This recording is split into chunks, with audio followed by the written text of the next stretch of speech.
problem? Give us the answer. And I told General that if I tell you the answer, you're not going to be able to solve the problem. He said, what is the problem? I said, the center of gravity of Boko Haram and insurgency in Nigeria are the sponsors of that program. It was beyond us.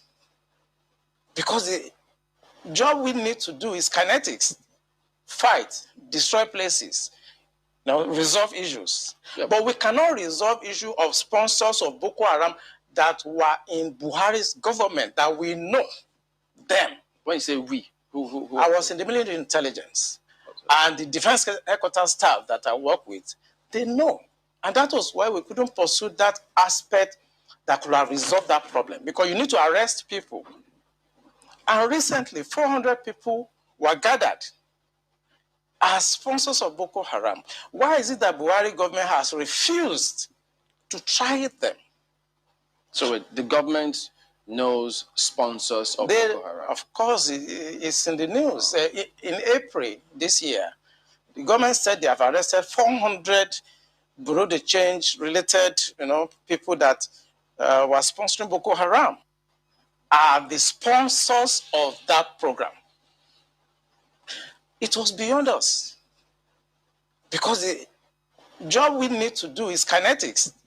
Fight, destroy places, resolve issues. Yep. But we cannot resolve issue of sponsors of Boko Haram that were in Buhari's government, that we know them.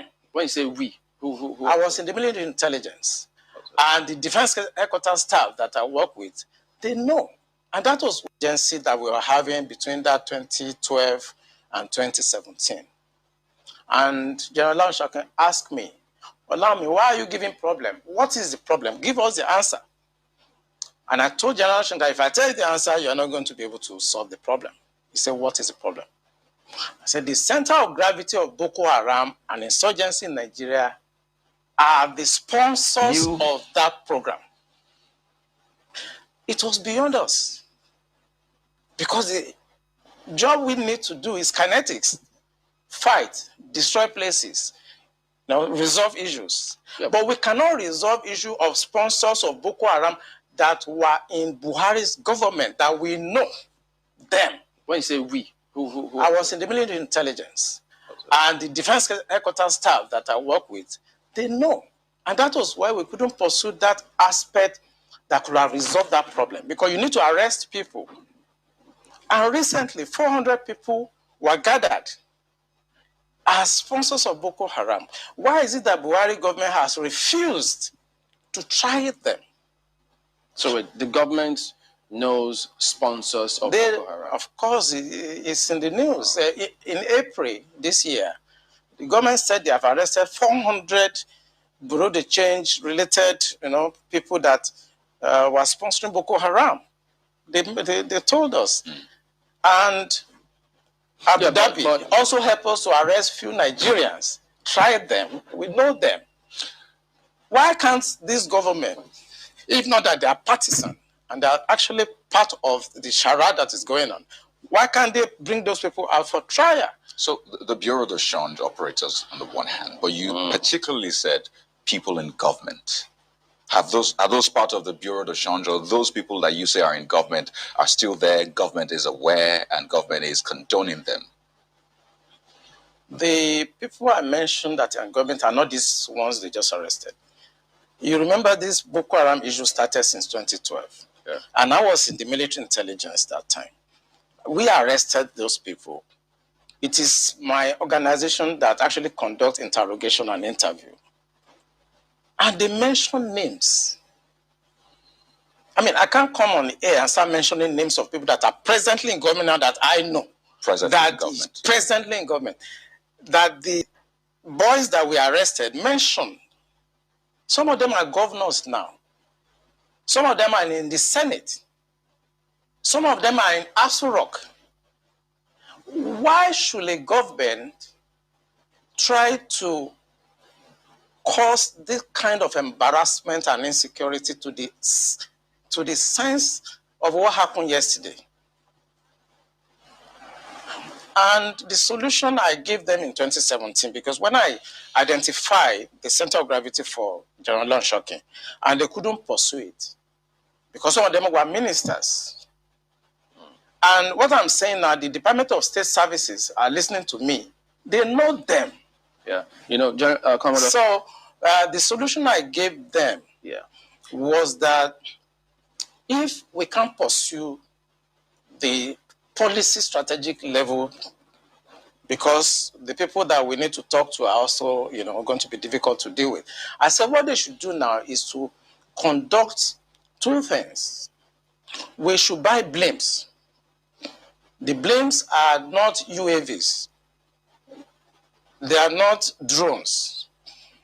Blimps are equipment that can fly up to 10,000 feet, 30,000 feet, static if you want, mobile if you want, and they carry a lot of payload. We saw them in Afghanistan. We saw them in Kenya. This will be something that can give us real-time intelligence.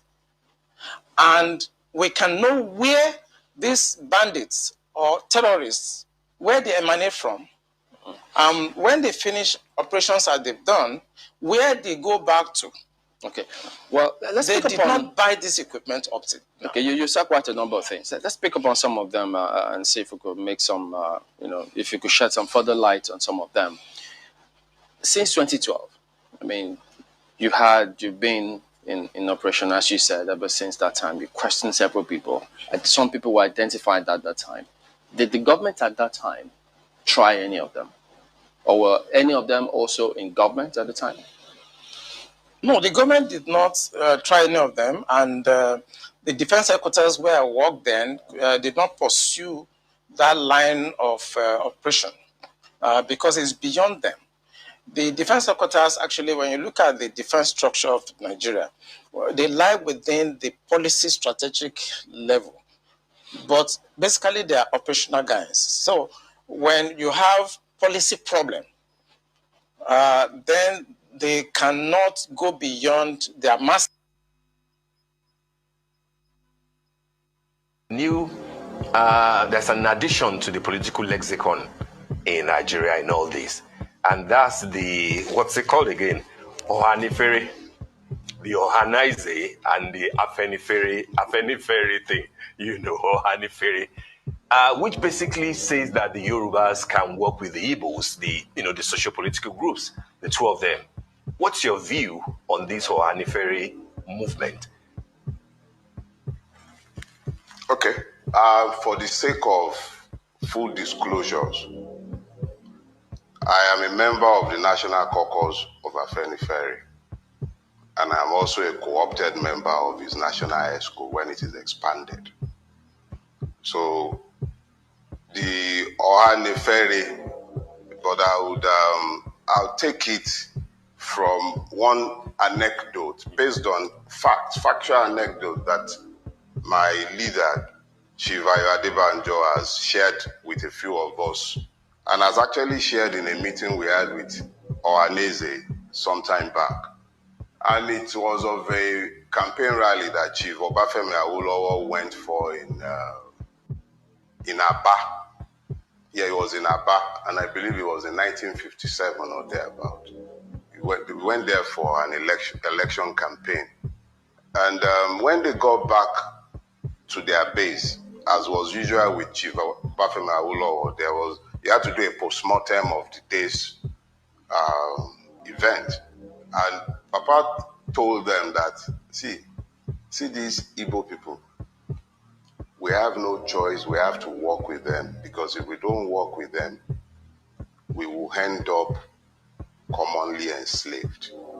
And he removed his cap, the first cap that the Baba used to wear, and he showed them a bloodied part of his head. He was stoned at the rally in Aba, but people didn't realize that the stone hit him at all, but he was partially protected. Whilst he was busy rubbing his wound, he was telling his lieutenants that you have to work with the Igbo or will be commonly enslaved. This was the basis of engagement at all points in time, because we understand very clearly that the handshake across the Niger is not just empty talk. It is something that must happen if Nigeria is to ever become the dream of its founders, which was that nobody should be enslaved by any part, and all of us should be able to develop at our own pace based on true federalism. When we work at cross purpose with each other, we have been mutual losers. So that some people are talking Ohanifere. Yeah, there is indeed an Ohanifere, and it is about finding ways to work better together.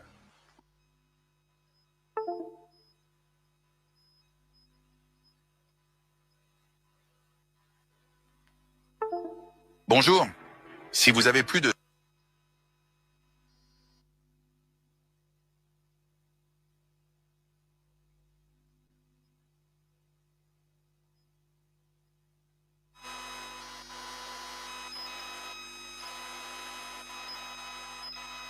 Northern elders progressive called on governors in the region to negotiate with bandits terrorizing. All right, hello and welcome once again. We're starting from the Northwest, where prominent citizens under the umbrella of Northern Elders Progressive Group have called on governors in the region to negotiate with bandits terrorizing and destabilizing peace in the region. While the group argues that it is better to spend state resources to save lives than embark on repeated condolence visits. The Northwest has been a hotbed of violence, kidnapping for ransom by bandits, and terror attacks, hampering growth and development in that region. In a statement issued in Sokoto on Tuesday, the group's Northwest coordinator, Malam Yusuf Abubakar, said the forum is encouraged by non-kinetic measures being championed by the National Security Advisor, Malam Nuhuri Badu, to restore peace.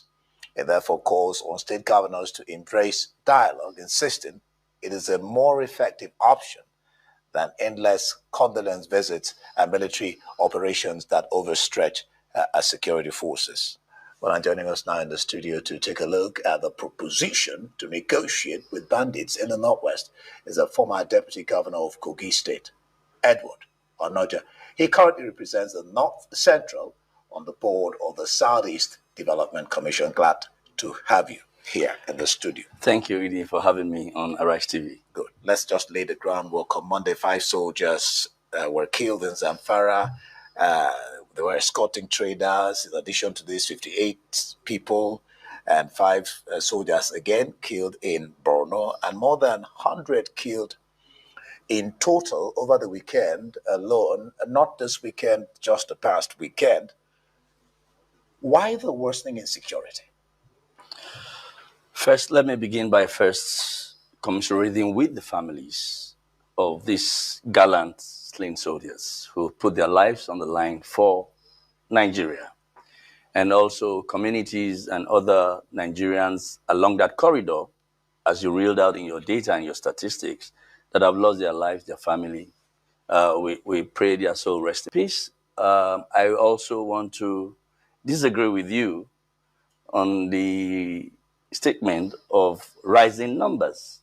I would like to say the numbers are there, but rising, I wouldn't agree with you. And I can say that the efforts, just like you read out, as commended by the Elders Forum in the North on the National Security Advisor, Malam Nouri Badu's efforts, trying to eliminate some of these notorious leaders. There has been some gains in that regard, and then freeing up from kidnapped victims. That statistics have been reeled out by the National Security Advisor. Yes, we agree. Insecurity is still there, but under President Tinubu, through his National Security Advisor and the security architecture that they have laid on ground, I think they are making gains. They are making gains.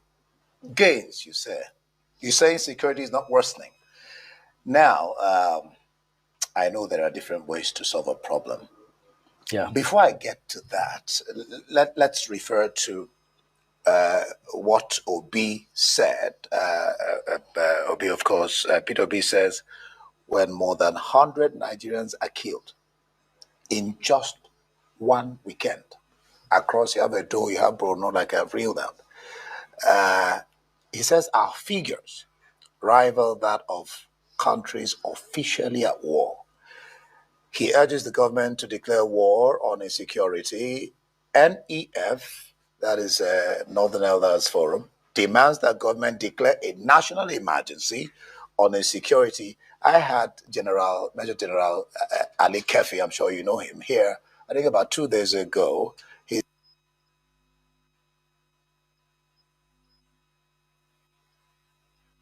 Problem. What is the problem? Give us the answer. And I told General Shankar, if I tell you the answer, you're not going to be able to solve the problem. He said, what is the problem? I said, the center of gravity of Boko Haram and insurgency in Nigeria are the sponsors of that program. It was beyond us. Because the job we need to do is kinetics.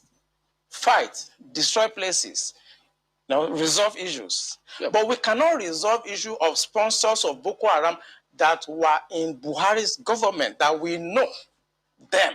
When you say we, who? I was in the military intelligence. Okay. And the defense headquarters staff that I work with, they know. And that was why we couldn't pursue that aspect that could have resolved that problem. Because you need to arrest people. And recently, 400 people were gathered as sponsors of Boko Haram. Why is it that Buhari government has refused to try them? So the government...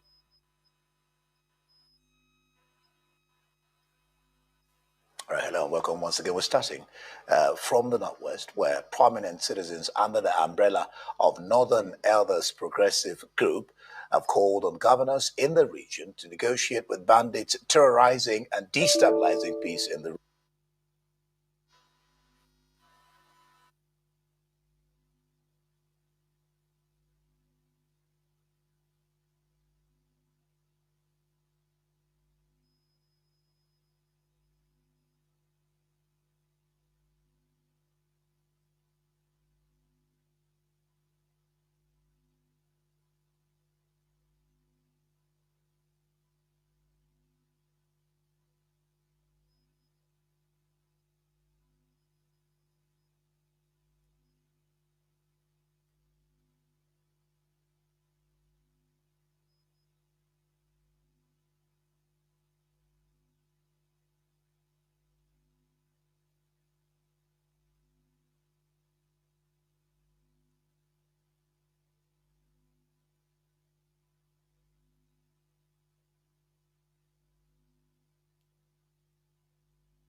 All right, hello, welcome. We're starting from the Northwest, where prominent citizens under the umbrella of Northern Elders Progressive Group have called on governors in the region to negotiate with bandits terrorizing and destabilizing peace in the region. While the group argues that it is better to spend state resources to save lives than embark on repeated condolence visits. The Northwest has been a hotbed of violence, kidnapping, give yourself 28 days, and terror attacks, hampering growth and development in that region. In a statement issued in Sokoto on Tuesday, the group's Northwest coordinator, Malam Yusuf Abubakar, said the forum is encouraged by non-kinetic measures being championed by the National Security Advisor, Malam Nuhu Ribadu, to restore peace. It therefore calls on state governors to embrace dialogue, insisting it is a more effective option than endless condolence visits and military operations that overstretch our security forces. The gravity of Boko Haram and insurgency in Nigeria are the sponsors of that program. It was beyond us. Because the job we need to do is kinetics. Fight, destroy places, resolve issues. Yep. But we cannot resolve issue of sponsors of Boko Haram that were in Buhari's government, that we know them. When you say we, who? I was in the military intelligence. Okay. And the defense headquarters staff that I work with, they know. And that was why we couldn't pursue that aspect that could have resolved that problem, because you need to arrest people. And recently, 400 people were gathered as sponsors of Boko Haram. Why is it that Buhari government has refused to try them? So the government knows sponsors of Boko Haram? Of course, it's in the news. In April this year, the government said they have arrested 400 Bureau de Change related, The truth is that over 60 to 65% of containerized cargo that arrive Lagos today end in Onitsha and Aba. And these cargoes, let us take a hypothesis. Let's say it's 5 million containers that arrive and is destined for Southeast. What that translates to is 10 million trailers being on our roads. The truth is that over 60 to 65% of containerized cargo that arrive Lagos today end in Onitsha and Aba. And these cargoes, let us take a hypothesis. Let's say it's 5 million containers that arrive and is destined for Southeast. What that translates to is 10 million trailers being on our roads.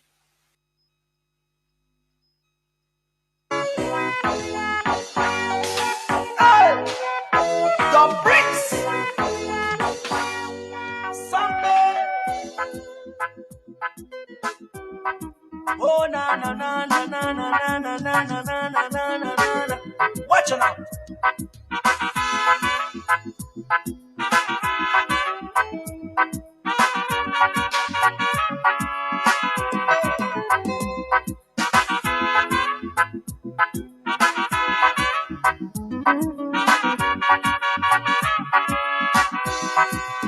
Watch me far away, see me far away, Shabada. Tell me what you saw, I will show you what I have, because I have myself.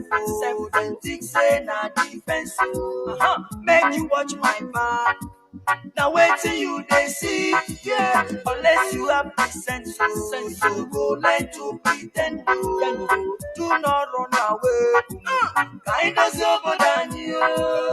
That is why I say, that is why I say, that is why I thought. That is why I say, that is why I say, that is why I am. I know sober than you.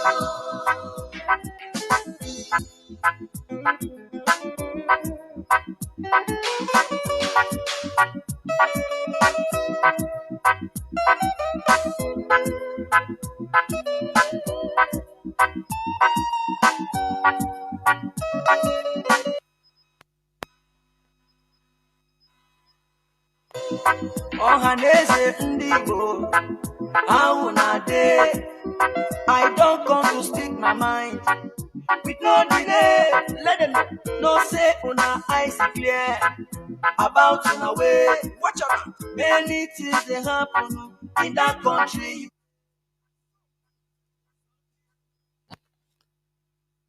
Good morning, good afternoon, good evening, good night. Great Biafrans of freedom. This is Radio Biafra House of Service coming to you through Radio Biafra London. My name remains Mazi Jonathan Chinedu from Alo province of Biafra Land, and we are here live and direct. Today is the 15th day of September 2025. That's above what you're here. Therefore, I welcome each and every one of you to welcome your friends to this hallowed platform where we preach the gospel of both mental and physical emancipation. Therefore, we are once again live and direct. Today, I repeat, is the 15th day of September 2025. Tata Bobochuria. Therefore, please draw nearer to your listening devices, because the hour has come for us to gather together, because this is where it all started.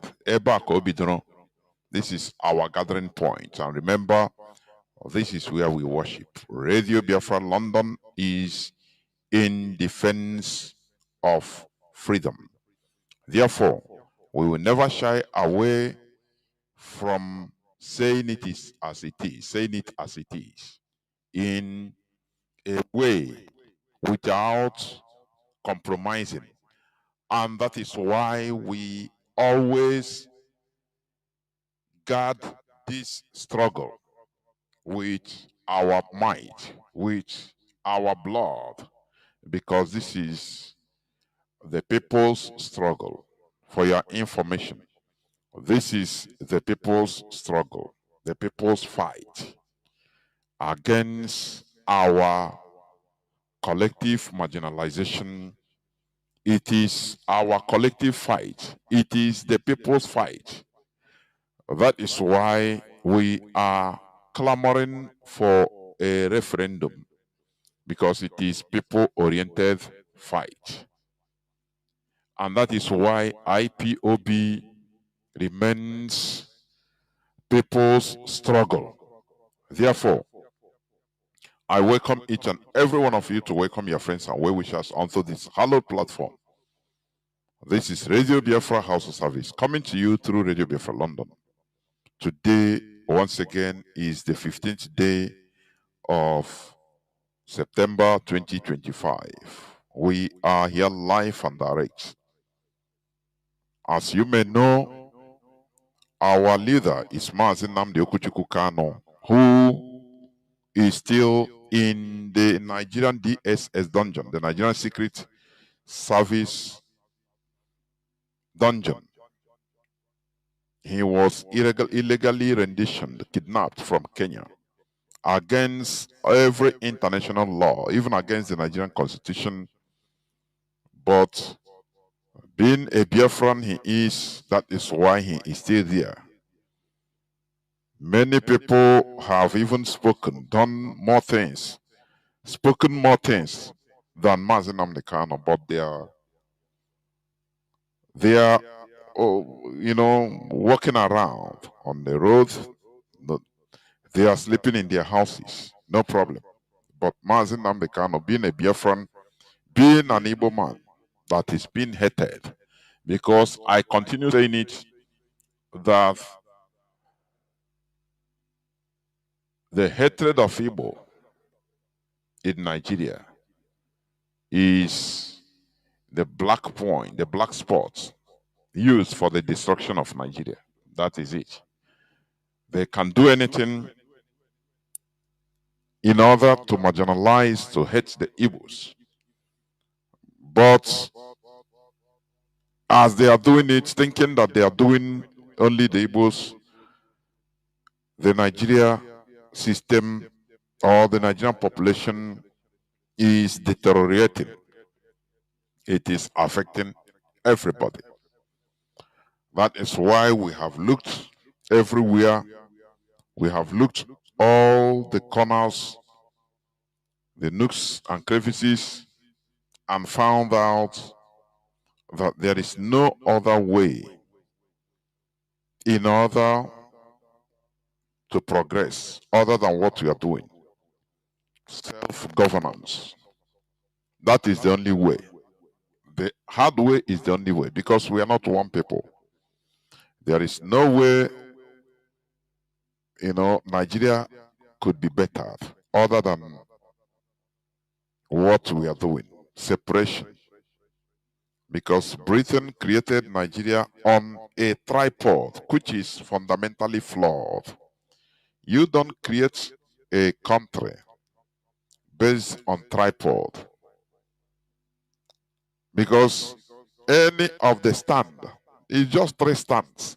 Any of the stands that is broken or lame, there will no more be balance. That is how Britain wants it. And that is why they made sure, in order to continue this unfounded hatred of the Igbos, which is why Nigeria is on the path of destruction. You can see what is happening everywhere. Nigerians can never stand up or rise up, just like in Nepal. Remember Nepal as a country, Nepal has more than 100 tribes and castes. Nepal, you see.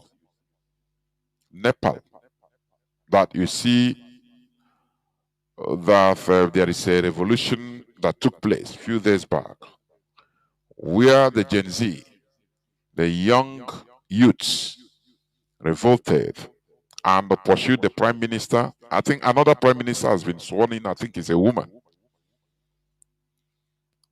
The Nepalese youths move around, beat some of the politicians or the political class, and even killed some. I'm telling you, it was on video. It's on video, not was. It's on video. It's still on video. Killed some of their politicians,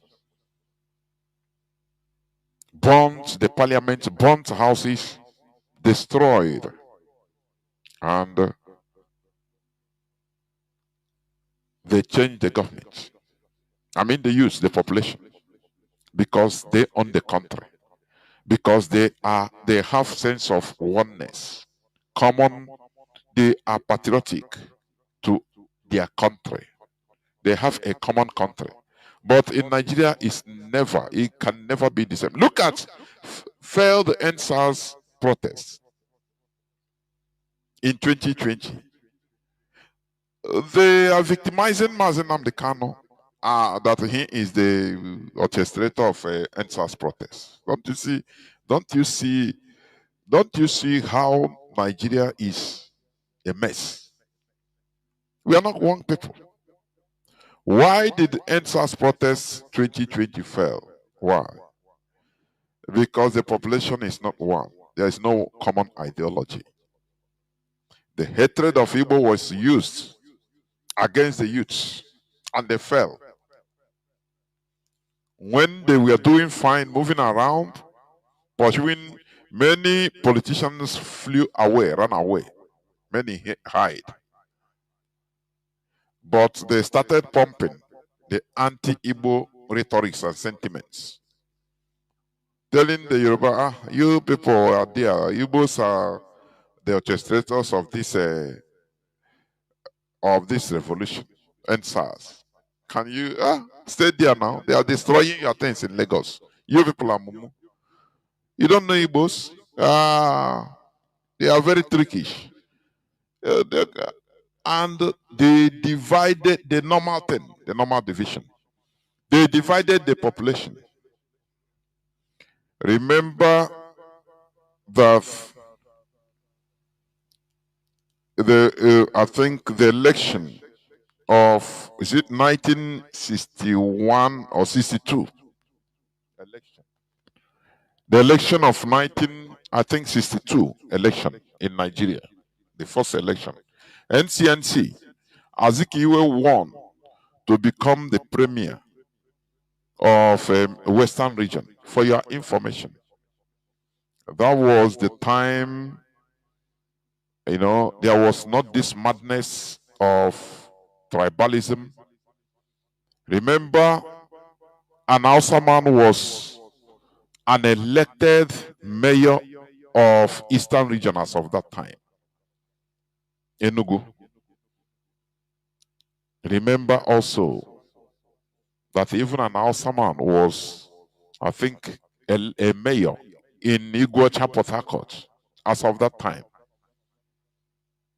Azikiwe, an Igbo man, won in the south, in the western region, southwest. You call southwest, that is, Yoruba land. Awolowo rose up and started tribal politics.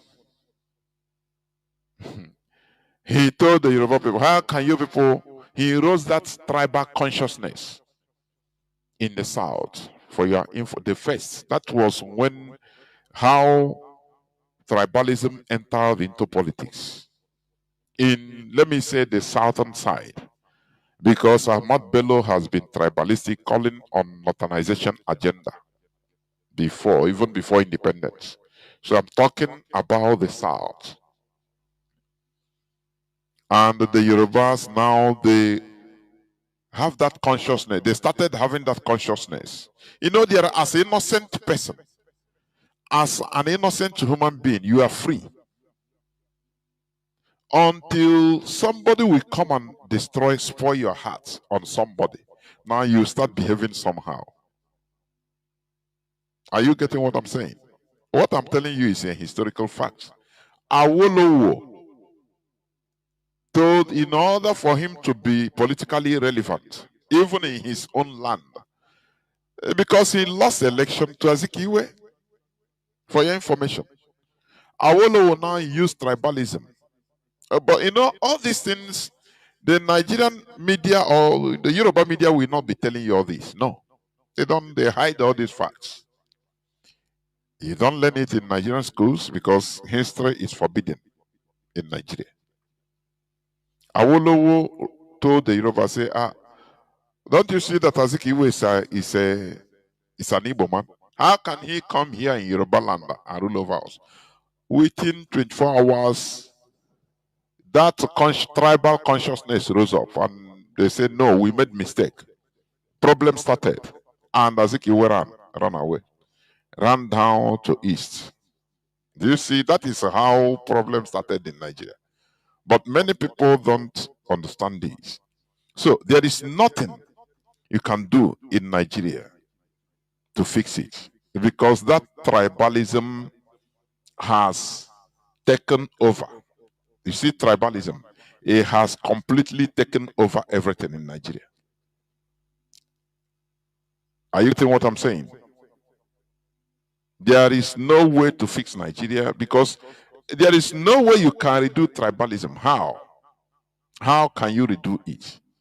It's humanly impossible.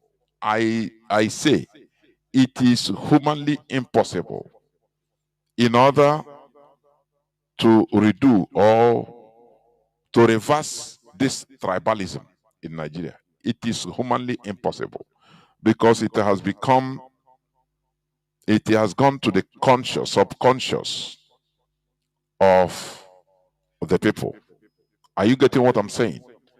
That is why there is nothing you can do than to support what we are doing. Nigeria is unfixable. Tribalism has gone. People are born into tribalism. It became our way of life, all Nigerians' way of life. Just like listen to Good Luck Jonathan. Listen to Good Luck Jonathan. I played it the other day, but I didn't talk about it. I think on Saturday. But listen to him. Listen to him.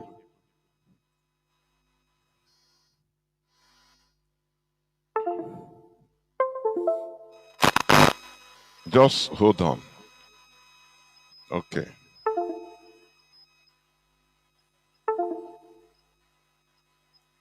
Basically, from zone or the Niger Delta, I am the first and only, and of course, from a minority ethnic group. So, the kind of politics our forefathers played from the 50s, I cannot say from 1914 when Nigeria was amalgamated because the books you read don't give you a clear perspective of how Nigeria was amalgamated. It was done by the British people. The key actors from Nigeria that participated in that amalgamation, you hardly hear what they say. But that key political actors, people like Nnamdi Azikiwe, people like Obafemi Awolowo, people like the Sergeant of Sokoto, and so on. All these people were less than 10 years old at the time of amalgamation. They didn't play any role. But in the 50s, when we were marching towards independence, that was when these people came to play a key role that led to the independence in 1960. Political parties were formed during in the late 50s, leading to the independence. And the kind of politics our forefathers played that time is still the politics we play today. We play tribal and regional politics.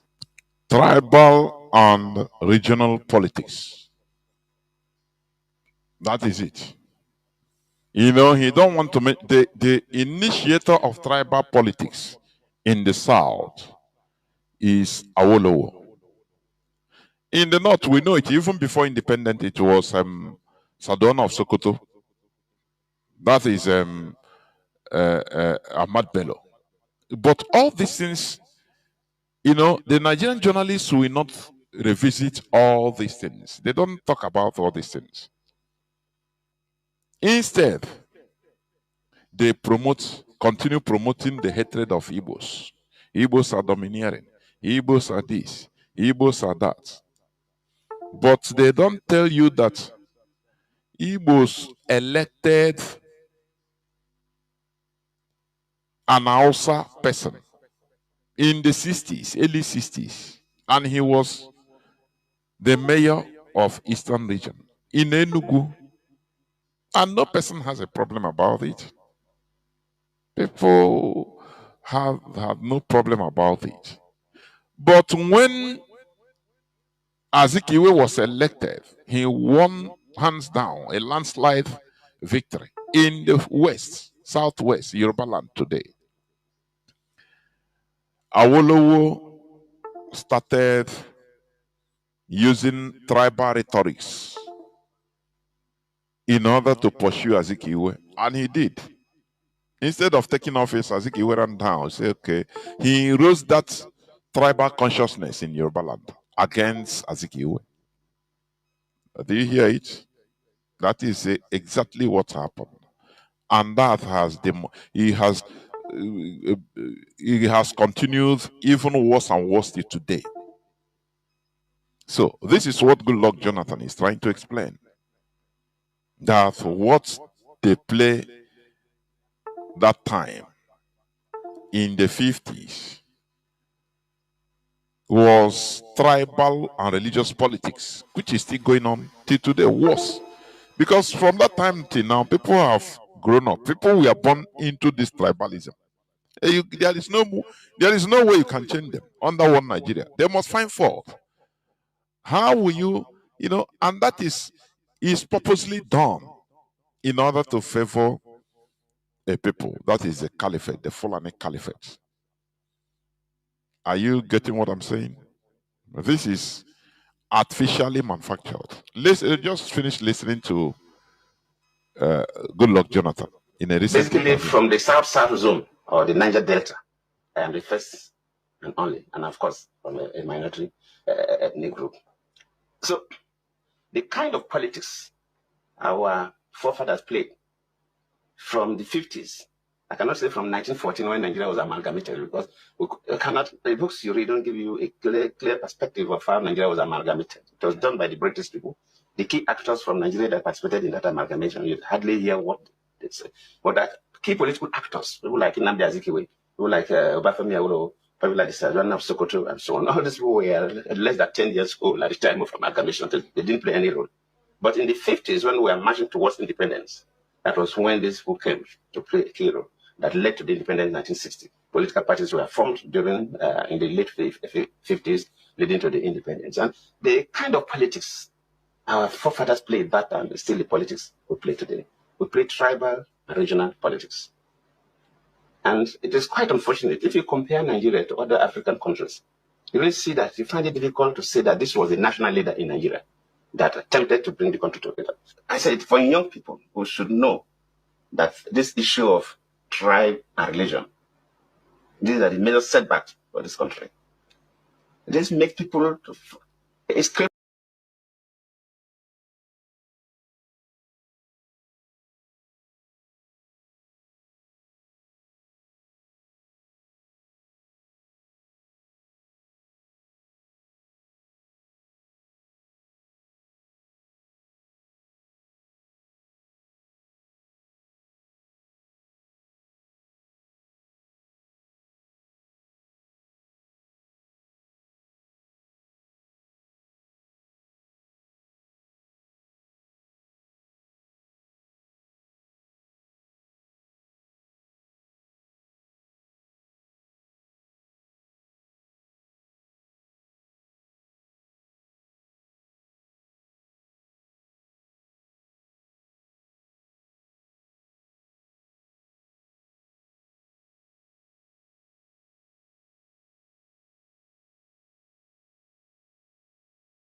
problems of our leadership recruitment.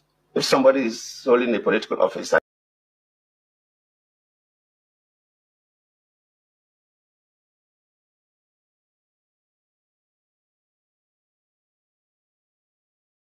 all these people were less than 10 years old at the time of amalgamation. They didn't play any role. But in the 50s, when we were marching towards independence, that was when this book came to play a key role that led to the independence in 1960. Political parties were formed during in the late 50s, leading to the independence. And the kind of politics our forefathers played back then is still the politics we play today. We play tribal and regional politics. And it is quite unfortunate. If you compare Nigeria to other African countries, you really see that you find it difficult to say that this was the national leader in Nigeria that attempted to bring the country together. I said, for young people who should know that this issue of tribe and religion, these are the major setbacks for this country. This makes people, it's create problems of our leadership recruitment. If somebody is holding a political office and he wants to give appointments, you begin to see that even if Mrs. A knows the issue better than Mrs. B, and if Mrs. B is from his own tribe, we want to use Mrs. B. It's like saying, oh, you have a fight that you need a lion to fight, but that lion is not from your tribe. Then you say the cats. Then you say, after all, both of them are carnivorous animals. They are carnivorous. And you bring a cat to do the job of a lion. It's not possible. The cat, yes, is a carnivorous animal. Yes, that's carnivorous. But the cat cannot do the job of a lion or a tiger or a leopard. So, but that is what happens in a system where people tend towards their tribe.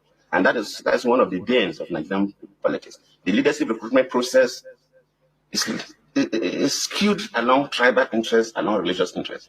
So you see how difficult it is to get the best. This makes people, it's create problems of our leadership recruitment. If somebody is holding a political office and he wants to give appointments, you begin to see that even if Mrs. A knows the issue better than Mrs. B, and if Mrs. B is from his own tribe, we want to use Mrs. B. It's like saying, oh, you have a fight that you need a lion to fight, but that lion is not from your tribe. Then you say the cats. Then you say, after all, both of them are carnivorous animals. They are carnivorous. And you bring a cat to do the job of a lion. It's not possible. The cat, yes, is a carnivorous animal. Yes, that's carnivorous. But the cat cannot do the job of a lion or a tiger or a leopard.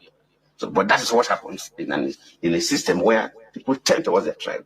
And that's one of the banes of Nigerian politics. The leadership recruitment process is skewed along tribal interests, along religious interests.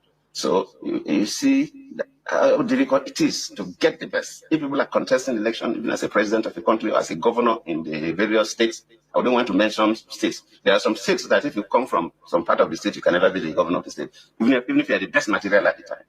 In Nigeria, if you want to contest election, they first know, is it our turn? Is it their turn? If it is it the turn of the Muslims? Is it the turn of the Christians? So this creates problem to recruit the best material. Because you are not assessing the person you want to recruit to the leadership position based on competence. You assess the person based on how he worships his God, or from the part of the map of the country the person comes from. They can't even control. So these are the issues. So, but the key thing is, if the younger people can begin to gradually downplay the issue of region and religion in the politics of Nigeria, the leadership recruitment process will improve. We'll begin to recruit people better. When I was contesting in 2015 because of this religious divide between me and Buhari, I used to tell people that, look, if you are sick, let us say you have a kidney problem and you go to the hospital, you ask for the best doctor.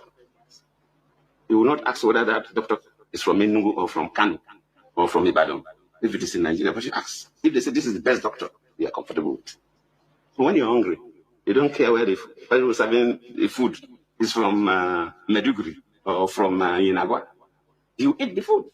That is normal human. But whenever it comes to a leadership recruitment process through the political recruitment programs of election and so on and so forth, our wisdom is masked by these sentiments of region and religion. But Nigeria today, we are divided along tribal lines, we are divided along religious lines, and it worries me.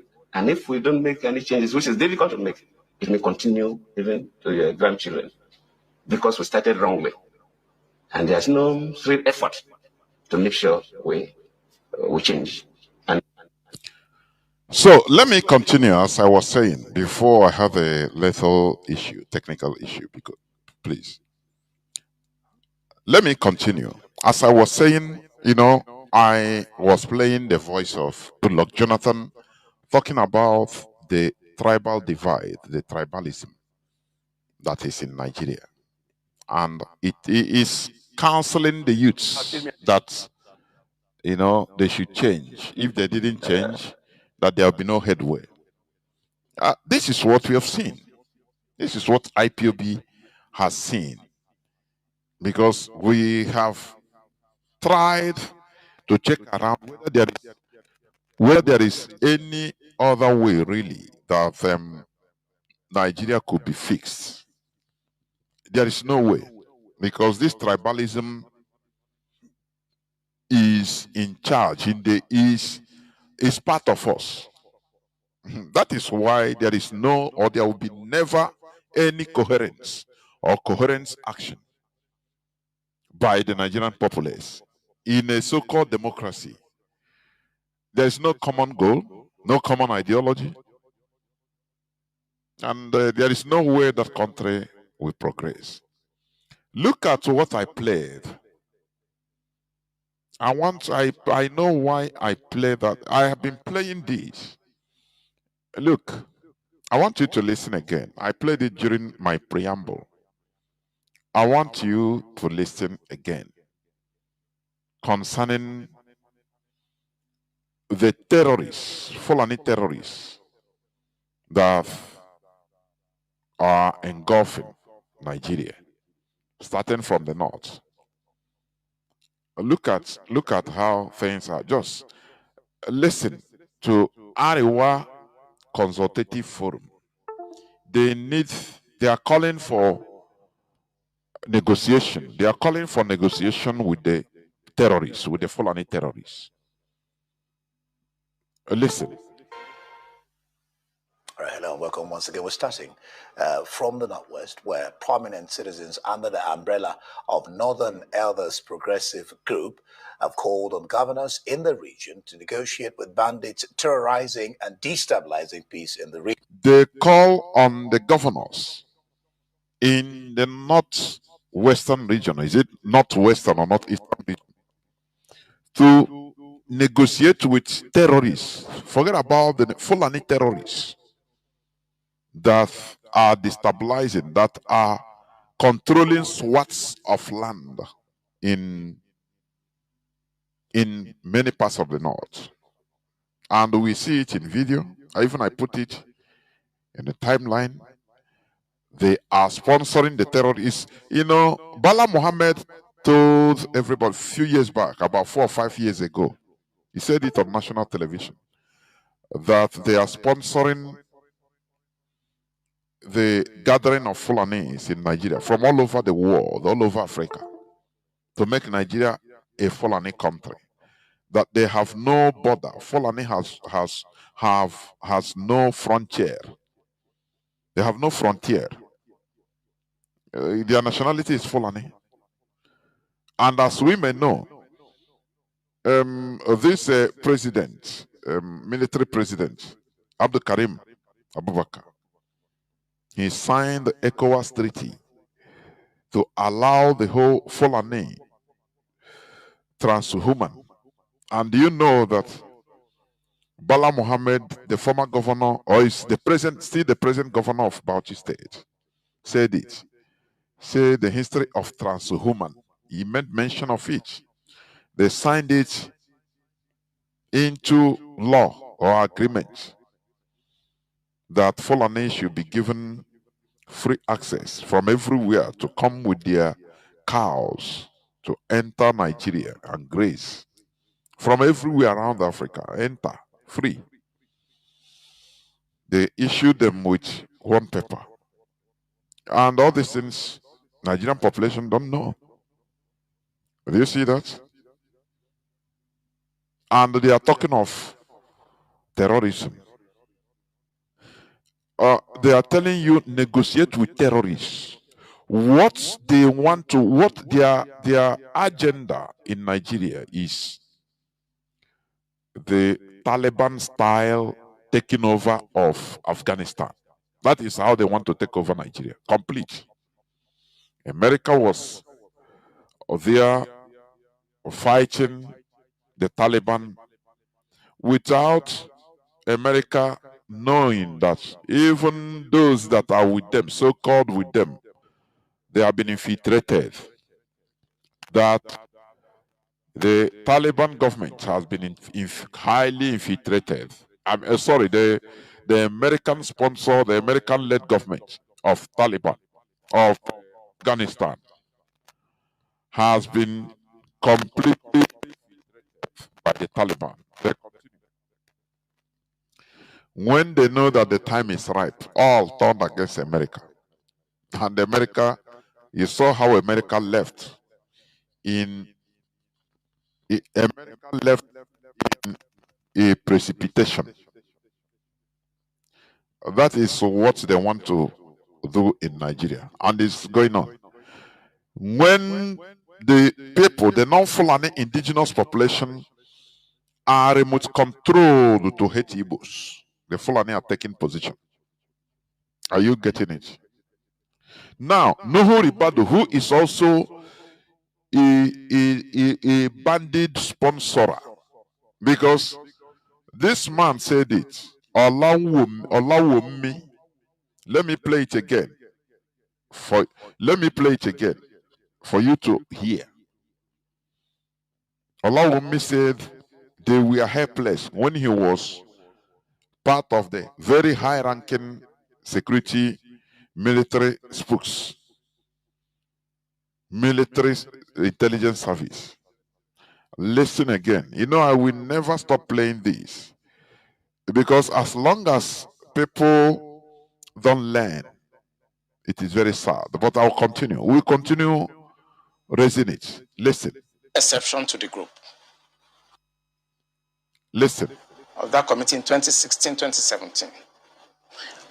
And we came to a conclusion after several arguments. And the arguments were three. To identify the center of gravity of the problem, one group said it is the fighters, the Boko Haram fighters are the center of gravity, so we should go after them. Another group said the center of gravity of Boko Haram is Abubakar Shekau. So if we go after Abubakar Shekau, then the problem of Boko Haram will be solved. I took exception to the group. I said that is not the center of gravity of the problem of Boko Haram insurgency that we were having between that 2012 and 2017. And listen what he mentioned as the center of gravity of this terrorism in Nigeria. And General Lanshakan asked me, Olami, why are you giving problem? What is the problem? Give us the answer. And I told General Lanshakan that if I tell you the answer, you are not going to be able to solve the problem. You are not going to be able to solve the problem because it's above them. Are you getting it? And it is what is happening today. That is why they are telling the governors in the north to negotiate with those they sponsored. Are you seeing it now? Continue listening. He said, what is the problem?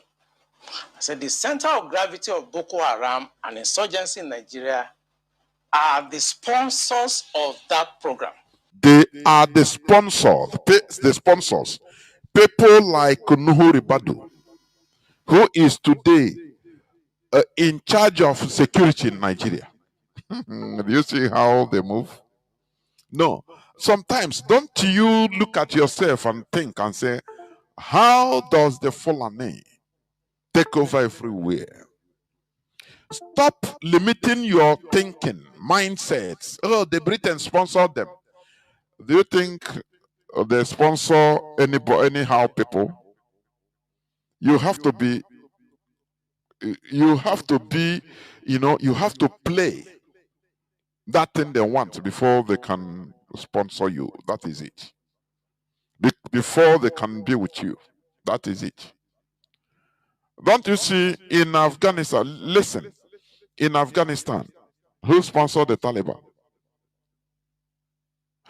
against the world power, two world powers. This one, they were sponsored by America, and they outmaneuvered the Russians, Soviet Union. They went, okay. And now, Soviet Union came back and sponsored them, and they, outmaneuvered the Americans. Don't you see that there is something? You need to at least have that rigorosity, that resilience for even people to think of sponsoring you or supporting your cause. Let me tell you something. Here on Radio Biafra, we say it as it is. Sometimes we bring out we say something, but in a code so that only man, he who have brain will understand. For your information, one of the impediments of getting some international supporters making heavy breakthrough on this our struggle in international sector, in other countries, powerful countries. You know what they used to tell the leadership? I have a basket mouth, but if you listen, you will understand. Sometimes they tell the leadership, you people, you jokers. If we start sponsoring you codedly now, tomorrow you will see difficulty and run away. And you put us in a mess.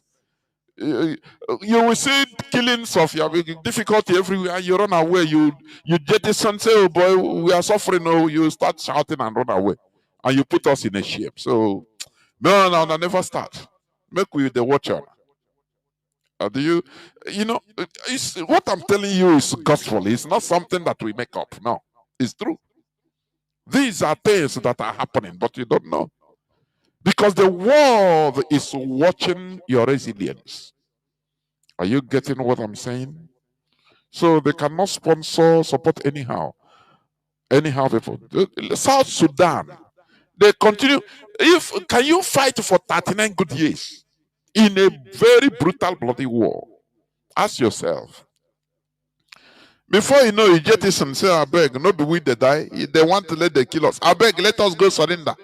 I beg, let us live in peace with them, even if we can regulate it later. I beg. We are dying. They are killing all of us. Do you see that? Let me tell you, countries love their devils. Are you getting what I'm saying? Their devils.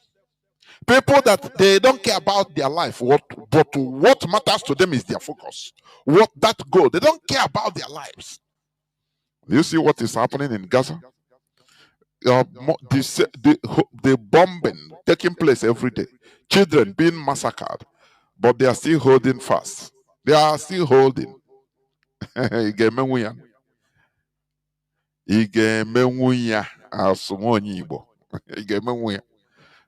a sense now. If you see difficulty tomorrow, you start even blame. But who started this thing? Not with this IPOB. I beg. You turn against them.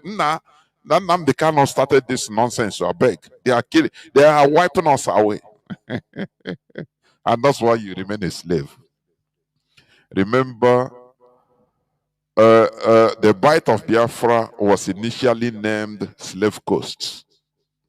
I used to bring out some words that you need to study, because this is what the core that's taught what is affecting us.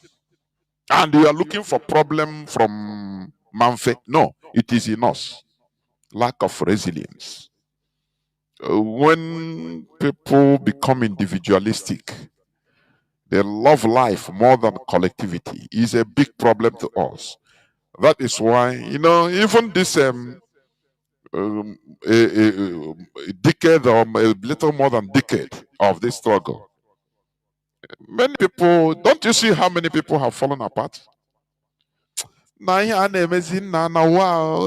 you think that powerful people can support you? How? Tell me how.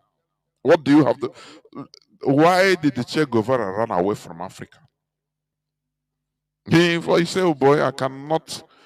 These people, they love their stomach more than even their freedom. So I cannot cope up with them. They are ready to give up their freedom for comfort. For even, little comfort, they are ready to throw away their freedom. So now, you know, let me even comment on, like, yesterday we had experts as we used to have every Sunday. You see many people that are speaking. They will tell you, I'm not a registered member of IPOB, but I love what you people are doing. I am not a registered member, but continue. He will talk more than IPOB self. And when you meet him, you ask him, guy, one Mazi, okay, you are not everybody will be a registered member. Is there any way you are supporting? Maybe financially, codedly, secretly. He will tell you, no, no, no, no, I'm giving you moral support.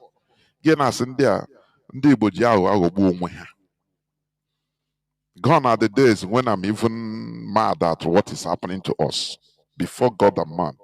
I don't get that feeling again. Okay, it got to happen until I eat it and on. Until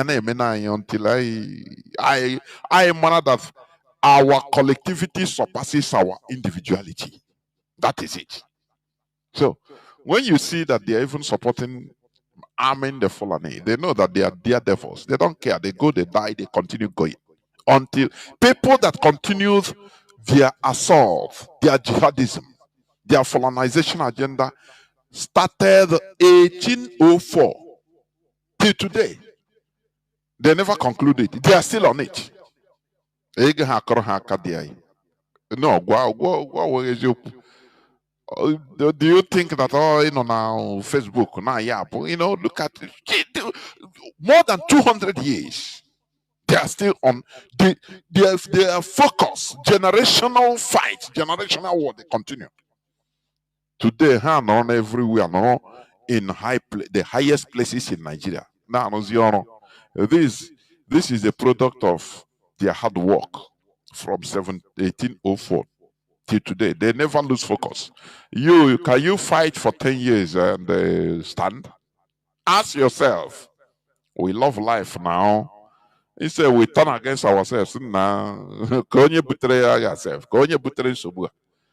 I beg. You want us to finish? How do you think that some countries can even support you? Because when you fail, if you surrender, you start opening mouth. Now, social country, they support me. Now, them give us a weapon. Don't you see that? That is, resilience is the key. And most of us are yet to have this as a quality. And remember, this is what Mazi Nnamdi Kanu has been hammering on Radio Biafra. Consistency, resilience. So, they have gone to the extent of negotiating always. They are no more hiding it because they have their taproot in the Nigerian government in the highest level. That is what this man is trying to explain. Let me play for you again before coming back to here. That is an agenda. You have to be politically savvy and also be resilient in your collectivity. That is how you get to your destination. Otherwise, no way. Listen. All right, hello and welcome once again. We're starting from the Northwest, where prominent citizens under the umbrella of Northern Elders Progressive Group have called on governors in the region to negotiate with bandits terrorizing and destabilizing peace in the region. While the group argues that it is better to spend state resources to save lives than embark on repeated condolence visits. The Northwest has... Do you see how they put it? It is better to save lives and to save government resources, sending military to their early graves. So you better negotiate with them.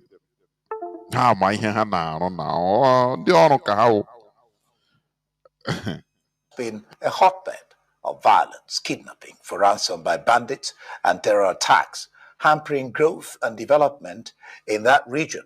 In a statement issued in Sokoto on Tuesday, the group's Northwest coordinator, Malam Yusuf Abubakar, said the forum is encouraged by non-kinetic measures being championed by the National Security Advisor, Malam Nuhuri Badu. Malam Nuhuru Ribado, who is the National Security Advisor, who is the core lord of Fulani terrorists, Nuhuru Ribado. He got some contacts. But do you see how they are destroying our places? In Okigwe, in Mbise, in Ohaji, in Olo, in different parts in Anambra. Ebubago is on the rampage. They hire the Asari Dokubo boys to cause maximum pain to our people. But in the case of where there are real terrorists in the north, National Security Advisor Nuhuri Badu, he said, no, there's no need of using kinetic. Use non-kinetic. Negotiate with them. That is why you see them on video. You know, they are celebrities in the north. They go to meetings with governors, northern politicians, armed to the teeth, and they are clapping for them because their people are in the highest positions in the Nigerian government in Asorok. But when it comes to in our place, oh God, kill all of them. They say destroy, kill all of them. Destroy, kill all of them. And we are in one country. How do you equate this? I say, how do you think at all? And say, just sometimes you start asking yourself, how does the Fulani have a grip in Nigeria like this? How? They played the first one on the indigenous population. They destroyed the mindset of the indigenous people to hate the Igbos. That is number one thing, because they isolated the Igbos as they know that these are the people that can mobilize and counter them.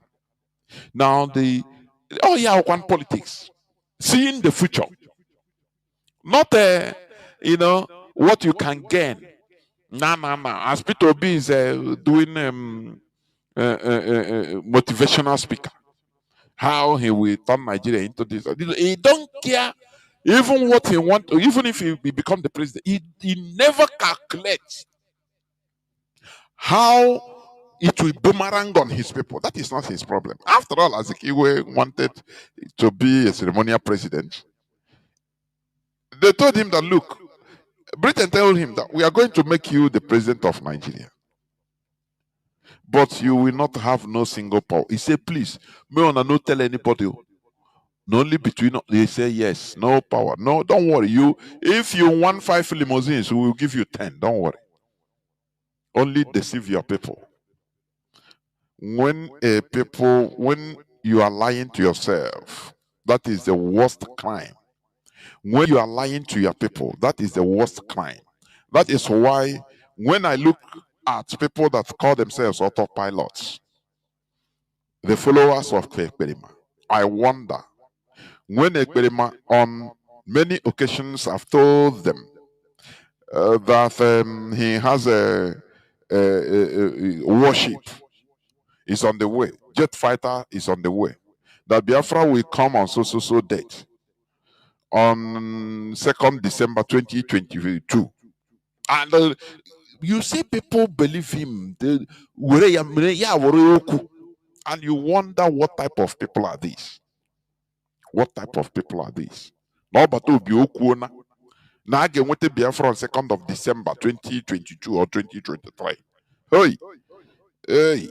Now, jet fighter is North Korea is giving them jet fighter. He have paid some. So donate so that he will complete the payment. And people, our people love lies.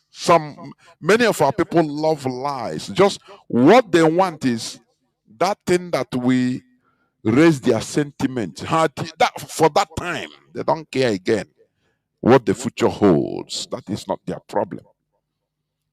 That is, cannot understand. That is why Mbaka stood up in Igbo land, Nenugu, turned up thousands, if not millions of his followers, telling them that good luck is bad luck. That they should vote for Buhari. Buhari is the Messiah. What is happening? Yes, now why don't we merit what is happening to us? Sometimes I resolve, I say no. Oh, I merit it. When the people they cannot reason far beyond their 1 meter, their nose. They cannot reason beyond their stomach. That is a problem. So you see, what these people, they are now, the Fulani, they are now deeply rooted in the Nigerian political hierarchy, the highest political hierarchy in Nigeria. And that is why they can make this statement. That is why they can make this statement. With bandits terrorizing and destabilizing people. Listen again.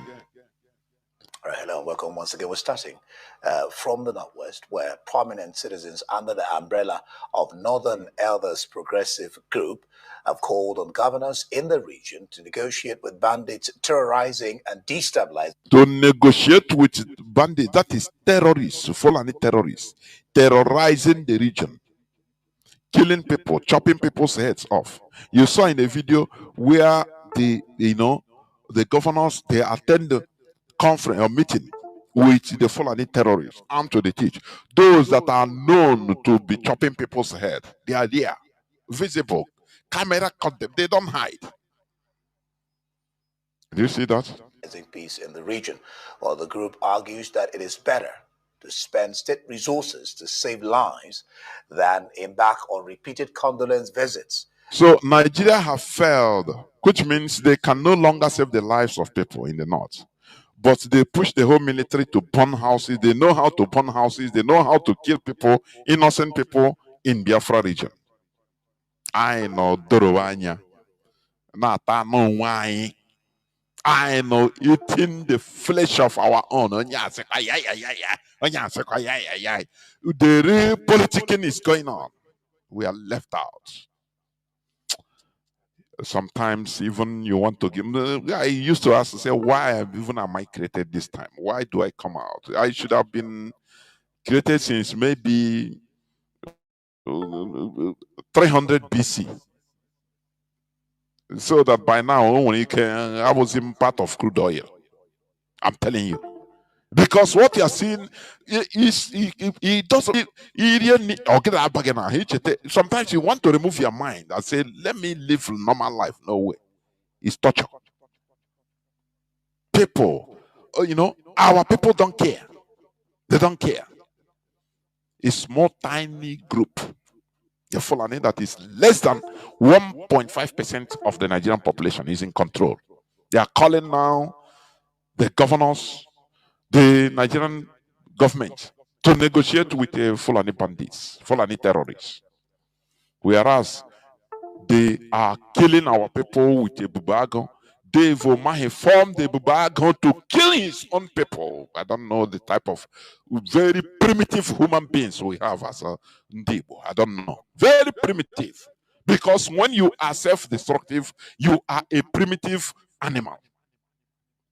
You are when you center your wickedness against your own, you are primitive because you want to kill yourselves into extinction. That is primitivity. Are you getting what I'm saying? Instead of unleashing the mayhem against others, that your annoyance, unleash it against foreign. No, who you unleash it is against your own people.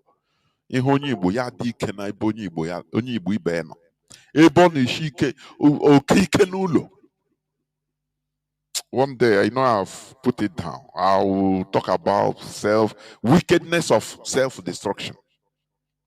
It's a primitive. Oh yeah, primitivity. I am telling you. Ebony Bogadik Eonabe. Look at Hope Uzodema. He brought in complete chaos now in Imo State that spilled to every part of Biafra region. Just for his own political interest. Only he don't care. He don't care. It's very sad. Whereas the others are, like the Fulani, they push that kinetic, that energy of destruction to others. Look at the criminals that call themselves autopilots. Look at the criminals. They remove them to kill their own people. To kill our own people. Guess na India kebe India shi. Enwete wafu Igbo agbagbuo ya. Si na ị na-achọ Biafra. Enwete wafu Igbo. Agbagbuo ya boy ofu ihe kidnap ya agbagbuo ya berano ya na-eti nwanne m biko akwụkwọ m onye Igbo nwanne m gị tatara ya agbagbuo. Just for nothing. Hey, ị na-achọ Biafra. Have you seen which kind of people are these before? Tell me. Igoya ndị ọzọ, for example, ndị Fulani say oya gacho ha, yeah, well, very big friend with them. Don't you see the primitivity lurking around us? Don't you see that? That was the reason why Obasanjo boasted, I used Igbo to kill Igbo. That is it. And it's still happening today. They are using the Obasanjo formula. Using Igbo to destroy Igbo. This guy formed a bubag against his own people. Killed them. It's happening today. In also in different parts of Imo State. They will shoot and kill our own people for nothing. Tiger Bay is there. It's there. The whole complaint, nothing. How can we survive? Sometimes I think about it. Is our survival near? I don't know. I don't think so. It's still far. I'm telling you. Until we remove this mindset, until we learn how to remove our venom to foreigners instead of ourselves. Look at the people that are channeled one way. Look at how. Don't you see how they are? They are in control. That is why they can make this type of statement. The Northwest has been a hotbed of violence, kidnapping for ransom by bandits, and terror attacks, hampering growth and development in that region. In a statement issued in Sokoto on Tuesday, the group's Northwest coordinator, Malam Yusuf Abubakar, said the forum is encouraged by non-kinetic measures being championed by the National Security Advisor, Malam Nuhuri Badu, to restore peace. It therefore calls on state governors to embrace dialogue, insisting it is a more effective option than endless condolence visits and military operations that overstretch our security forces. Do you see how they are in control? They will keep you. They will keep you busy. You don't know that they are the cause. Nobody badu. All of them. They will make you. They overstretch the Nigerian military. They will, be destroying the Nigerian military using their own people, using the Fulani, which they created, the Fulani terrorists, which they created, doing the whole thing. And after they tell you, oh, no need of fighting them again, let us initiate peace with them, so that they will be in control. This type of people that have seen blood upon blood, they will be mixed up, be in charge of the whole North. What do you think? They are coming south. Or they will die one day. Bello Truji will become the chief security officer of Asorok. What do you think? That is the complete Fulanization agenda that is going on. And they are telling you Islamization. Imagine that it is an Igbo man that is the chief security officer and said, no, let us maybe castigate a federal government to Python dance. Hey, they will say, you're a tribalist. Hey, why? You a tribalist. You are. Don't you see how they attack P2B? Do they give him breathing space? They are mine here now. They will always be on the offensive. They will always be on the offensive. And you'll be defending yourself. P2B will be on the defensive. Likewise, every Igbo man. Imagine that is an Igbo man that is the chief security officer or national security advisor, NSA, as Rebado. And he made this statement to negotiate with even ordinary IPOB, for example, that is a peaceful distance. Look into what they are agitating for. Let us address it. Your hell will break loose. Yeah. It will not last there for 24 hours. Hi, Igbos. They want to take control of everywhere. But the Fulani terrorists that are killing people, smashing people's head. I read here one time, one woman in Katsina State, one Hausa woman, he said the Fulani terrorists that kidnapped them, because his children, his two babies, twins, newly born twins, we are crying. So they have to squeeze them, kill them, and throw them to the dogs. These are people that are committing heinous crimes like this. Say, no, let us, after all, Nigerian government is paying them. Don't we hear Erufai, Nasi Erufai, of which he started paying them. He went to 2016. He went to foreign land, outside Nigeria, to pay Fulani terrorists to stop killing Nigerians. He said it with his own mouth. Until today, they are paying them. But do you see what is going on in our land? They will come, they will obliterate a whole village, Nigerian military. And our politicians all are mute because they are complicit. Just for them to have, look at a professor, Soludo, arming people to destroy lives. His own people. His own people. Oh, Chineke. Sometimes some say, "Oh, they are not here." Hey, indeed, why my hair won't catch? Individuality is nothing. You want to hear? Are you getting what I'm saying? We need to be like a unit, a people. That is it.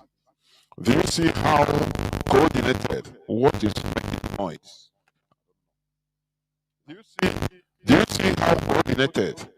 Do you see how coordinated the Chinese parade in Tiananmen Square? Thousands of people, they are coordinated, entering their armored vehicles, march past, everything is coordinated. They act, you see thousands of people acting like one person. That is how it's supposed to be. But come now, you see, my name is Mecca Okonkwo. I'm not a registered IPB member, but I love what you people are doing. Continue. You are our hope. And you ask, but you see a people that are, trying. They have, maybe you have the same ideology with them. There is what you love. They do what you like. But there is no way you support them. Instead, you are, make another go. We are happy with you. Do you see? I'm saying the idea against ourselves, not against our enemies, against ourselves. It's very bad, honestly. That is why I love the concussions.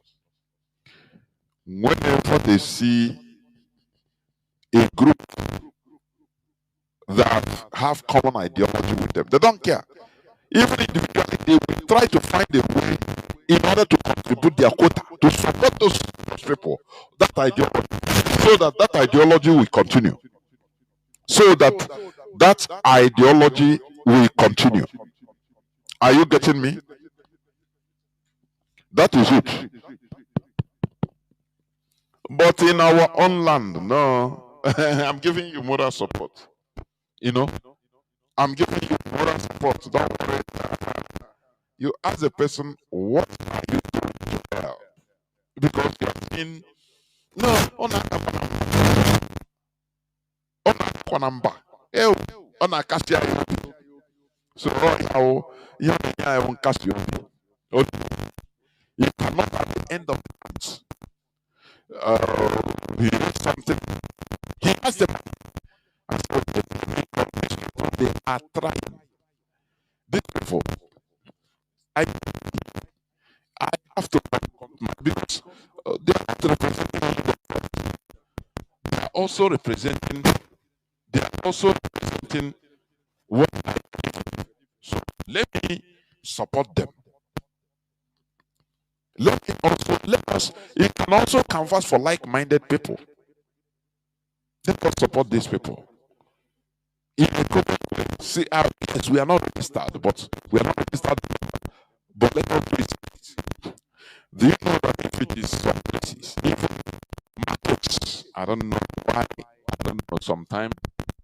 I don't know why sometimes I'm having this issue, I don't know why. I don't know. But continue. You know. So, as I was saying, if there are some people it will be, even in markets, no person will, for you know, every time on we shout, IPOB, support IPOB financial. Do you know that some places, if it is, you don't need to talk about it. Once they see that you are doing the right thing, you people are doing the right thing. How make caution? If market, they will boys sooner. For example, boys among themselves sooner. I'll go do 2 million naira. I can name IPOB every blessed month. 2 million naira is nothing to them. 2 million. If for example, every shop is contributing extra, let me say 100 naira every month. 100, you cannot dash somebody 100 naira in Nigeria today. You cannot dash a child 100 naira. I think 100 naira is a pure water. Just 100 naira a month. The whole shops. They will harvest more than 1 million naira in a month. Are you getting it? Oh, that is, this is what I call civilization. Civilization. That is organizability. You don't need to go, but you organize to support the good thing. That's good movement. Because you know it's not for individual purposes. You organize. Say, here, na guy support India. Mana, Kaime in a good way. Every month, people are okay, 50 naira or 100 naira every shop. It's not here. Also now, even 100 naira get that also. That from Akbage in Nigeria. You don't even look for it. You don't even look for it because you cannot use it. You cannot dash it to a small boy, and he will collect 100 naira. But these are the things that matter. When maybe 10,000 people contribute to 100 naira, now tell me how much. Tell me how much. Is it not up to 10 million? Very easy. From there, and now is yours IPOB now. Here I can bomb. It's an effort. It's our own effort. Every month. And you know, and because we make a one here naga.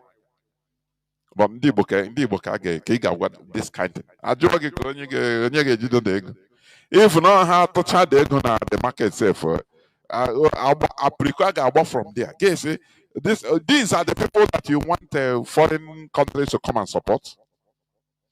If not that IPOB has its roots in the diaspora. Maybe she gonna hear now. I'm telling you honestly. How about she go here, man?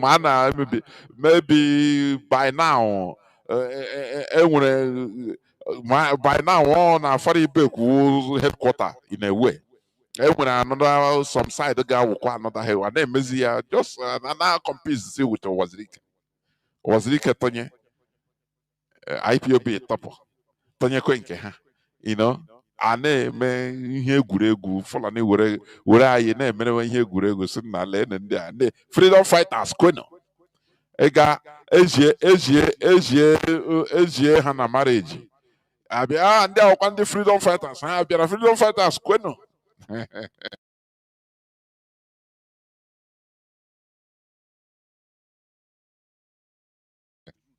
The roots of this struggle in the diaspora. That is the highest. And that is why we never see corruption. I am telling you. Because our people don't understand what it means to run an institution or to build the institution. They build the human being, individual. It's not easy. They build individual, not the institution. Once that individual is no more there, that is one character that is very, very hard to remove from our people. I wouldn't say we have problem, honestly. Do you see this sentiment? I wouldn't say we have a huge problem. I acknowledge that. I know. But we are trying to educate our people in order to understand what it means to build an institution so that each person, all of us, will become components. This component moves, another component replaces it. But the institution continues until it gets to its destination. That is relay. That is how the Fulani got to where they are today. Had it been they built everything on Ahmad Bello, there wouldn't have been no continuity. These are the points. Forget about their sentiment. What I hear, just our individual profession and talents, nothing more. When it comes to organizability, rubbish, nothing. Do you know that an institution, a movement like IPOB is supposed not to be shouting of financial support? Do you know that? Any woman, any Biafran today, genuinely, he will tell you, ask him privately, he will tell you that is what IPOB is doing that is our hope. But now, Joya, how are you supporting? Just tell yourself the truth. What quota are you putting? How are you supporting? Not that he don't have money to support. As he is hearing my voice from America, from Canada, from Germany, from Japan, from South Africa, from everywhere. He has the money to support. But no way. Or we're getting no excuse. Man, I listening. He's hearing my voice. On the akena, he can I know that no day again. Organ mine. Until I push him. We understand what it means to build institution. What it means to be organizability, to support efforts. Do you know that during the Second World War, the Germans, many used to remove their hair? Do you see German ladies? Even the Jews, if they cut them, all of them, they shave their hair. Germans, they donate their hair as a war effort. They would say, this is the only thing I can contribute. If it is my hair, that long hair, they remove it. They use it to form rope for sheep. So for anything, big ropes. It's effort. What that thing you can contribute. You do it. Not I support you people. What you people are doing is good. I pray. I pray from your mouth. I pray that you people, I pray that we get what we want. What is your support? What are you supporting? How are you supporting? How are you paying your quota? You pray. I pray that IPOB will reach our destination. He's not a member.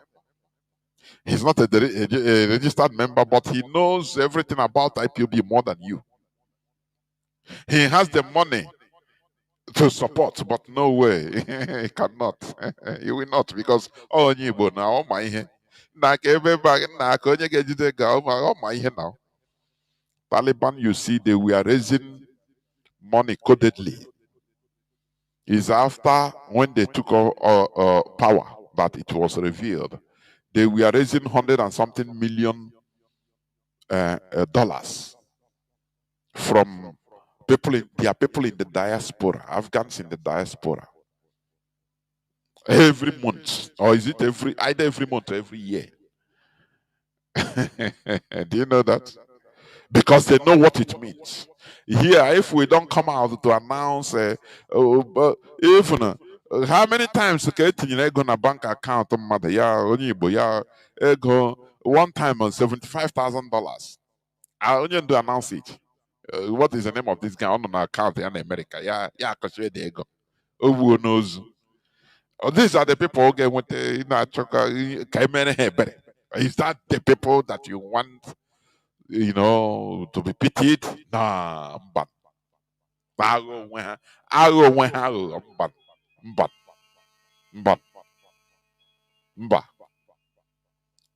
so we must continue. All these things, it doesn't matter. IPOB is there. So, but we must continue telling our people the way it is. Are you getting what I'm saying? These are the things. Organizability is the reason why Fulani is on top today. Now, as I play this, let me also play the other one. Let me play it. Allow me. When they know the cause of insecurity, but they couldn't, they were hampered. It's above them. It was beyond us. Because the job we need to do is kinetics. Fight, destroy places, resolve issues. But we cannot resolve issue of sponsors of Boko Haram that were in Buhari's government that we. And General Lansha can ask me, allow me, why are you giving problem? What is the problem? Give us the answer. And I told General Lansha that if I tell you the answer, you're not going to be able to solve the problem. Say, what is the problem? So the center of gravity of Boko Haram and insurgency in Nigeria are the sponsors of that program. Like Nuhu Ribado. The sponsors of that program, like Nuhu Ribado, who is today the National Security Advisor. That is how the world is. Because that is for their collective interest. That collectivity will now save all of them and bring them to the limelight. But when you go for individuality, or the collectivity loses, everybody will be suffering. Don't you see that? Don't you see that? Be sure to register your copy of It was beyond us. at www.spatialadio.com. The job we need to do is kinetics. Fight, destroy places. Once you do. Resolve issues. But we cannot resolve issue of sponsors of Boko Haram that were in Buhari's government that we know them. When you say we, who? I was in the military intelligence. And the defense headquarters staff that I work with, they know. That was why we couldn't pursue that aspect. And recently, 400 people were gathered as sponsors of Boko Haram. Why is it that Buhari government has refused to try them? But these are nationalists. These are the people that love Nigeria. Whereas Peter Obi is bombarded as a tribalist. We should learn. We should learn to defend our own. We should learn to be civilized. What is civilization in this case? What is civilization in this case? Being able to be organized, organizability, in order for us to achieve our collective goal. I hope my voice is still coming out. I think, let me see, please, because I saw that my radar did somehow just few seconds and after it continues. Okay. Okay. My voice is coming out. So, I say we need to learn. That is it. This question of individuality, that is what makes us to be in a mess. And that is what they are using against us. You know, I put on my timeline, do you know that the Nigerian Caliphate, do you know that the Nigerian Caliphate has been making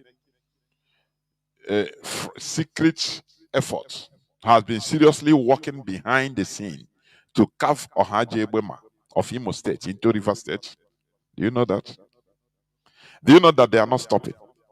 You know, what happened to our race?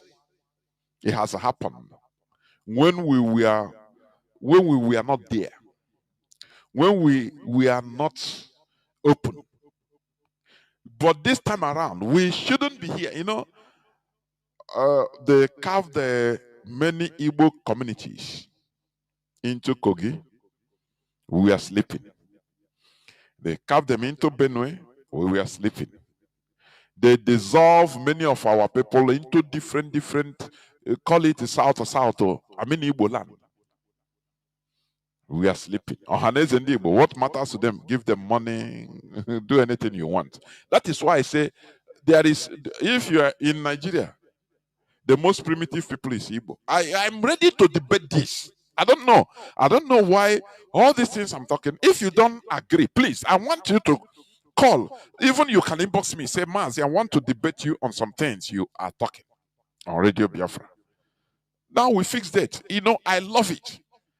Bring your fact. I can learn. I will learn also. The people listening, they will learn. The most primitive people in Nigeria, primitive tribe is Igbo tribe. My own definition of primitivity, people that are one, inorganizable. Two, people that are always powerful against themselves. Self-destruction. That is it. People that will never support what they see that is right, that is being done. Instead, they give you moral support. I don't know how they pray. They say, I'm praying for you people. You're praying. They're praying. We need your physical support, either financial support. As long as you have it. I'm not talking of people that people that did not have. I'm not talking about them. But once you have, you know that you have. You have it. You can support IPOB every month. Let me tell you something. IPOB has been there for more than 10 years. Everything, any child that is born today, it must be growing. And I think, is it every 10 years? Human skeleton changes, innovates. It's a biology. So IPOB you are seeing today, it should be innovated and it's undergoing innovation. I'm telling you honestly. Forget about sentiment. There is, you see, there are many things anyway. It's not everything we will talk anyway. Because when we are in infancy, we behave like infants. You cannot tell me, you know, although it's at the early stage, which is not bad, but once we reach to certain age, maturity, responsibility enters. You cannot tell me that a movement like IPOB that has many departments, the DOS you see, each person represents one department in IPOB. No budget, no monetary budget. Any person that wants anything, he will marry. Or the money of IPOB is in the hand of Nnamdi. Let's call it that was the infancy stage. This is people's movement. I am telling you. That is why I'm always telling the DOS, do the right thing. Because if anything goes wrong, it is the DOS that who will be held accountable. And when you guys say, and then I may attack DOS, no person will hear that. Are you getting what I'm saying? So all these modifications must be made. Because one person holding the money of a so that to the extent our leader was renditioned and other came, no, hold the money and you want the movement to survive. Sometimes I am not sometimes I'm not saying that I am not. That's why I don't know why I'm even going into there, but it is part of the discussion. Nchete ajụjụ Mazi Tinwaka Eze from Ontario. Ọ dị ka meet ya face ya nọ n'ihu m ụtalị ka ị hụrụ ụtalị ka ụmụaka ka m ga-apịa. I'm telling you. So they'll tell you, no, don't touch money. Even as I'm don't go into finance. And you want IPOB to survive. And we need to come of age. And these are the modifications that IPOB needs. And that is why many of us are still in IPOB. I am telling you honestly. Because when you carry money of one arrogant woman, and the way he talks very arrogantly, he never one day even talk polite on contributors of this money. Yes, IPOB is people's movement. People are people's movement because we are looking for referendum. We are not. It's not a war like people. No. A war movement. It's people's movement because we are looking for referendum. Everybody will participate. There are freedom fighting that must go. They will fight a war. Continue the war until either they will say the referee, United Nations or powerful countries will come as referees. They say, okay, please, can you people negotiate? Okay, can you go to referendum? Sometimes the people fighting say, no, we don't need a referendum. We need outright. No, we have lost blood. We have lost people too much. No need a referendum. We are going home. Are you getting what I'm saying? That is it. Do you think in Palestine they will tell them, do you need a referendum? How bargain a referendum will go? But in our own, we choose the peaceful path. Self-determination. Because of why we choose this? Because of the mentality of our people. That is why Mazi Nnamdi Kanu chose this. Because of the mentality, our people are not resilient. Our people cannot resist seeing blood for a long time. They will capitulate. Our people cannot endure suffering. They will capitulate. Many run away. Everybody capitulate. So that is why you work with the mentality of the people. That is why we choose this self-determination. Doing it according to United Nations Charter. Are you getting it? So you need to support. IPOB, international, one country declare no terrorist organization. Hey, I don't want to involve myself. Because sometimes I don't blame our people because any person that is living abroad is an institution. Because you know how many demands for money. You're a problem solver. So if you are no longer there, in that situation you are, many people will suffer. I am telling you. That is why sometimes in one way, I don't too much blame our people. Because the way we are being relegated, it is very hard to come out. And that is why IPOB, we are doing this with our brain. Oh, yeah, And that is why it is people's movement. You dance to the tune of the people. That is it. Because it is the same people that you will go and ask, campaign for referendum. If referendum is granted to us, it is the same people that will vote. So if you don't do them well, they will punish you and say, no, we don't want to. I will not say they will punish you. They will punish themselves by voting, say, yes, no, we don't want to be Biafra. Do you see that? So that is why when you see all these criminals, killing our people in the name of Biafra, they are completely Nigerian agents. No doubt and no peace. Are you getting it? So what am I saying in effect? The insecurity, the terrorism, the Fulani terrorism is something that is artificially created. And they are using the Afghanistani style, the Taliban style. Oh no, don't worry, negotiate with the bandits. Now, if you negotiate with them, they are not going to hand over their guns. They will filtrate, they will now assimilate them, which they have been doing. Do you know that they pay so-called repentant bandits more than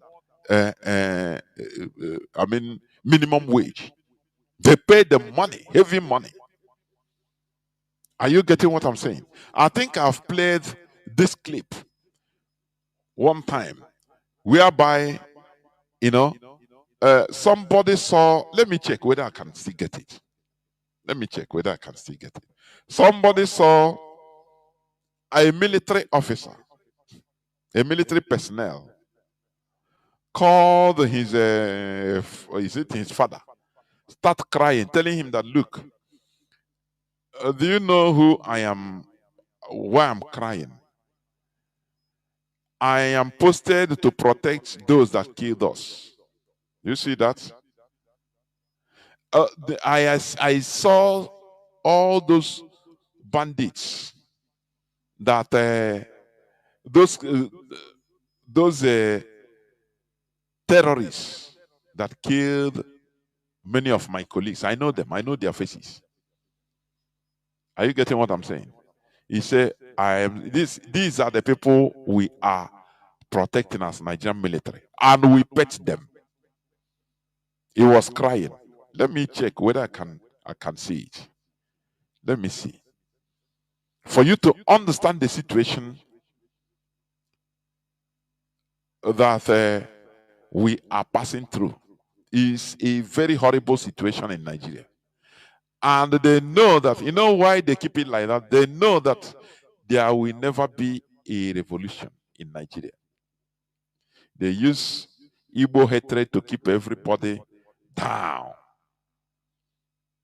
They use Igbo hatred to keep everybody. Yes, I think, let me see. I think I've seen it. Let me see. So it's very, very bad. They use Igbo hatred to keep everybody down. So that whenever the population wants to rise up, they will say, these are Arni. You want to follow Igbos? Hey, do you want them to dominate you? No, don't be their mugu, Don't be their mugu. Let me play whether it will come. Let me see. For you to see. I have another clip to play. Oh, yes. Listen.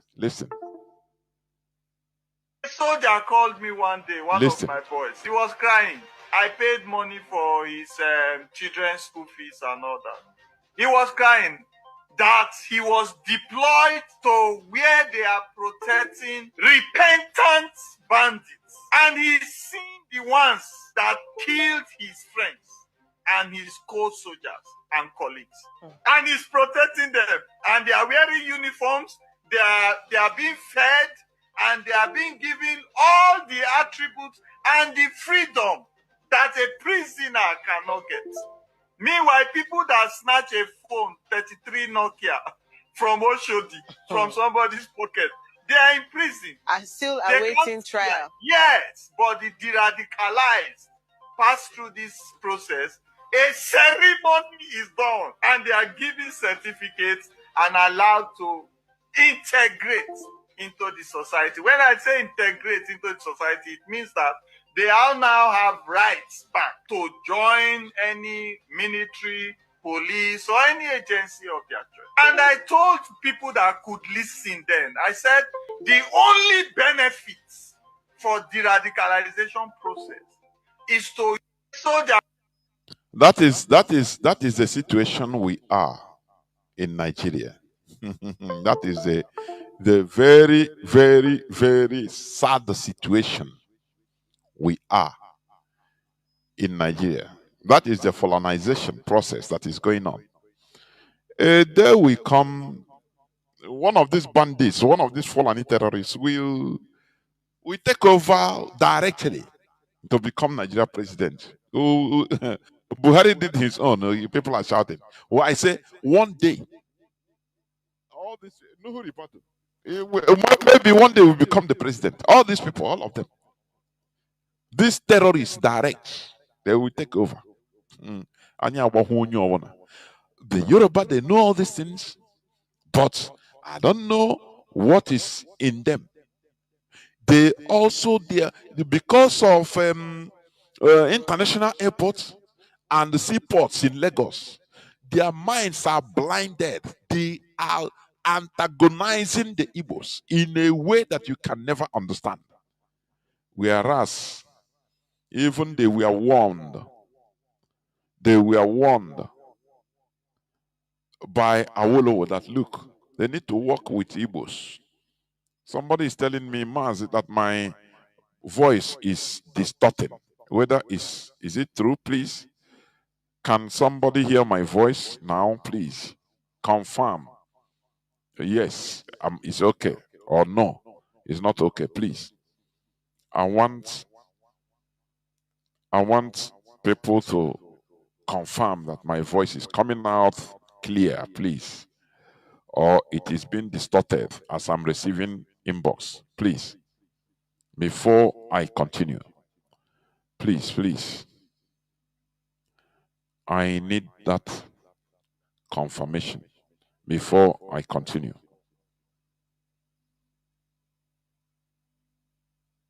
Please. So, what am I trying to say? Let me see. Let me also check by myself, because yes, my voice is coming out. I don't know. Okay, thank you. Say my voice is coming out clear. I don't know. Maybe it happened a time. I don't know. So, let me continue. Awolowo, it is okay. Okay, thank you very much. Thank you. It's okay. Awolowo told the Yoruba people, notwithstanding everything, please, that Yoruba have to work with Igbos. Do you see that? But today, no way. Your voice is okay. Thank you very much. I will receive multiple, countless inboxes. It's okay. Thank you very much. So, why is it so? Because what we are going through with Yoruba is artificial. It's artificially created. Britain just used the Britain and they are all politicians. They use the seaports and the international airport. Hold them hostage. Say, if make on they enjoy. They leave Igbos. Because if you people mess up, we go remove, we go build the seaport in Igbo land. Build the airport in Igbo land. Finish. And that is why I say, black man, why are you, Africa, why are you so greedy? Why are you so greedy? Sometimes I don't understand. So it makes Yoruba now. He blinds them in order to, he gives them the power, the audacity to now rise up and start attacking Igbo. I don't know. Seaport and airports. They forgot that, okay, if there's seaport in Lagos and there's seaport in Onisha, in Iguacha, in Wari, in Ebema, everywhere, things will become more easy. Everywhere will be expanded. But small thing, they take it to whole black man hostage. Use it to turn against his own brother. Say, oh yeah. Very, very. Sometimes I look at issues, I say, no, things are very, I know it's pathetic, honestly. Now, let me just play this clip, which I want to play about the revelation of what do you call it? The Supreme Court governor of Imo State. The Supreme Court governor. He's on my timeline, Jonas Raphael. You know? Yeah, it's very hard, honestly. It's very, very hard. It's very hard. You know? But we must continue. We must continue. So, what am I trying to say? They use small thing. They can use small thing to bribe an African. You know, look at it. They use Africans to kill Africans. They formed a West African Frontier Force that is comprised of mostly Ghanaians and some Hausa people. And they use them to you see, in a battalion of 5,000 soldiers that are Africans, Ghanaians and Hausa people. Only 2 white British will be there commanding them. They will use them to go and destroy and conquer their brothers. And they are happy about it. They are working for far away people. These are the things that make Africa to be very low in the world stage. The lowest in the world leather. The lowest. Everybody is marching on black people, looking down on black people. Unless you have what they respect is maybe if you have a foreign passport, German passport, some matter. It's not because of you as your color or your individuality, but because of the country covering you. When American passport, in Abba, I'm an American, you know that. They don't respect you per se, but it's the passport you're holding. Because they saw black people to be at the lowest of the low. They use Africans to kill Africans. And this is the same thing that they are replicating in our land. They're using Igbo to kill Igbo. How do you think that they would respect us? No, tell me. They bribe Yoruba with seaport and airport. And they can do anything to maintain that dominion and stifling against the Igbo people. They defend it and they are happy. They are happy. It's the nature of black man. This nature, we need to change it. We cannot be saying no. It's enlightenment changes everything. For your information, enlightenment. Listen to this man. The truth is that over 60 to 65% of containerized cargo that arrive Lagos today end in Onitsha and Aba. And these cargoes, let us take a hypothesis. Let's say it's 5 million. 60 to 65% of containerized cargo arriving in Lagos today ends up in Aba and Onitsha, in the Biafra region. But we don't have seaports. And somebody will ask you, you say, and no, don't say they are marginalizing only you. They are marginalizing every part of Nigeria. Onye jog like that say so ya amadio hakogbu nne na nna ma generation ya. Listen again, please. Listen. The truth is that over 60 to 65% of containerized cargo that arrive Lagos today end in Onitsha and Aba.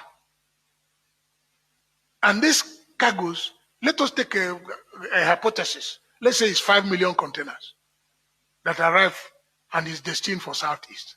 What that translates to is 10 million trailers being on our roads. That is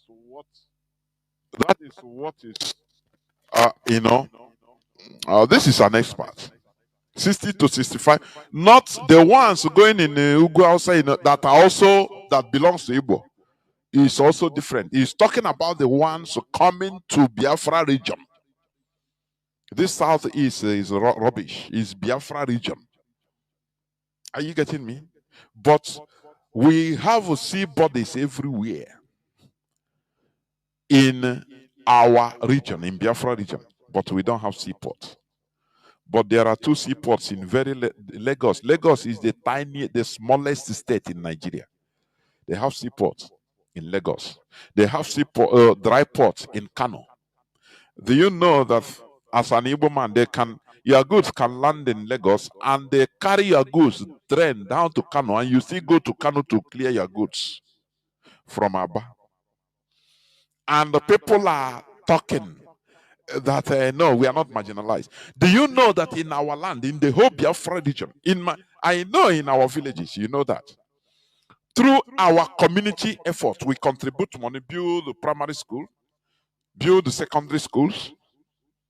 Even sometimes, some people, some communities in Igbo land, they used to build the police station. Police station. When they finish building, now they hand it over to Nigerian government. And they know, you say, no, you're not. It's everywhere that is marginalized. Good luck, Jonathan, build hundreds of schools to dash the north to up state-of-the-art schools. And after building it, they agree. After building it, they take it and rub him charcoal and insult him with Nigerian money. None is built till today. They've even putting electricity in our community. Mostly, you buy the transformer, you contribute money. Everything is our individual effort. When will this burden end? That is why when I look at you and you are awarded, you are, able to support IPOB financially, and you're not doing it. I see you as a non-human being. I am telling you. Don't come and tell me we are praying for you, IPOB. We pray for you. Don't pray. Don't pray. Go with your useless prayer. We don't need it. Go with it. We need something practical. We need the practicality so that in here gaga. Because there is no other way to remove us from this quagmire other than what we are doing. That is why they want. That is why when I see people that are fighting IPOB, fighting the leadership of IPOB, sometimes I take it personal. Because I know that these people, they want to carry IPOB, put us in the line of Masobo. I know what they are. Some people got the other dissing around up like two was and then make IPOB or family. I know I quick one line on myself. This is not what we are looking for, please. And if you are attacking the leadership of this struggle, you are my enemy. I tell you, because this is a people's movement. You are my enemy. That is why I must always release my venom on Barrister Maxwell Okpara. Until proven otherwise. We shall never allow these people to compromise Onyendu. I am telling you honestly. I know what I'm saying. We shall never allow them. We must be at alert. Do not allow your sentiments to get a better hold of you, please. Be sensible. Let me play this clip from Hope Uzodimma, the Supreme Governor. He came into power. He was imposed on Imo State in 2020. And in the next 1 year plus, 2028, he will be out. So now he can say he's no more looking for second term, like Soludo. That is why he's revealing all these things. Which is, just listen. As an office in Imo, has no access to their nominal role. To even we have Listen. We have 7 oil producing companies None has an office in Imo State. Imo State. We have 7 oil producing companies. They have their drilling companies in Imo State, drilling from our ground, but they don't have office in Imo State. Can you believe that? You know, during the time of Obiano, he's after it was revealed that you know, Obaru, Anambra was producing crude oil. There was crude oil in Anambra discovered. But do you know what? They did lateral drilling. You know, when Mazi Onyendu, if he was saying this, some people will, you know, some people used to doubt lateral drilling. That is what they are doing in Biafra region, in Igbo hinterland. They will put pipe, lay pipe. As they are drilling the thing now, you will not see anything. They will draw in it. They will open. You will not see any trailer. I mean, any tanker carrying. No, they will be drawing it laterally underground till at the sea in Owori or Iguacha. Anambra royalty. Nigerian government was not paying Anambra royalty. The 13% royalty or derivative, which was agreed on oil producing states, they don't pay. Where they open up the tap is in Warri, the loading point. Sometimes they will go inside the sea. For you to understand that many of all this oil you see, they are loading in tankers in the Biafran coastal region. Some of them in Warri land, I mean in Ijo land. Our oil. Many of them are not, they come from Igbo land, for your information. I see if Biafra comes, if we have a Republic of Biafra, unless the leaders that time, I don't know when, unless the leaders that time, in order not to cause commotion, they will still hide many things. Because there are things they will reveal, people cannot bear it. People will turn to suicide bombers. I'm telling you.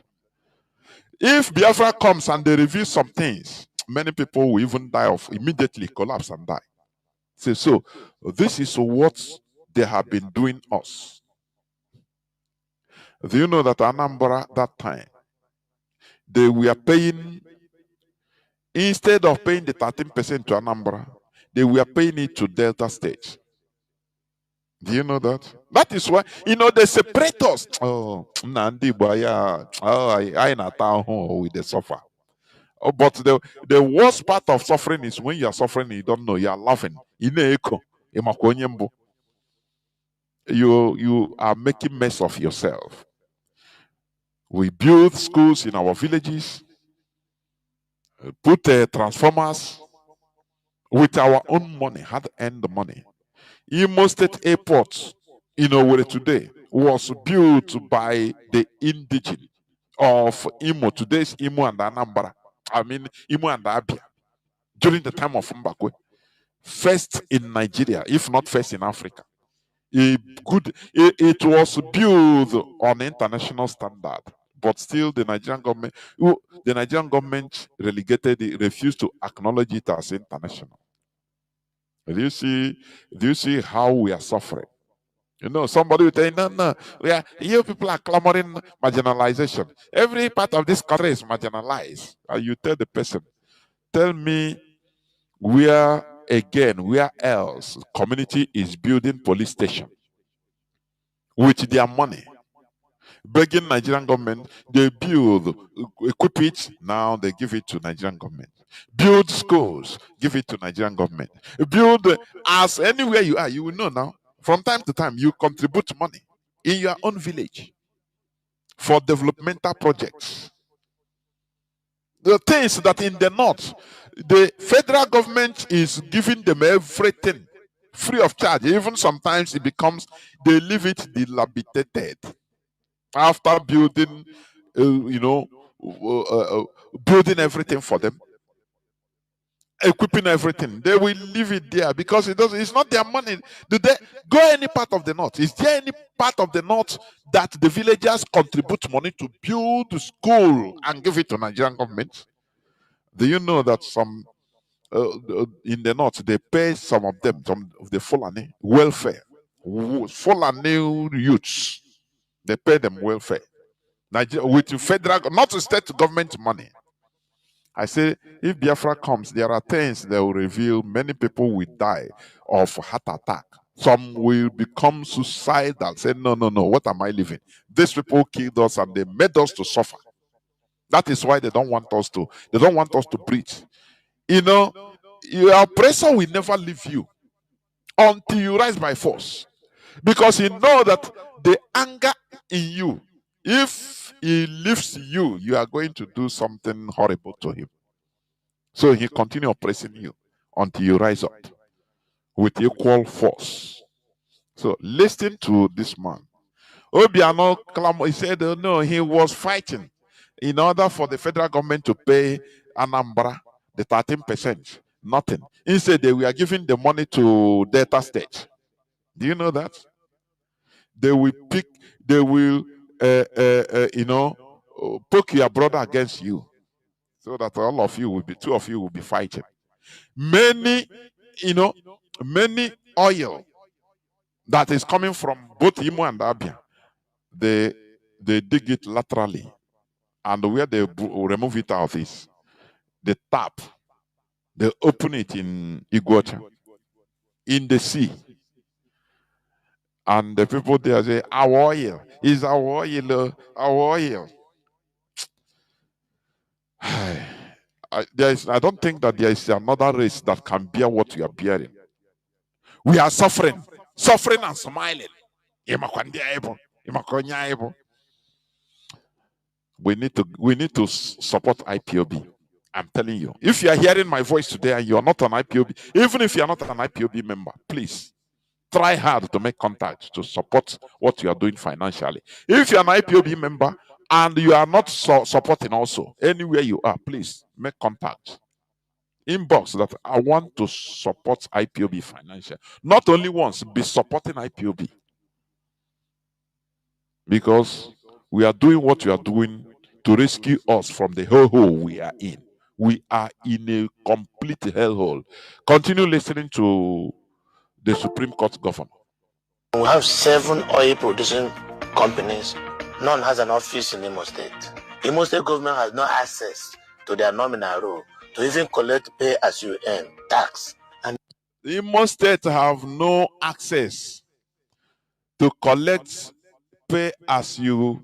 How did he call it? The tax. To even collect pay as you earn. Pay as you earn tax, which is normal. They don't collect it. They don't have access. They have offices in Lagos. But where they are digging the crude oil, what is sponsoring them is in Imo. I know that it's not only Imo.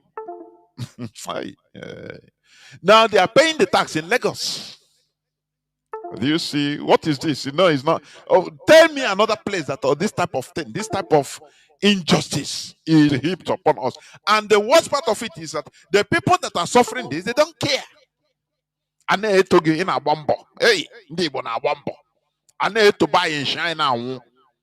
Now, na damini. Now, get Saudi Arabia. Many of our people on a death row in Indonesia, Thailand, Saudi Arabia, many places, because of the situation we find ourselves. I know. I need to you kind of bunch now. Na zuzu I need to you can do on a bumbo. I know bumbo, so you don't need the government.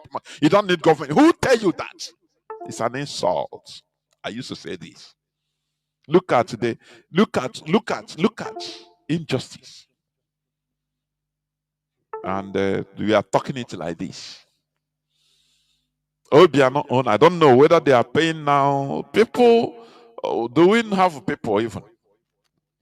If you go inside to make the inquiry, they will bribe you not to keep quiet. Oh, Igbo now. Onana crumb, make us know. These are the things that even normally the governor is the chief executive of the state.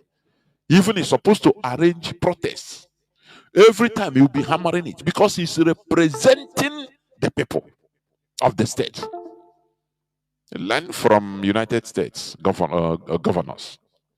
They can lead a protest even against the federal government if they perceive any injustice against the state. But in no way, because even it's the caliphate that put him there. So it's now he's talking it. They have 7 oil drilling companies in Imo State. They built state-of-the-art gas processing plants in Ohajegbema. But many Ohajegbema communities, they don't have electricity. They don't have access to electricity. For your information, they don't have access to electricity. They are building. I received this clip from one Ohajegbema indigene. Is a woman talking. Listen.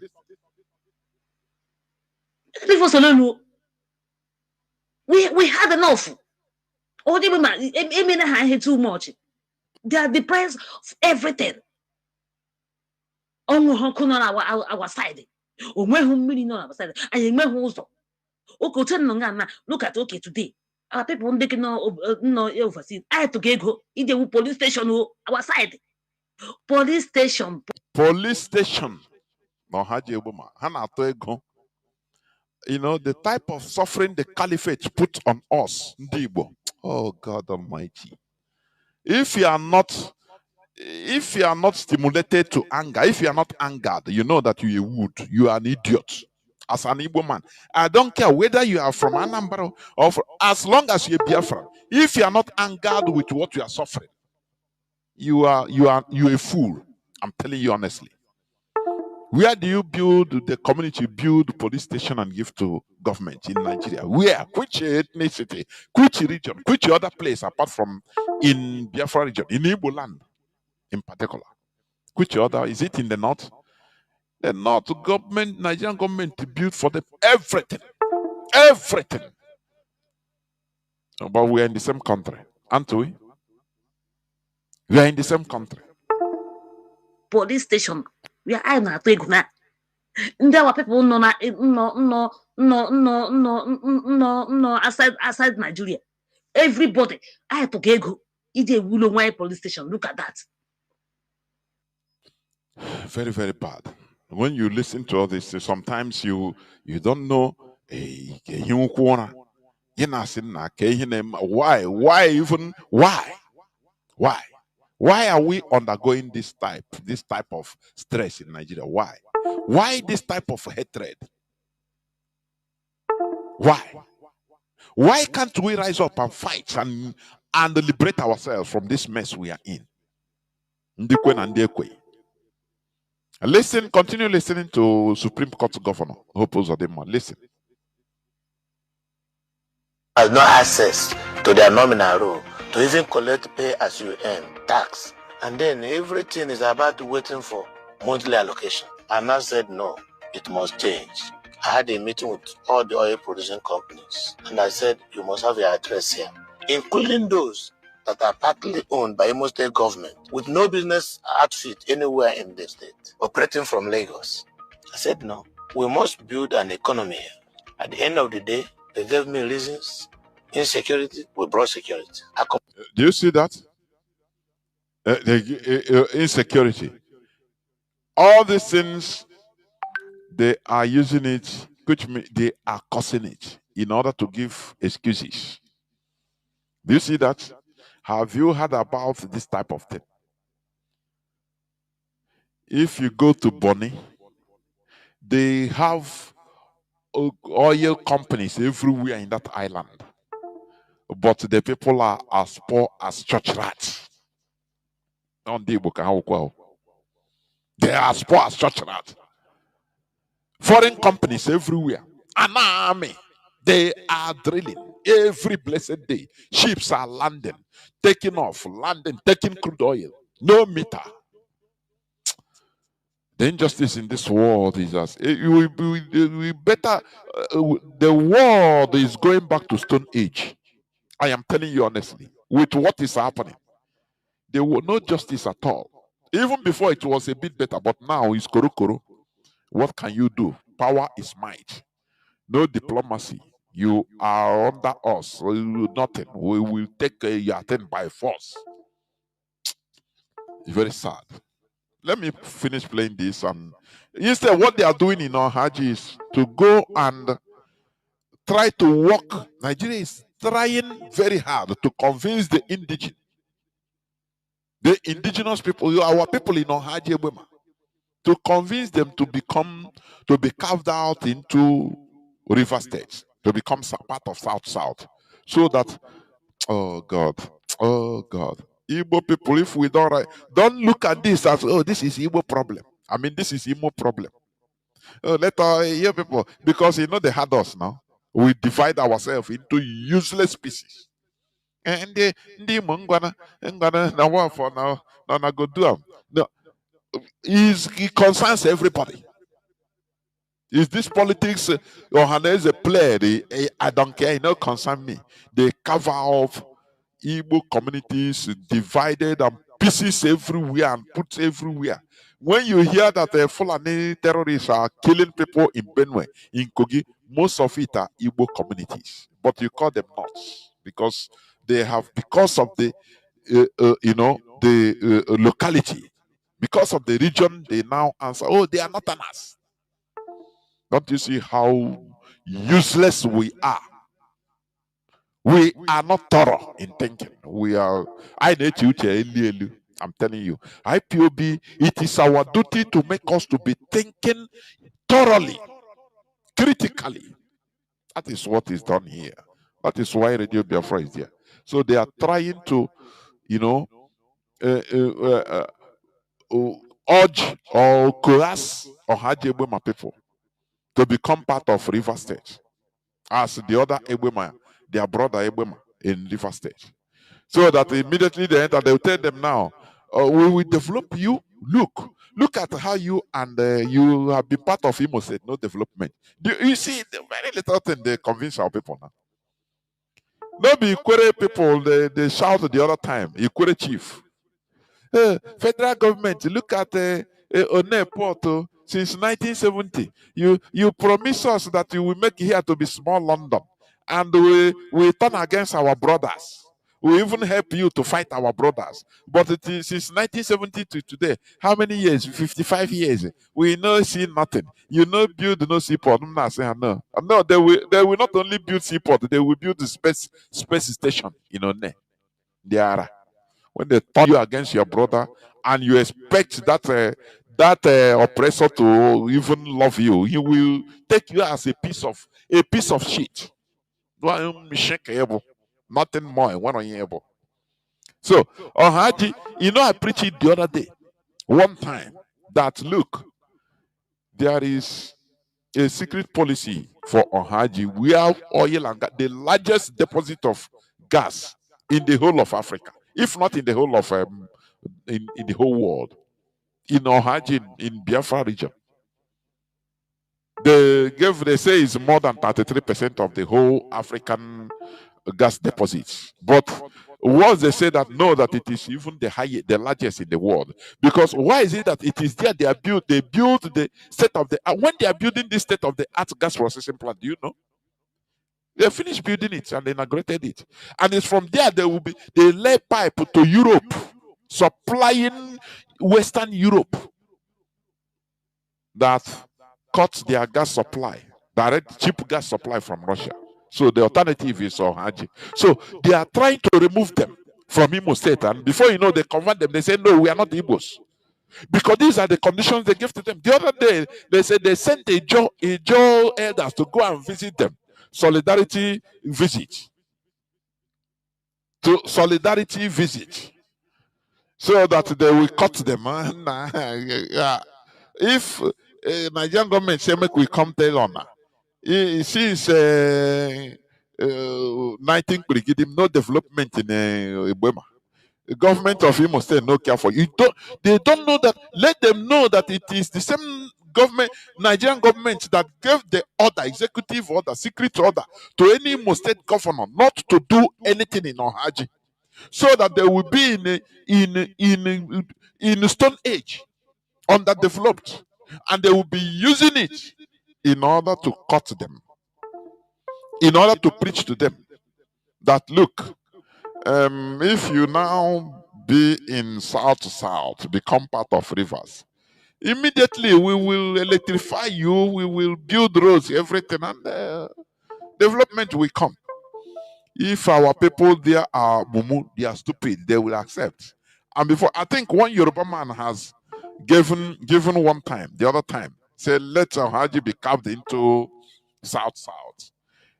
These are the people, they know how to divide us. Ohanese will not talk anything. Igbo governors are tools. Our politicians, they will no reaction. People that are reacting, IPOB that are reacting, talking the minds of Igbo people, of Biafrans, they will not support them. Which kind of people are these?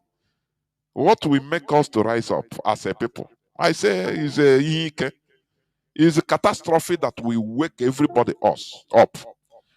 Why did we fight a war without preparation in 1967? Why? Because catastrophe struck all of us, ndị Igbo niile, everywhere. That is how Igbos behave.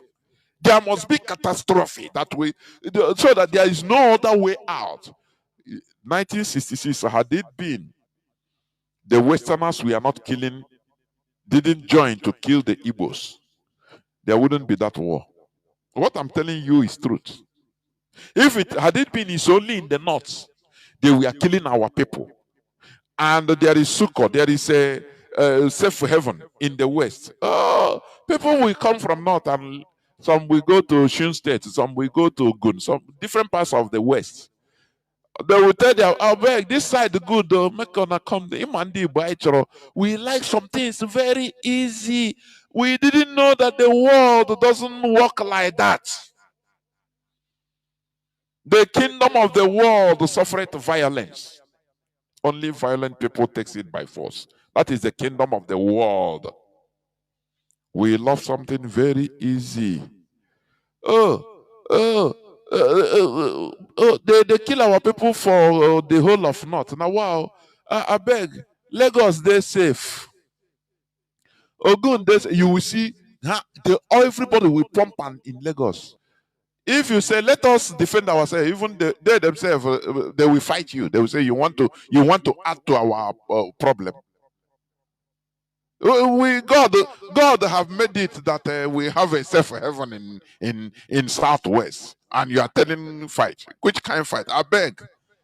Let us hold the one they don't kill us before, and just pray to God. God will give us the fortitude to continue. That is a pure Igbo man mentality. What made all our fathers to fight that war without preparation? They held Ojukwu hostage. He said, declare Biafra, otherwise we push you out from here and put somebody that will declare Biafra. Because there is no safe heaven for them. And not only that, had it been they came to Biafra land and go on say, okay, no person, let them recover in their land, there will be no war. For your info, I'm telling you the mentality of the Igbo people that time. Not now. Had it been Gowon didn't threaten to come, to fight or to take our region in police action, there wouldn't. Our people would have, okay, let us stay quietly in our place. Instead, we work hard, and after we regulate with the Nigeria. But Gowon threatened that he cut off even paying salary. That the people must come back if we are being killed, no problem. He cut off salaries to our people. So no means of livelihood. To a few people, everybody will suffer it. Yeah, Okonkwo was okay. That you are gone. I think you have 2 guns. You give me 1 gun, I beg. We better. These people, they will come to kill us here. Oh. Make we prepare now. Make we go know what we go do. That is how Igbo people behaves. Very nonchalant, primitive set of thinking. They are not proactive. No, because they want everything very easy. No, I want the Ndina Ew. In our ancestors, Ekumeku warriors, descended on the British, fought with them for 31 years. Do you know what is 31 years? 31 years brutal war with Britain. Do you know what it means? We are sons and daughters of lions. But religion came and turned us into sheep. I was in the peace at all costs. We want the peace at all costs so that I may be no. One meziokwu ị na-anụ olu from Italy. Every month, ego ole ka ị na-esend n'ụlọ. Ị na-eme enjoy as you supposed to. Wana meziokwu now. Ọ ihe ịrụcha na Germany gị ike only phone a ga-akpọ gị ume mapụ gị ike n'ego. We are suffering it now. I now suffer. Until we rise up. Until we support massively IPOB. We will continue suffering. Until we rise up massively and understand that our collectivity, the survival of our collectivity is the most important thing, not individuality or individual survival. No. Let me continue playing, please. Time has gone. Accommodation where to stay, no 5-star hotel, as they will put owned by Imo State government with no business outfit anywhere in the state, operating from Lagos. I said no. We must build an economy here. At the end of the day, they gave me reasons. Insecurity, we brought security. Accommodation where to stay, no 5-star hotel, as they will put. Marriott is managing Protea. By the time Marriott will finish, I've signed an agreement to Hilton International. The work in the Concord Hotel, old Concord Hotel built by Mbakwe, the upgrade to a 5-star hotel is 75% complete. We'll commission this year. And I said, if you want my cooperation to protect your facilities, it must be a relationship that is based on reciprocity, where the indigenous will benefit, the government will benefit, and you will benefit. We'll give you the enabling environment to operate, but we must get value from it. And how do we do that? We cannot be source of raw materials alone. You have to process the raw materials in Imo State. That way you will be creating jobs. And they all agree. Is raw materials being processed in Imo State? The answer is no. All is a political statement. You see the level of injustice meted out against us. They take out crude oil, gas, the raw materials, everything. They don't even pay they don't pay us nothing. Nada. That we are foolish people. Because our politicians are complicit. You give them small crumbs and you take everything. And we are suffering. And now one boy everywhere. Or for the next punch. Or for the now, or for the now, and they take risk everywhere in order to make ends meet. Until when are we going to continue like this? Until when? Our marginalization is real. It is real. It is real. They push all of us into extremity, self-survival. And that is why we are highly, how do I put it? We are too extreme when it comes to survival. Because if we don't do it for ourselves, nobody is going to do it. We don't have no single help. This is where I'm going to stop. I will go into a few minutes break so that when I come back, I will open the lines so that people can start calling in. Please do not go away. I'll be right back.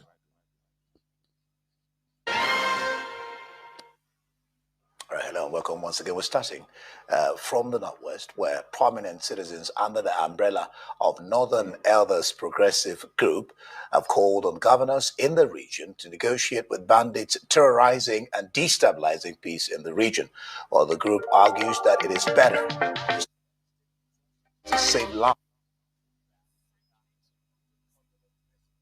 The Northwest has been a hotbed of violence, kidnapping for ransom by bandits, and terror attacks, hampering growth and development in that region. In a statement issued in Sokoto on Tuesday, the group's Northwest coordinator, Malam Yusuf Abubakar, said the forum is encouraged by non-kinetic measures being championed by the National Security Advisor, Malam Nuhuri Badu, to restore peace. It therefore calls on state governors to embrace dialogue, insisting it is a more effective option than endless condolence visits and military operations that overstretch our security forces. Well, I'm joining us now in the studio to take a look at to identify the center of gravity of the problem. One group said it is the fighters, the Boko Haram fighters are the center of gravity, so we should go after them. Another group said the center of gravity of Boko Haram is Abubakar Shekau. So if we go after Abubakar Shekau, then the problem of Boko Haram will be solved. I took exception to the group. I said that is not the center of gravity of the problem of Boko Haram insurgency that we were having between that 2012 and 2017. And General Lanshaken asked me, allow me, why are you giving problem? What is the problem? Give us the answer. And I told General Lanshaken that if I tell you the answer, you're not going to be able to solve the problem. He said, what is the problem? I said, the center of gravity of Boko Haram and insurgency in Nigeria are the sponsors of that program. It was beyond us. Because the job we need to do is kinetics. Fight, destroy places, resolve issues. Yep. But we cannot resolve issue of sponsors of Boko Haram that were in Buhari's government, that we know them. When you say we, who I was in the military intelligence. And the defense headquarters staff that I work with, they know. And that was why we couldn't pursue that aspect that could have resolved that problem. Because you need to arrest people. And recently, 400 people were gathered as sponsors of Boko Haram. Why is it that Buhari government has refused to try them? So the government...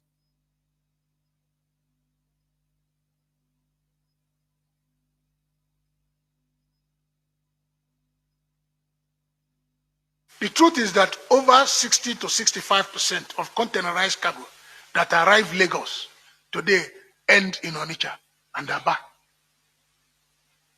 And these cargoes, let us take a hypothesis. Let's say it's 5 million containers that arrive and is destined for Southeast. What that translates to is 10 million trailers being on our roads. The truth is that over 60 to 65% of containerized Imo State government has that not arrive access Lagos to their nominal role to even collect pay as you earn tax. And then everything is up. We have 7 oil producing companies. None has an office in Imo State. Imo State government has no access to their nominal role to even collect pay as you earn tax. And then everything is about waiting for monthly allocation. And I said no, it must change. I had a meeting with all the oil producing companies, and I said, you must have your address here, including those that are partly owned by Imo State government with no business outfit anywhere in the state, operating from Lagos. I said, no, we must build an economy here. At the end of the day, they gave me reasons. Insecurity, we brought security. Accommodation where to stay, no 5-star hotel. I said, we put. Marriott is managing Protea. By the time Marriott will finish, I've signed an agreement with Hilton International. The work in the Concord Hotel, old Concord Hotel built by Mbakwe, the upgrade to a 5-star hotel is 75% complete. We'll commission this year. And I said, if you want my cooperation to protect your facilities, it must be a relationship that is based on reciprocity, where the indigenous will benefit, the government will benefit, and you will benefit. We'll give you the enabling environment to operate, but we must get value from it. And how do we do that? We cannot be source of raw materials alone. You have to process the raw materials in Imo State. That way you will be creating jobs. And they all agree. Welcome back. This is Radio Biafra House of Service coming to you through Radio Biafra London. My name remains Mazi Jonathan Chinedu from Alo province of Biafra Land, and we are here live and direct. Today is the 15th day of September 2025. Tata Bo Obochi Orie. Therefore, Before I start taking calls, please, I want to read today is Monday, being 15th. Our leader went to court, for a motion or about health issue, and I want to read it a bit. IPOB judge transfers Nnamdi Kanu's motion to chief judge for a assignment. All these are protocols and nonsense. What we know is that things have happened to Mazi Nnamdi Kanu by being renditioned, number one, because we cannot continue saying no. If anything happened to him, no, nothing else will happen to him. Let them make sure that Mazi Nnamdi Kanu is safe and sound mentally. That is the only thing. Because we don't want, if Onyendu come out, he becomes another person. In our cause, or in our cause, they can be giving him mind-bending substances. We know the IQ of our leader. We know making sound judgment. That is it. So let me read a bit. Justice Musa Limam of the Federal High Court, Abuja Division, on Monday sent back to the Chief Judge a motion filed by Mazi Nnamdi Kanu, leader of the, proscribed the indigenous people of Biafra for reassignment. They must put that proscribed. And remember that Ejimako, Barrister Ejimako, have said that he got a victory about the proscription of IPOB, which all is on paper. I'll be on. If the Sahara reporter, they say allegedly, maybe allegedly, I don't know. They are still talking about proscribed.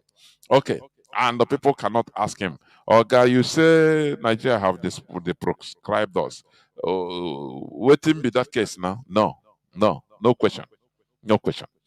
Mr. Kanu, in the motion ex parte, is seeking an order from the court to transfer him to Abuja National Hospital for urgent medical attention.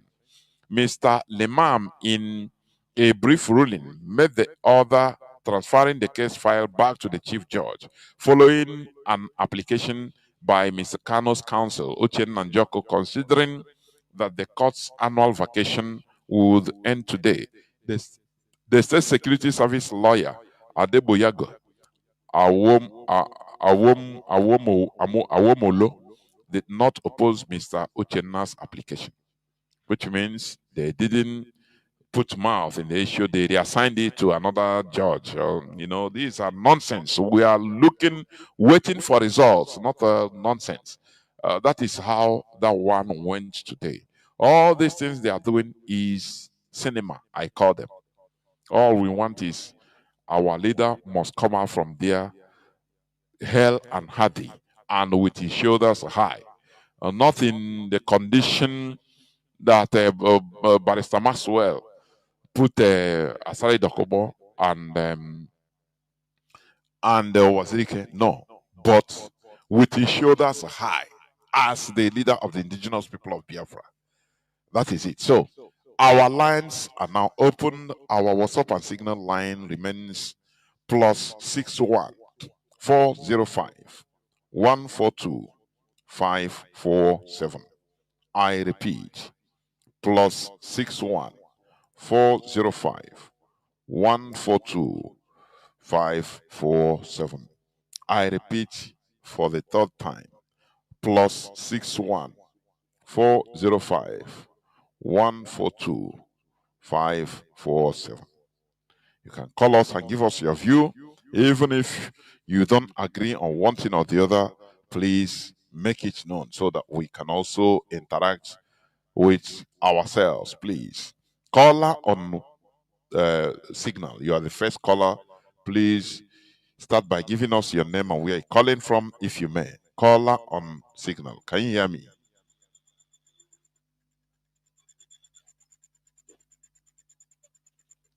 Caller on Signal. Can you hear me?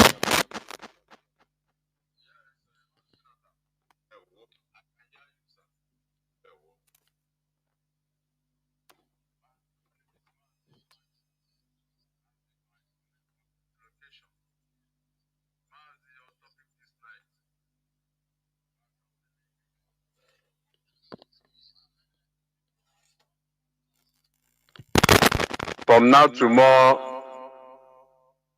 or less than 20 years to come, Mazi, these people will, in short, our race will be finished. But Mazi, let me contribute to your topic this night. First of all, I want to thank our leadership. And also, I want to encourage our leadership. Our leadership, I'm encouraging you people. Don't look back. Don't ever look back. As our brother Jonathan said, you must do the needful. Our leader have already cleared everything and make people to know that people that is in charge in this movement is DOL. And people must take the responsibility to save our race. Saving Igbo race is in the hand of leadership of IPOB, not governors, not this or less than Igbo. Mazi, why our people no go build police station? Why our people no go build airport for this zoo, this government and this country called zoo? Whereby they are extorting our people every day by day. Mazi, if you know the kind of extortion, if you know the kind of money these people are taking from our land every blessed day, Mazi, in fact, you will know that people supposed to mercy for us. Mazi, I have traveled to the north. I have traveled to the northern side of this contraction called Nigeria. Mazi, I never see a place where policeman or army go mount and be collecting money from keke driver, even collecting money from Okada people. If you go to the north, that is the highest place they are doing Okada job, doing Okada job. But I never see where a policeman will stand there and they collecting money from any one of them. Mazi, our people has to support the leadership of IPOB. Now, we must support this leadership to rescue our race. Our race are going down. Mazi, the governors can never do anything. Okay, look at it. Look at it. They are about to negotiate with the bandits, these terrorists. Why our so-called governors are trying hard to kill us. We will be IPOB. Because of what? Because we are seeking for the freedom through the rightful means, through the referendum. We are not saying that we want to dissolve Nigeria, but we are seeking for our own. Let's have referendum and decide where to belong. Now, Fulanis, terrorists are being discussing how to negotiate with their so-called governors. Mazi, as I'm talking to you, if you have been in the north, Mazi, maybe you have police case in the north. Then if they say bailout, that bailout is free. Is only working is not working in our own side. Whether you are innocent, whether you are not innocent for not, then we leave you to go. But if our side, whether you are innocent or not innocent, Mazi, you will pay very big amount of money for you to get out from the police station. This injustice is too much, Mazi. Leadership, please take this mantra and do the needful. We must support you people. We are strongly behind you people. We must get this our freedom. Whether heaven want to fall, let it fall. Whether we are going to finish, that's why I like our leader. Our leader say that he is ready to sacrifice. Even if his children, even if his family to get Biafra, he will sacrifice it. And the same thing, I want leadership. Whatever you people will do to get this freedom, to get us Biafra, do it. If it is if whatever, whether heaven will fall down or earth will fall down, let this freedom come, because if we not get Biafra, Mazi, our race will finish. Mazi, thank you from here. Let me sign off. There We will there continue. were, No there going were. back. Thank you. It is a collective effort. I'm very sorry I picked a call that oh God, I made a mistake now. Caller on WhatsApp. Please go on. I picked your call, whereas I never knew that somebody was waiting. I forgot. There, Mazi, please go on. Go on. Yeah, Professor Jonathan, thank you for taking my call, Professor There Jonathan. were. Yeah, you're speaking to a brother who's a winner, the scavenger. I'm calling from Afridi Sud in South Africa. I greet my leader, Mazi Nnamdi, a prisoner of conscience. This radio Biafra is seated spirituality to educate us. And that is what you, Professor Jonathan, you are maintain your blessing, Professor Jonathan. Professor Jonathan, is it safe to say, because all the time, like you said, there are some program that you hold. We don't sleep, Professor Jonathan. Everybody with his right mind, with his right sense, with his right brain, we hear all these programs that we are dishing to us in Radio Biafra, all this teaching, and he went to sleep because there is no way we can sleep, because all the time we are seeing it happening and we are hearing it, and there you don't see solution, and the people who wanted to bring in solution, they don't want. That is why when I want to speak my own lower English, according to my own understanding, I say that these people you call leaders in Biafra land, I call them, I say that these people are, they, they are prison warders. But now I'm going to add it to educated fools, educated literate. I'm going to add it as they have a selfish syndrome. That is what they have. Because and when you say that, when you think that, you can say that you have acquired a selfish education. It's only them. They don't know what is humanity. They don't want to advance the cause of their own humanity.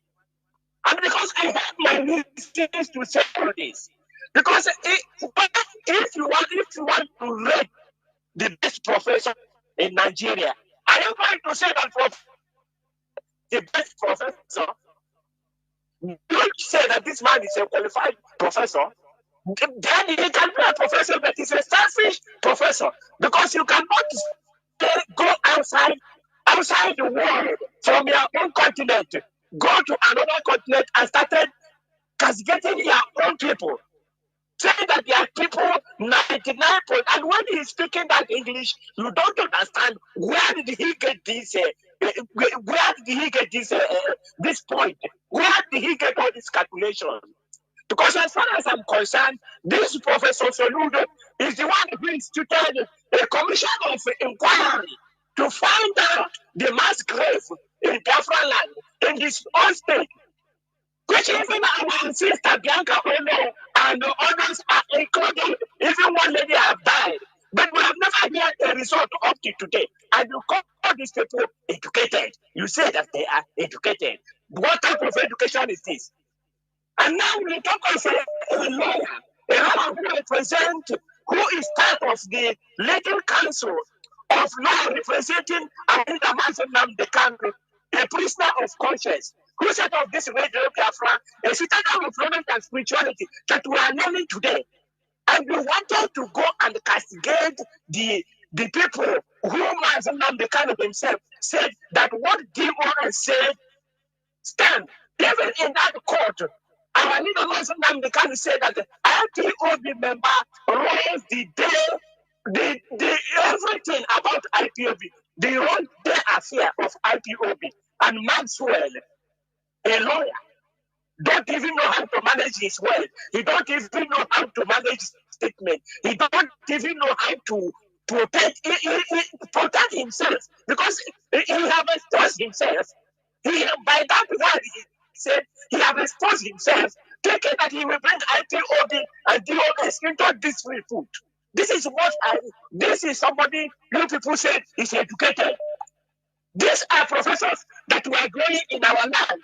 Look at it now, medicine after death. Medicine after death. Also, is now talking. It's now 2 years he wanted to build hotels. It's now 2 years he knows that the multinational company will have a place. And now they're giving him conditions for security.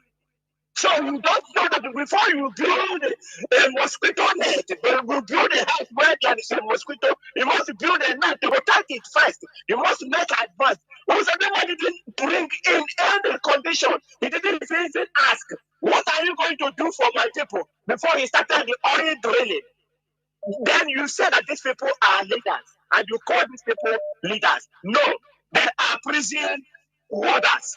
And that is why all the time I say that these people will not touch them, but they should go where they belong to, where they have developed, where they have built house, America, all those areas, England, France, where they have treasured their life and put, let them go and leave IPOB to have a referendum and let the leaders to lead us ourselves.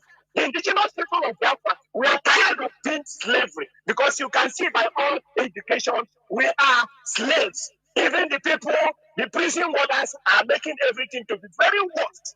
Because I cannot find out this type of people that they will go even into agreement. If you want to buy even a plot of land in Lagos, you first of all pay to the Omolile. After Omolile, then you pay family land. From family land, you do one foundation. Before you make another foundation, you pay. You finish one taking. Before you make another one, you pay. They give you the condition already. But you hope most of them didn't table in any condition. It is now that he's going. 2 years. He's going to talk. Every one of them will talk when they are going. They ask Peter Obi about the death of our prison. He said that this is the person that they said he should not talk. And they talk when they are already on their way going. Biafrans all over the world, where we are is release our leader Mazi Nnamdi Kanu, a prisoner of conscience, discharged and acquitted. It's not a big English. Me, I can understand what is discharged and acquitted. No case submission is not on my own side. I don't know that. What I know is discharge and acquitted. Discharge our leader and acquitted. That is what the Igbo elders should be studying. They have given you the template. They have done you the English. They have given you understand. What of that their judgment? Discharge and acquitted. Don't go and you don't need to beg anybody because they have said, yeah, child is innocent. Thank you for taking my call, Professor Jonathan. Bye. There, Mazi. Thank you very much. We must continue. Caller on signal. Can you hear me? Caller on signal. Please go on. Caller on signal. Can you hear me?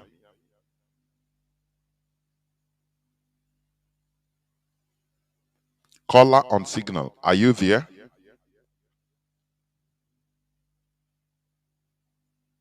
Caller on. Please go on now. Go on.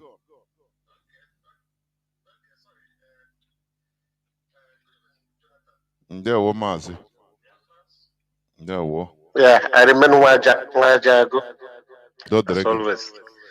Master Jonathan, I just want to add my own contribution to tonight's program. And I will, before doing that, I want to thank you for keeping on. You know, you talk about our people that are standing by, telling us that they are part of, that they like what we are doing, but they don't contribute. I want to thank you for bringing that program up on Sundays. I find it very, very sad that up to from 2012 to 2025, that is 13 years going to 14 years, that we are doing something. Some of our people find it possible to sit by the side and watching us, and they still come to our program and have the guts to say that they are not part of IPO, but they're what are doing. Without contributing, I always ask myself, what is difficult for what's stopping you from being a member of IPOB or supporting the struggle financially? Because there is no project that executed through wishful thinking. Our mind is there. We are supporting you on air, we are supporting you on Twitter, we are supporting you on Facebook. Biafra cannot come by such support. We need financial support. So I'm calling on our people who are standing beside telling us they are going to radio them, and they know that radio is costing us money. There's a lot of things we do with money in this struggle. They knows it. But they say, and you come, you just tell us you like what you're doing, keep keeping it up. We are doing our best. But this is our collective fight. That brings me to those who have done recently, done their own freedom fighting and have all gotten their freedom. I will name 3 countries now. One is Kosovo. One is Albania. The other is Eritrea. Why I'm saying this, Eritrea, Kosovo, and Albania, I met many of them when I was at work, while they were doing freedom fighting. Then I was, thinking that I was free. And all of us are here now, fighting for our own. Do you know that this, every one of them set up a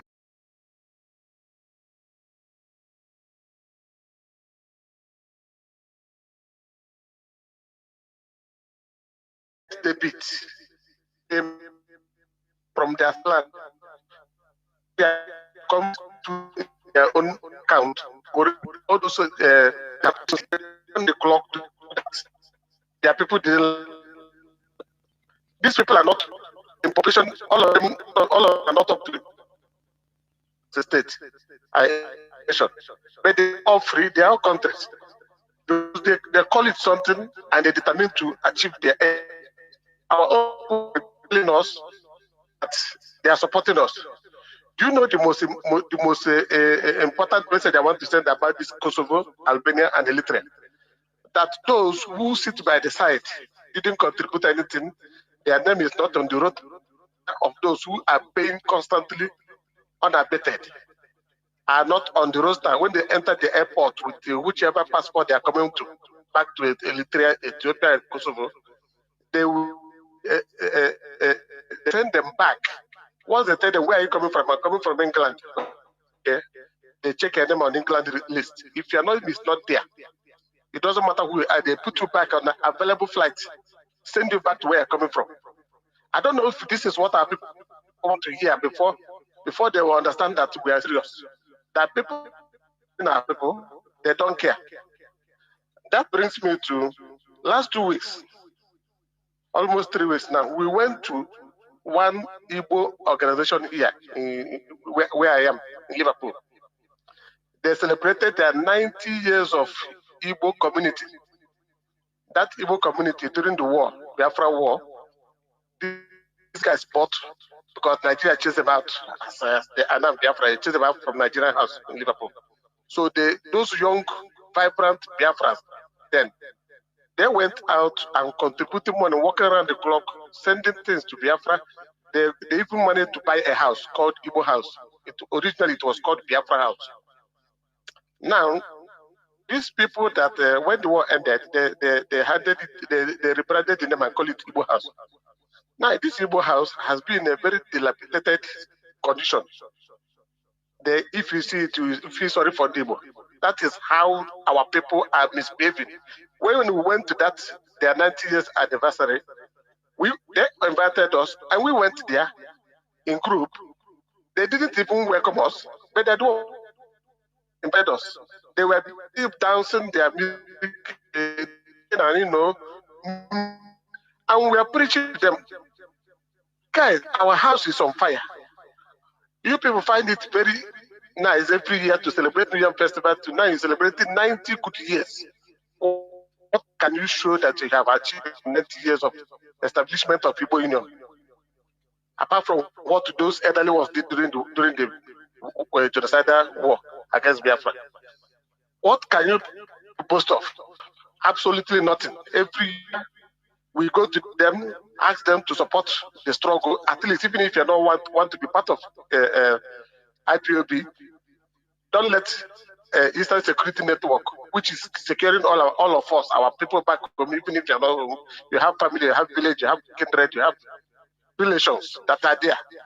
They are securing them. Don't let them lack anything. They said, okay, they will come. They will do something. Till today, going to 4 years, we went on a special message. They didn't attend to us. They didn't come back. But every year they celebrate New Year Festival, wasted money. It's very, very sad. Very, very sad. I also want to talk about our people in the coastal region of Biafra. You know, when we are talking about 30% of oil derivation, so I said to myself, I don't from them. Is there any sign of anything they did with the money? I mean, those people in power, the governors and the rest of them that are collecting money, because the people are suffering there. One of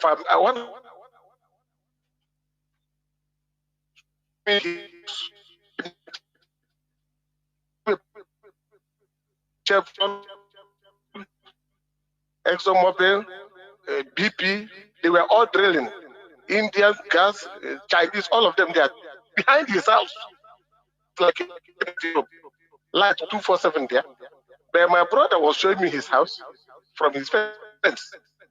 The other side is for brown, contaminated soil. No more good water.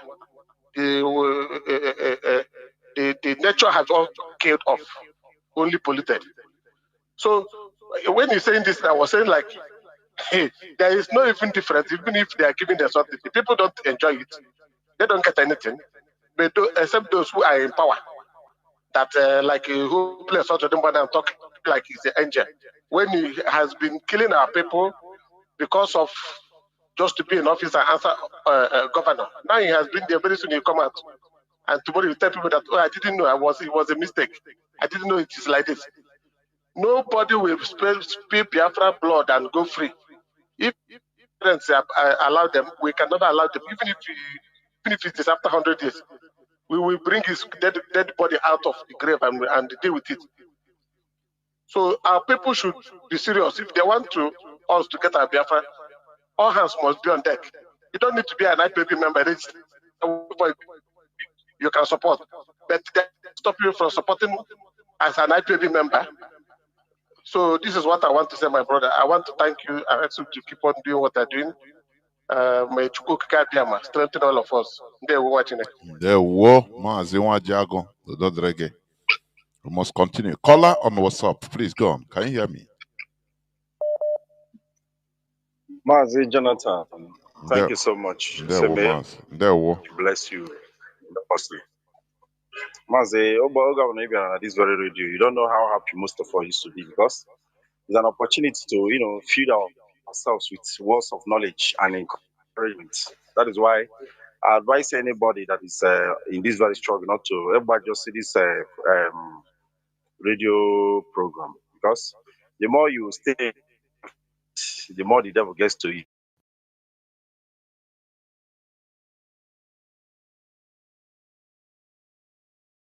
Radio Biafra. Even most of the leaders that you see today that is in the different places, you see all of them, despite anybody that they might be in the radio. These are our strengths. So what I want to say, Mazi, I said, time in life you be, no matter what you might have given your father, or maybe how old your father might have been, that when he's no longer around, that you not see one thing or the other, you use missing him. If not for anything, people that is not up to telling you things, landmarks will be changed, so many of these things. So any position you are no longer with your father, you missed him. And that brings me to this our struggle. We should see that we should not you know, build this struggle from the point of individual, because as every one of us is in this very struggle, we all go away, but the purpose and what we are fighting for will still remain.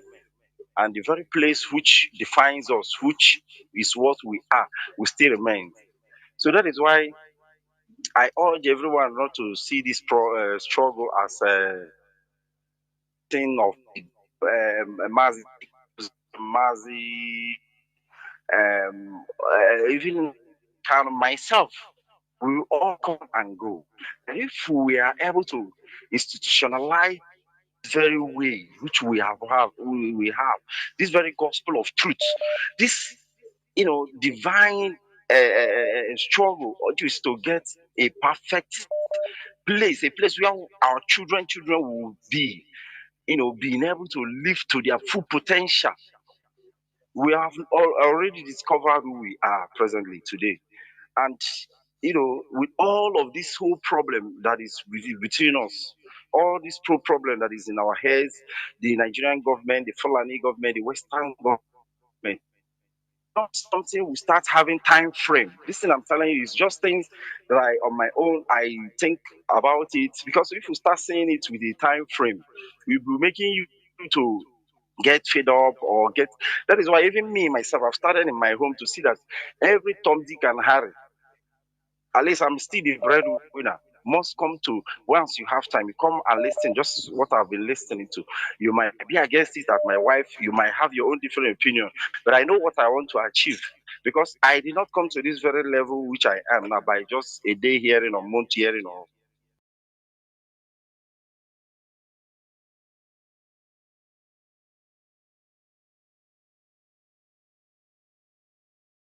year hearing. Weigh them out. Weigh them out. That is why we should see it, the of this very is gone by. You will see most of our people will start understanding. It will not be different from us.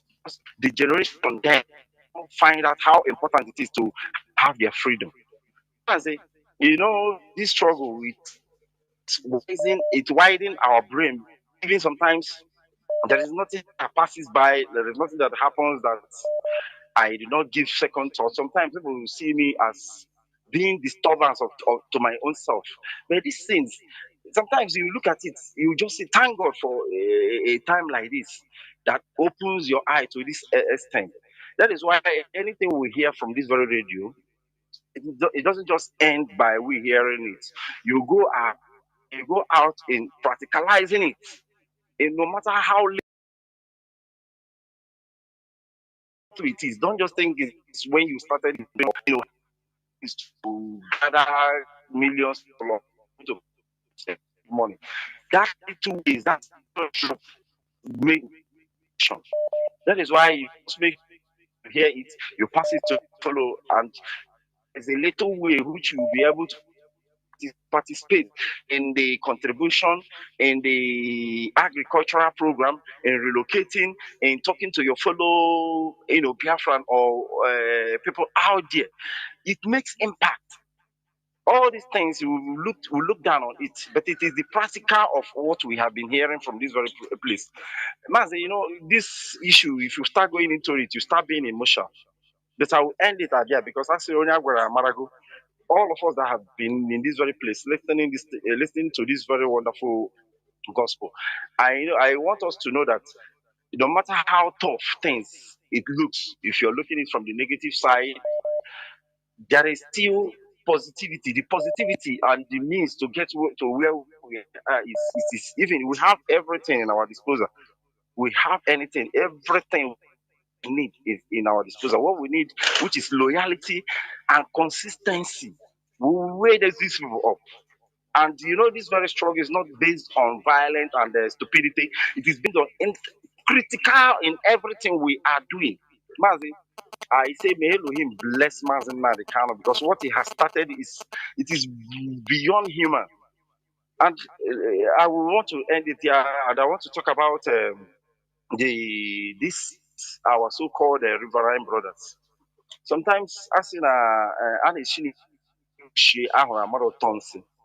the attitude of most of these people from, especially, let me just use these people from Ijo. It is so detrimental to our collective, survival. Is it that they are not? Why does people that sabotaged their own selves, even presently, look at the participation of Tompolo, Wike, Asare? Are they all of those things? How has it been able to better their environment? Mazi, I say bakata wafa. Let me allow others to come, but I know that we have started something that we must. It is a must. That is why I always dig back to your words. Say we cannot use anger and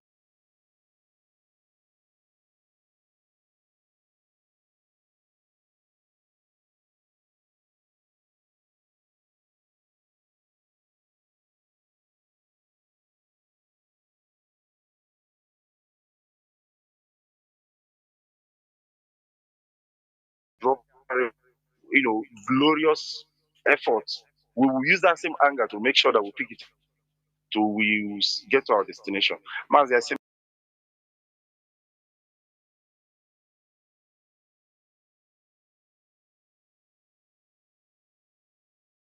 may bless you. The DOS have used in guiding this very struggle to the extent we can't.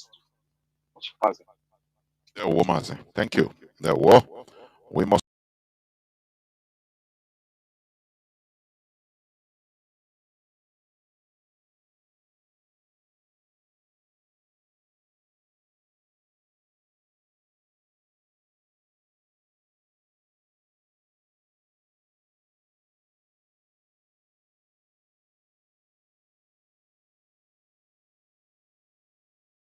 No. Caller on WhatsApp, please go on. I think you are going to be the last caller. Caller on WhatsApp. Go on, please.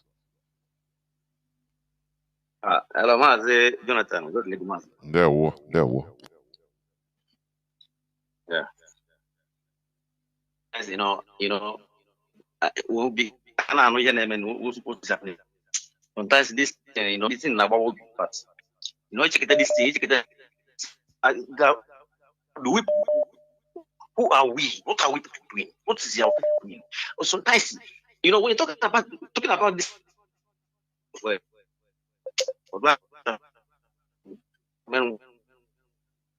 from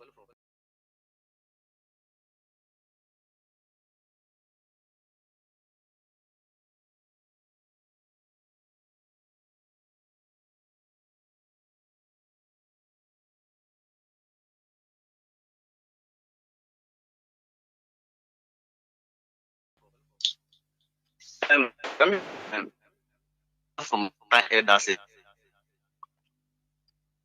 See, you see.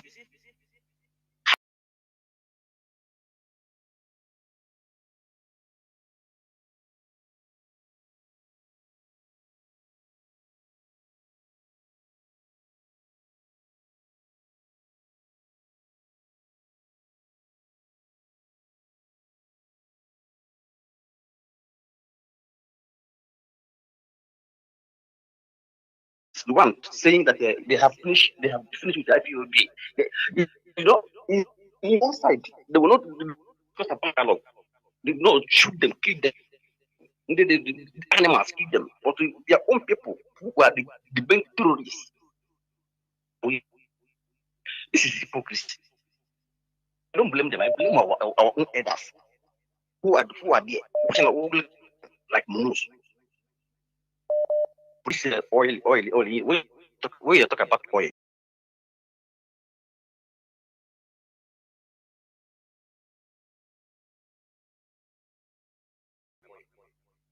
Oil in Anam. So many communities in Anam. So many communities in Anam. Oil in the day. Government, last time oil. So think about that drilling. This oil is channeled to all this development area for a very long time. Then our people that study engineering, that study oil and gas, help them do investigation of this. and break out this fast. Why do you allow this lateral derivative to be going on this long? Nobody is saying anything. Why our people doing those sales in our affairs, in our own interest? Why our people look doing those sales too much? Now issue concerning us. This thing is the way our brain is wired is not good. We need to reverse and take cut for our own. You have to protect our own. We need to fight for our own. We need to fight for our life. We need to fight for our survival. This thing is getting too much. Our people need to react. We need to act. Talking about our leader issue, our leader sickness. You see, like one comrade said the last time, we know the people to hold responsible. We know the people to hold responsible. We know them, all of them, from Turubu to all the Igbo leaders. We know all of them one by one. We know the people that we account for this. And we cannot accept no excuse. We don't accept any excuse. Because this is our leader don't be any.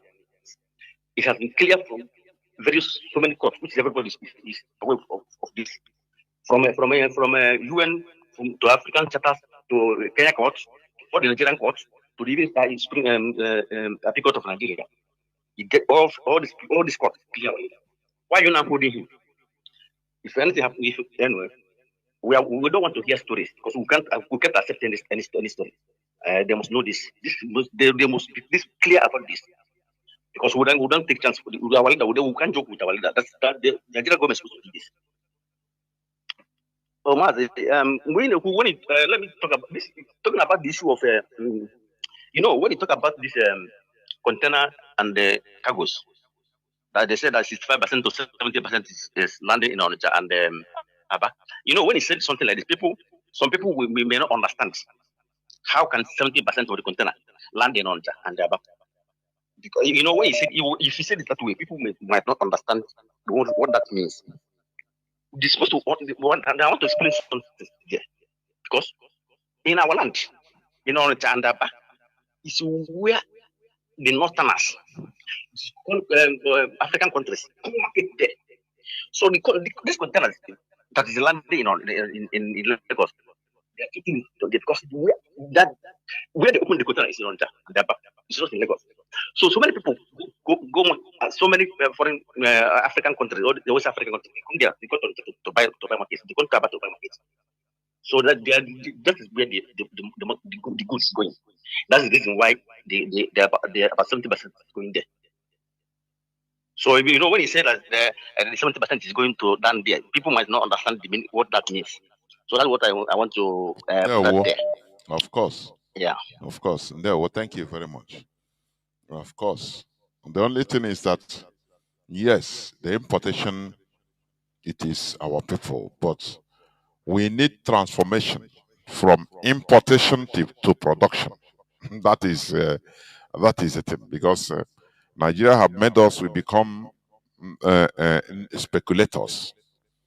That is it. Because going to China, buying goods and coming to sell is good though, but it's not the best until we become producers. That is why we encourage our people, to first of all start from farming. When our people hear about farming, their mind only goes on, horticulture or agriculture, farm, crops and cows and goats and chickens only. No. Do you see this lava, eruru? It's not common in our, we get it in the wild only. Which is a very huge source of protein. You see eruru. We call it eruru. That grows on dead tree. This ngwo, palm tree or raffia palm is richer than all these meats. I'm telling you, in protein and organic protein. very pure one. So you see, our people can venture, with little space. These are innovations. Start cultivating it at home. Eruru. With the dust from dead palm, dead raffia palm. All these things are, you innovate things. Before you know, it is something. Growing mushroom. These are mushroom is also a very good source of different kinds of food elements, high sourced food elements. So all these are things that we should be modifying and innovating in our land. From passing from production, from being speculators to production. That is it. So, just like what our brother said, Mazi Jago, yes, not everybody could be members of IPOB, but majority of our people should contribute in sponsoring what we are doing. I am telling you. Don't take it as be proud and say, hey, no, I'm not a member of IPOB, but I love what you people are doing. May God continue to bless you. Are you which God? You are the person that's supposed to contribute. You see why I like white people. Anything, it doesn't matter how far, how the place is far away. The people that they see that is, upholding or fighting for an ideology that matches to them. They don't care even going there to risk their life. I'm telling you. But our people will see something good, like IPOB, what IPOB is doing. Ndibo, Biafrans, they will be there only listening, watching, commenting on social media. And you ask, why not contribute your quota financially? Even if you don't want to be an official IPOB member, no problem. But contribute your quota financially. If you don't want to be known, be conspicuous, now you contribute in a covert way. Finish. Ihe na-aga-aga. Tinye aka ka ihe na-aga-aga. But only you are there. You are enjoying what you are doing. You don't know that we contribute our quota, money and time and brain. As long as you cannot come to our meeting to also provide a human resource, maybe contribute your brain in order to move forward. Now put money. That is it. That is it. We are in a mess. I'm talking of only the natural resources in our land. They are, it's even enough to make us live as kings in our land. Even if, for example, we don't have human resources as morons, the natural resources, but we are there. They are taking it. They are taking it, bribing few political class in our land. We don't know. I say, go to Hajebema, no road. Go to Hajebema, no road there. You only see Nigerian military, Nigerian, government cars passing. 4-wheel drives, SUVs passing every time in a very bad road. But they build state-of-the-art gas processing plants there, the same place. Don't you see that we are regarded as the same thing, the same slave trading system? We are regarded as slaves until we fight our way out. All this one boy in our own. We know how to hustle. We do things demeaning. We do every kind of thing outside. No, it cannot solve the problem. Please. And we forsake anything concerning the resources in our land. They shouldn't continue. Support what we are doing. IPOB remains our ideology. IPOB remains our religion. Remember that there is never a time in history that we have this type of I mean, a movement. The Nigerian system, the Nigerian government, the Nigerian caliphate thought that by now we would have scattered. Because, as I said, I used to say it and it's true. They betted Mazi Nnamdi Kanu that they will destroy IPOB. Oh, put this thing in your head. I'm saying, cry all the time. You must say, now. Before you know it, they will scatter into pieces. And that is it. But we must prove them wrong. We must continue proving them wrong. I'm telling you, we must continue proving them wrong. And that is the only way that we can achieve our purpose, our goal. Thank you for listening. I don't want people coming on say, if something happened to Mazi Nnamdi Kanu, we have passed that stage, please. I don't. Many things have happened to him. Being rendition have happened. So there is nothing again we're expecting to happen to him. The only thing is that Mazi Nnamdi Kanu must come out hell and hearty and with his shoulders high. That is the most important thing.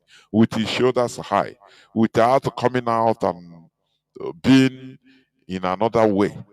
Now, when the case is a mayor, and then make it in another way. No, we will not accept it.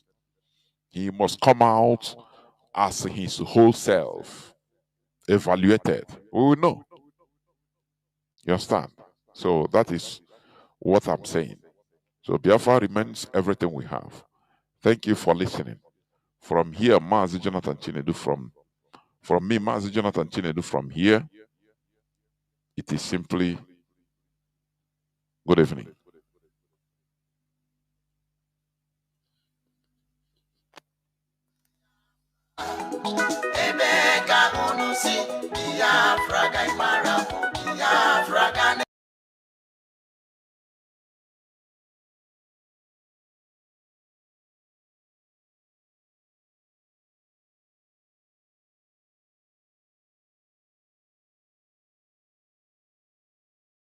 We are not live yet. Let's see what we can do now. Okay, we are live on Radio Biafra on Facebook. Radio Biafra. If you go to Facebook and you search for Radio Biafra, you'll find us there. We are live. We are live right now. And then we are also live on Sunrise on Radio Biafra. We are live on Sunrise on Radio Biafra.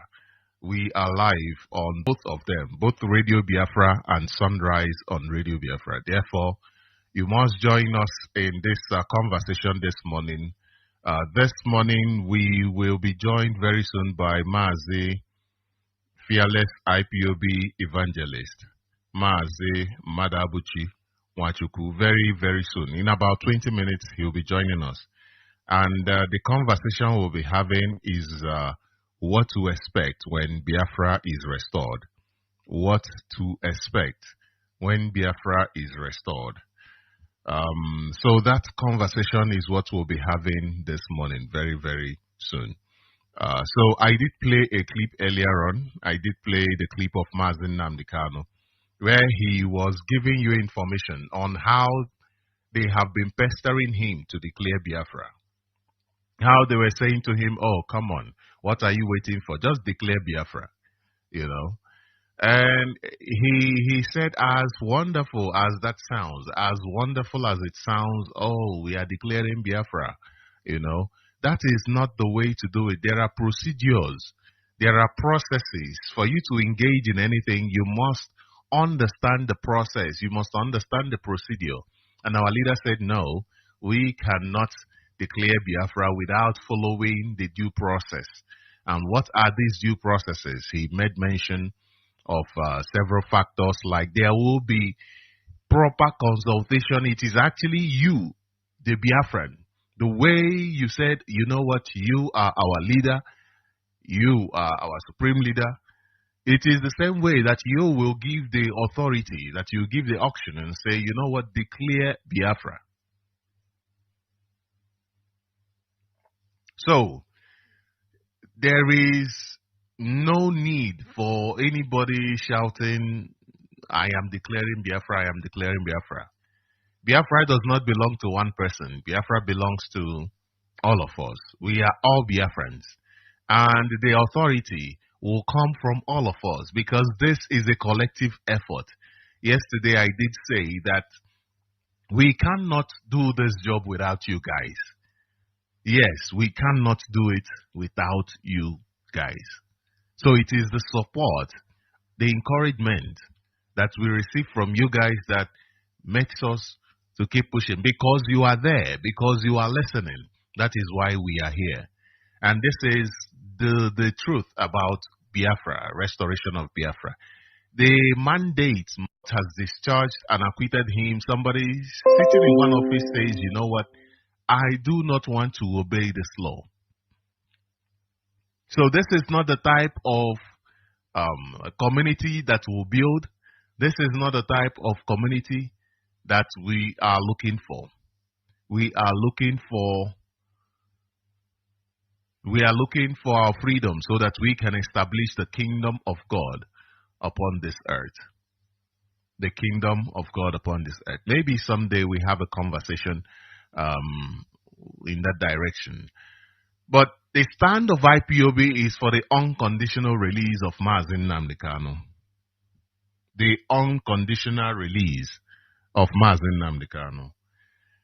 The unconditional release of Mazi Nnamdi Kanu and thousands of Biafrans who have been abducted, who have been kidnapped and are suffering in different dungeons, different places, held illegally by the Nigeria government. Mazi Nnamdi Kanu is the leader of the indigenous people of Biafra. Mazi Nnamdi Kanu was kidnapped and tortured for 8 days in Kenya. He was kidnapped, he was tortured for 8 days in Kenya. On the 19th of June 2021 was the day the Nigeria government went to Kenya and kidnapped him. And recently, Mazi Nnamdi Kanu has made it clear that the DSS are in the know, that because he has seen some of those people who kidnapped him in the DSS.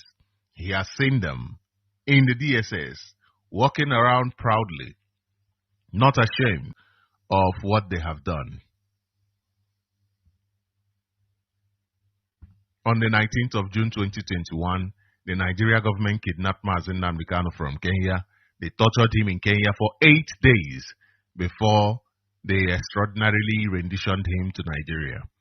And since then, Nigeria government has continued to illegally incarcerate him in the DSS dungeon, Abuja. This is against the rulings of various courts of competent jurisdiction, both in Nigeria and outside Nigeria. IPOB stands for the unconditional release of not only Mazi Nnamdi Kanu, but all Biafrans. For example, Nonsonkwa. Nonsonkwa was kidnapped by Nigeria government, and when it seemed like there was uproar on social media, they decided to charge him. Charge him for what? What did he do?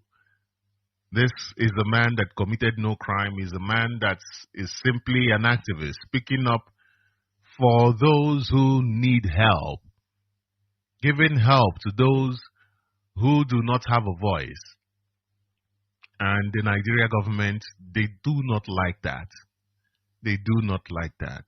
Tough for them. We are not going anywhere. We are not going to lie back and say, okay, we give up. No, we are not going to do that. Nigeria government is the one that will give up. Therefore, we are saying that they must stop the abduction, they must stop the dehumanization, they must stop the extrajudicial killing of our people. Now, I want to give you an update on Nonsonkwa, the persecuted journalist and activist. And this is a piece written by Mazi Foreign. It says, update on Nonsonkwa, the persecuted journalist and activist. It says Nonsonkwa was in court on Tuesday, 26 November 2024. Guess what happened? The person standing as his prosecutor was the Almighty Attorney General of Imo State. Imagine such a personality coming to prosecute Nonsonkwa, who is just a journalist and an activist. One might be asking why they sent such a powerful figure in Imo State. The answer is simple. They want to intimidate the presiding judge. Do you think Nonsonkwa can get justice when the Attorney General of a state has an interest in the case to the extent that he made himself the prosecutor? This is clear evidence that Hope Uzodinma, the Fulani appointed governor of Imo State, wants Nonsonkwa dead. It is quite unfortunate that those who have decided to challenge the evil system have all been caged by the demons running Nigeria. I want to demand that people of goodwill join their voices to call out Imo State Governor. If you can't write, then copy this and paste on your wall, okay? Nonsonkwa is being persecuted and not prosecuted, written by Mazi. This is one of the things we are talking about, how Nigeria government is hell-bent on ensuring insecurity, ensuring lawlessness, ensuring that nothing goes forward, that anybody who actually brings anything positive is stepped on.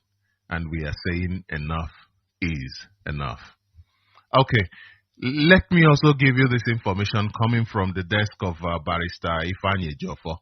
It says, breaking news, breaking news, breaking news. What an awesome Christmas victory, stroke gift, which Ezigbo Muchineke. Please, Ezigbo Muchineke, join us in appreciating the Almighty Chukwu Okike Abiyama that he has done it again today. The Federal High Court of Nigeria, sitting in Abuja, has just discharged and acquitted 50 Biafrans, consisting of both young and old men and women, illegally held since the first day of December 2023. This calls for not only celebration, but a victory dance. Recall that these innocent citizens were illegally arrested by the overzealous Nigeria security agents in Anambra State on the first day of December 2023, while on their way to participate in a burial ceremony. They were afterwards bundled and transported to Abuja and subsequently charged on a frivolous and unfounded allegation of engaging in terrorism activities and meetings. In charge number FHC-AB-CR-8-2024. Hearing was fully conducted as the prosecution fielded 4 witnesses in proof of their case. At the end of the prosecution's case, we filed a no-case submission for which the court ruled upon today.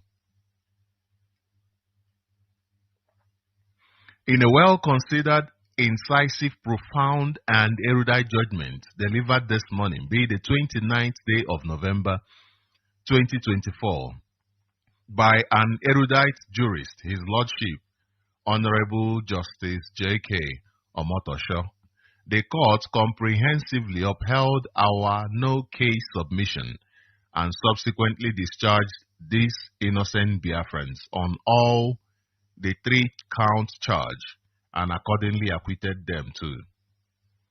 I want to use this opportunity to state that this case was done pro bono. We never collected a kobo from any of the defendants' relatives. Neither do we intend to collect a dime from any of them tomorrow.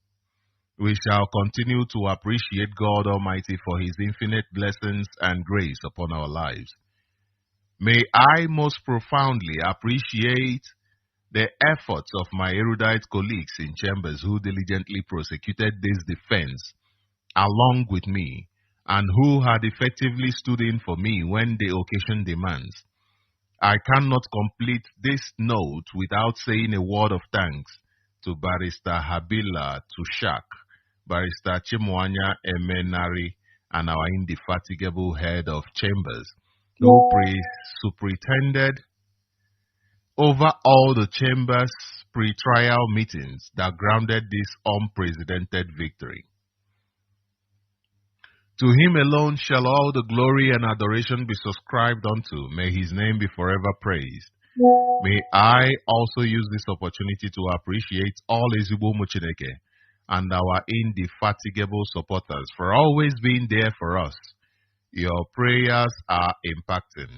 We shall continue to legally intervene to secure the freedom of all innocent Biafrans and the oppressed who are being held illegally in various detention facilities across the states. We further admonish our people to continue to remain law-abiding as they have always been.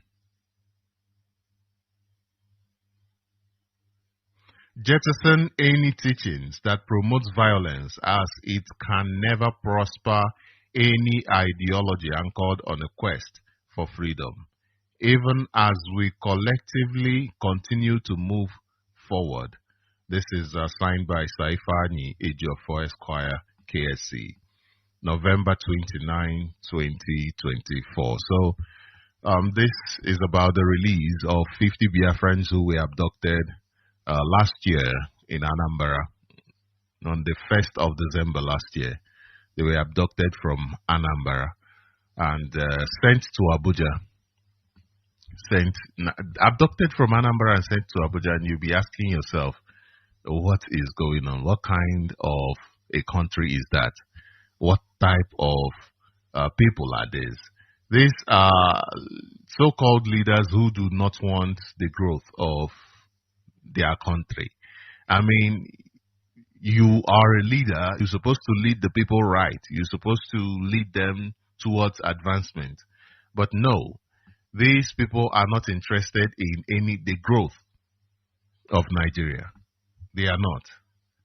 They are not interested in the growth of Nigeria. So, like I said, very soon we'll be introducing our brother Mazi, fearless IPOB evangelist, Mazi Madabuchi Wachuku.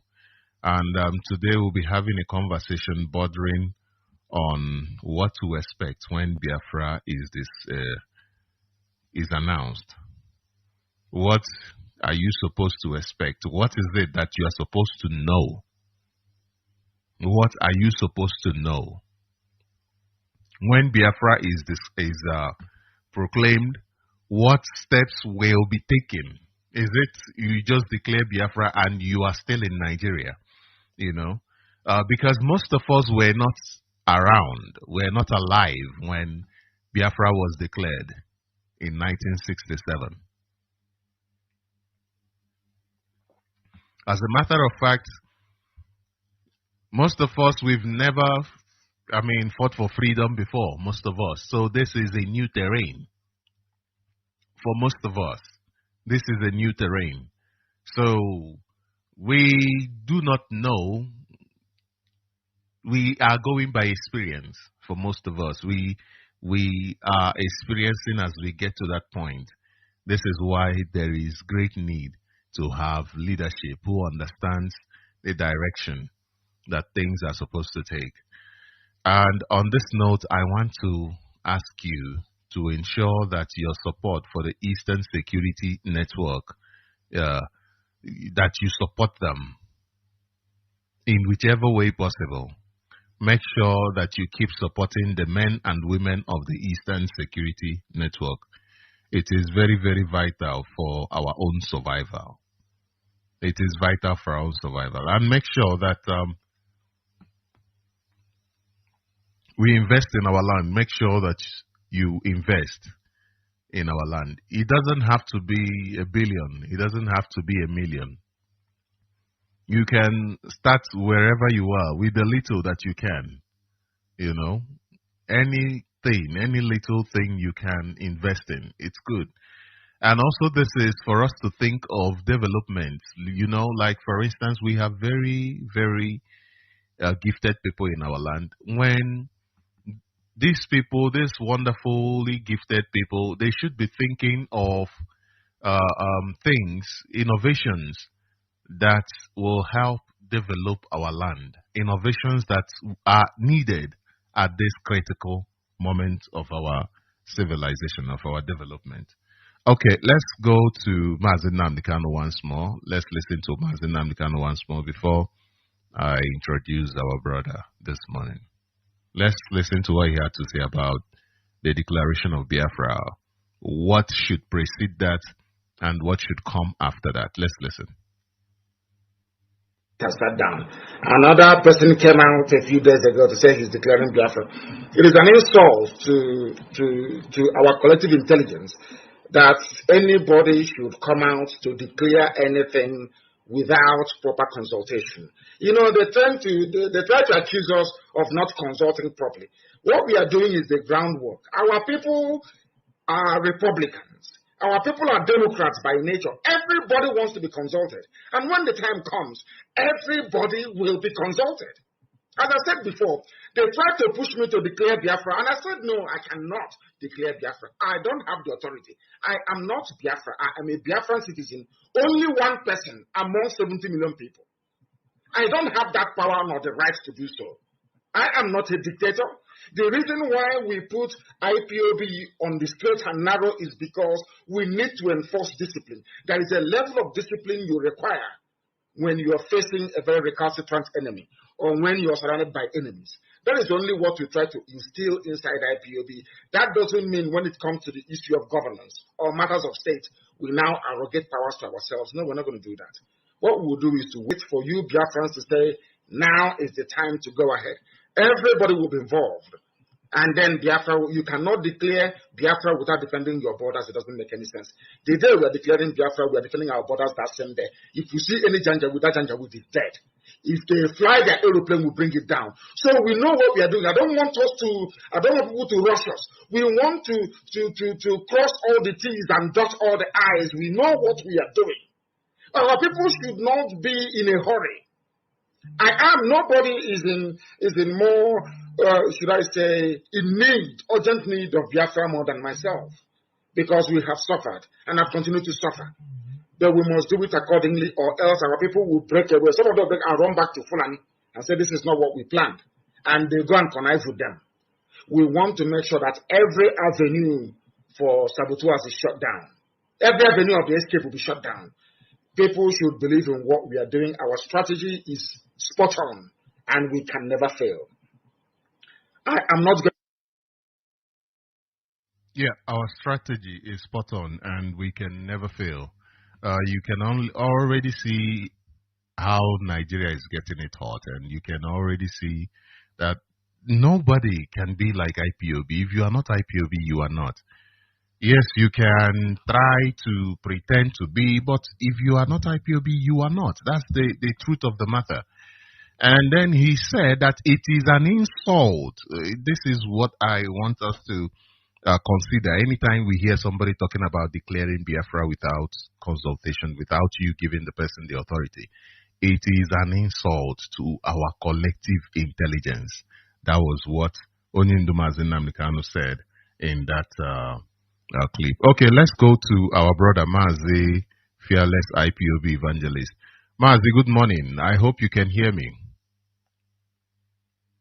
Very, very well. Good morning, Mazi from here. Thank you. Thank you. So, okay. Good morning, Biafrans all over the world. I remain Mazi Madapsimachuku, fearless IPOB evangelist. I am a homeland broadcaster in Biafra land. Don't forget that Mazi Nnamdi Kanu is our leader and he is still incarcerated in DSS solitary confinement, illegally detained. He was not arrested because the British cannot arrest him because he committed no offense. He is a citizen to the British, but they saw him, Radio Biafra is being run in. When you know that UK can never arrest Kanu, they knew that he will win them, but somebody was arrested by the same country that he's a citizen to, and you are foolishly trying to compare. Thank you, Mazi. Thank you very, very much. Thank you. Thank you very much, Mazi. That is great to hear. sometimes it seems like we need to be reminded of things that happened. Sometimes it seems like we forget easily. And you find people talk about arrest of Mazi Nnamdi Kanu. It was never an arrest. It is an abduction. And you cannot compare, like you said, with what is happening now. This is a criminal who was arrested, investigated and arrested.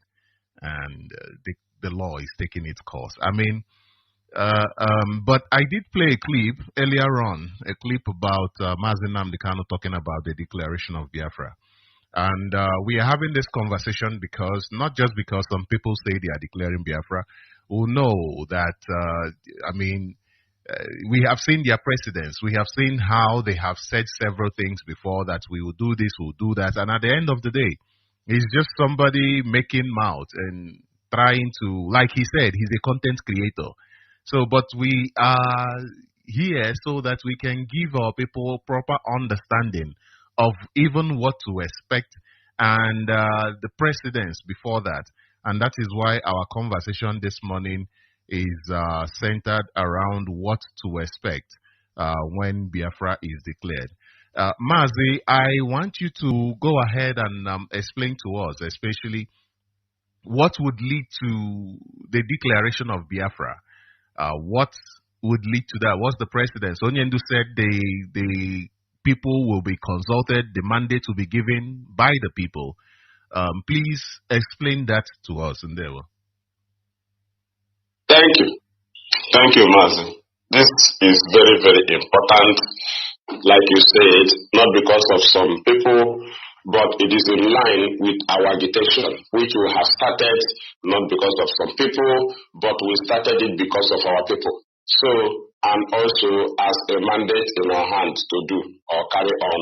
So we'll also always carry our people along as IPOB promised them. In every line of this battle, we will include them. So let nobody think otherwise. We are always in line and we can never miss it. As our leader said, we can never fail them. So this very issue, you have pointed it out, and Mazi Nnamdi Kanu also nailed it there. Consultation is number one, and Ojukwu did it. It didn't start from Mazi Nnamdi Kanu. Ojukwu made consultations. He called them in Enugu elders, both from different areas, different clans. Even it was an Ijaw man, Frank Opigo, that also reminded him a name. So the declaration is always through consultation, which is to say people will have representatives, they will speak their mind. If they say no, that is no. And you don't declare and force people into a republic they do not accept. Just like referendum, if we bring referendum to our people, they reject it, you cannot gun them down to go and vote. That is why people should be carried along, consulted, work on the interests of the people, and always channel them to the importance of their freedom, which is the goal. Now we go. Let us go into the very declaration. When we talk about declaration, it's all about taking control of your territory, full control of your territory. That is to say, when you declare it, automatically you are in charge of your land.